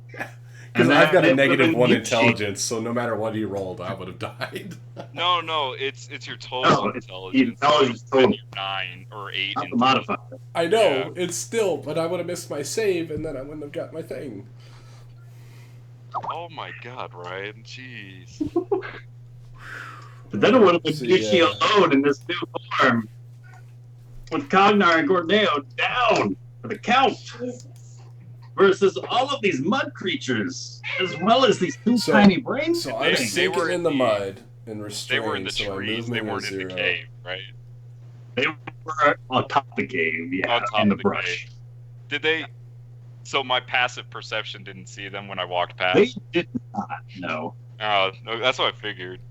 They must have stealthed really well. Yeah. They did better on their stealth, but also. They did have their turn held, so that whenever Gorneo whenever Gorneo would have left the cave, they would have descended down upon whoever entered the cave. So not just Gorneo, but on my backside. I get you. They hit me from behind. Yeah. Okay, that makes sense. So that's kind of what triggered. God damn, you rolled a 15. You rolled a 15. No. God damn, man. I have an intelligence of 12 on 3d6. On 3d6, generally speaking, I still live through that. Yeah. Oh, man. I'm a little salty about that. A little salty. Well, let's put it this way. At least you die by the DM. I didn't die by the DM my last 2 characters. I killed myself. Well, I'm not dead. He just drained me and knocked me unconscious. And it'll come back slowly, but... Stunned. Oh, I thought if you got reduced down to 0, if a stat got reduced to 0, you were dead. No. Is that not a thing anymore? No, it wasn't a thing before. Not for every stat. I need it. Depends on the stat. I if don't your think con it's- reaches die. I want to double check instant death. Because the fight with Laz again, normally when your charisma drops to 0, you're just brain dead. Kind of like the Feeble Mind spell, I believe it is. Drops your charisma to 0. But the Lazagan fight, he's got the ability that keeps slowly devouring your charisma, and if that makes it hit 0, you die. I see. But good news, spending the time in Triborg, Gorneo's looking very charismatic, back to his usual self, now that he's lying in the muck. 197. Shit. But Cognar, character highlight for this set, Cognar to accomplish next time. Okay, apparently instant death can only happen either by a spell or when you hit 0 hit points and then something exceeds your hit point maximum. Right. So they took out all the other ways you can instant death. Even the stat. They don't like save or die. Yeah, but you know what? They pretty much took out all the save or die spells, and they turned them into savers. Well, it's a good thing. It's a good thing that Gerbender has greater restoration now. It's true. But you just have to get him back to wherever Gerbender is. Yeah. All right. So who's up next? Me or? Yes, sir. Okay. Well, highlight was. Wow, really didn't do much this session either. I Captain America'd my shield. That was pretty awesome. That was pretty awesome. I dodged a Miushi empowered fireball. Pretty awesome. It's really nice not being encumbered by a large weapon anymore, so I can not have disadvantage on my dexterity. Seeing the light, I had a feeling the lights were bad, but maybe they need us to save the person there. No, though the people in there are definitely dead. Does one of them look like a grandmother? Nope, they are both actually bullywogs. You know those frog human-looking things? Fuck. Frog people. Yeah, alright. They have loot on them, but they are dead. Well, I'm gonna about call They out this won't whole... be joining this combat. They're all dead. I'm the type where you yeah. just look through their pockets and look for loose change. Yeah. Yeah, I'm about to crawl out a hole and smash some brains. So, yeah, that's next week. They've also got like their heads have big holes in their skulls.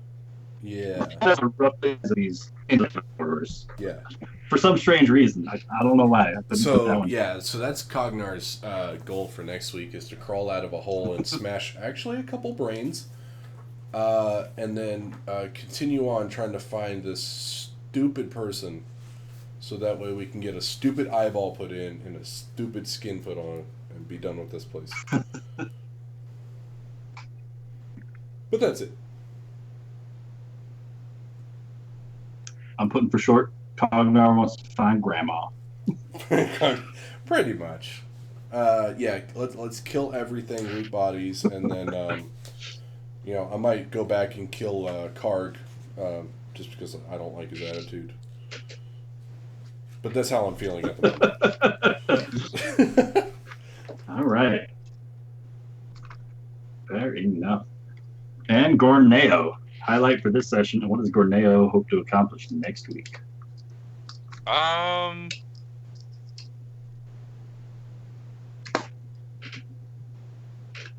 enjoyed getting my vest, I guess. That was kind of fun, doing that whole morning montage of Gorneo going across the city. All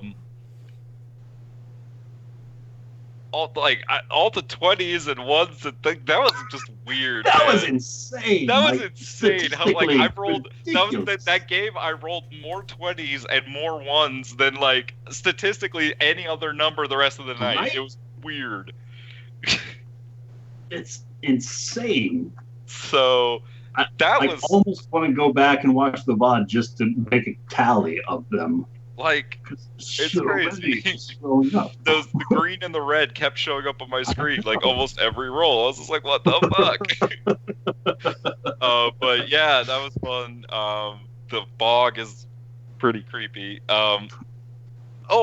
Actually, weirdly enough for Gorneo, one of the highlights was actually Mushi handing over the personal testament of Ermrail, because didn't have that before. That's good information. I think that was the text that you and Mushi worked on together inside the Feathergale Spire. Yes. That was where we figured out one of the books was written in Tehran and oh, okay. I don't remember getting this information though. So another language. This makes me feel like finding Marlos is actually more important. Especially if the cult is showing up in that town nearby, it means that we really need to deal with these old Earth bastards. So, Get out of the bog, deal with the Earth bastards.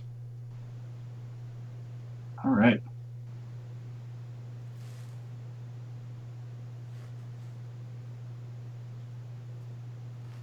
Should have just gone around the bog. But then you would never get your eyeball put in. Or my intellect devoured. Yeah. Maybe these guys can help you out. You'll be like, hey, Mr. Brain Monster, can you, while you're working around in there, just rewire everything to work with this eyeball?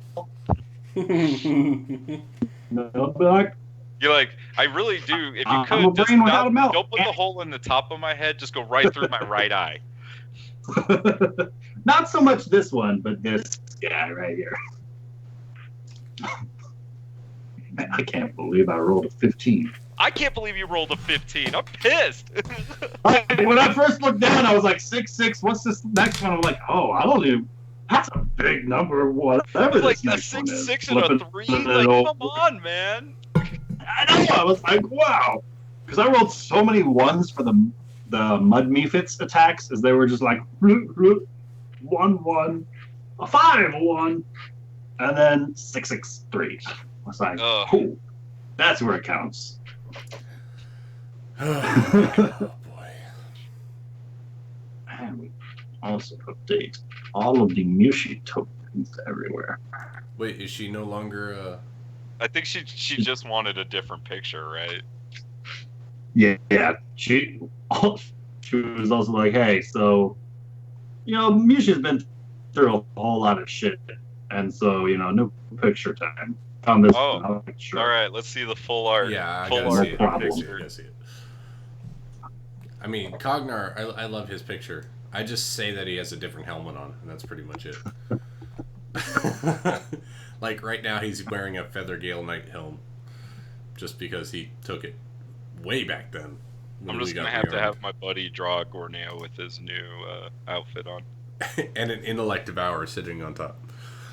I mean, like, my picture for Gorneo is pretty awesome. I mean, Yeah. it's just like, you know, the moment he saved the world. Yes, so awesome.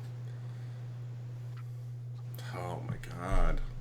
I'll have Intellect to find. devouers. Sure, she sent me and put it on Skype because it was a couple of weeks ago. Basically, I told her like, okay, so like the next time you activate the Phoenix Mantle thing, we'll do the thing then. So she changed from chaos magic to From Wild Magic to the Phoenix one. Phoenix one, yeah. Awesome. Basically, she was looking that over and she was like, Ryan, I mean, come on. It's me. Also, because we had a real long talk about like Mushi about the time the fight against the Sacred Stone Monastery, where it was everybody inside and Mushi got locked out. And she was like, I can't remember what the most of the conversation was about, but it got around. Remember where the Durgar kind of swarmed into that front room and shut the front door, locking that far Mushi back. outside the fight? Oh, That far back. yeah. Where we got to talking, it was like, okay, so kind of work with me.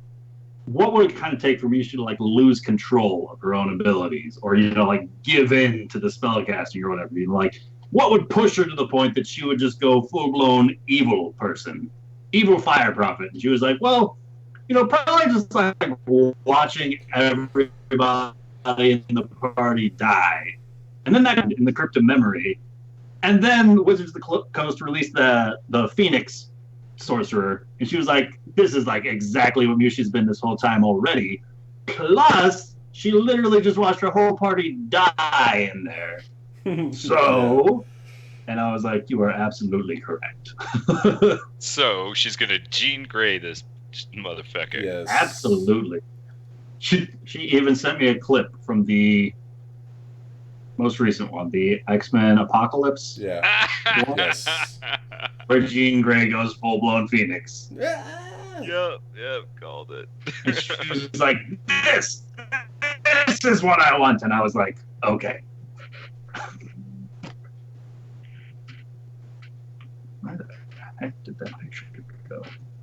Well, I'll have to send a picture on Skype because I can't find it right now. But I'll make sure not to be next to her when she dies. Fuck. Well, at least she won't have wild magic anymore. That's kind of nice. I can't remember for certain, but I think she wanted to keep. Yeah, she kept wild magic. Oh, so she only traded out a few things? She was like, so wild magic is kind of good for everybody. It can be good for the DM, it can be good for the players, it can be bad for the players, it can be bad for the DM. Anyway, we can do the Phoenix Prophet thing and just keep that in because it's only on a spell of level 1 or above. And then it's random after that. So I was like, you know what? Sure. Yeah, so she got rid of what? So she doesn't have Bend- tides, but yeah, she has tides, wild chaos, or magic bend still. luck, right? Right. Okay. Right. Cool.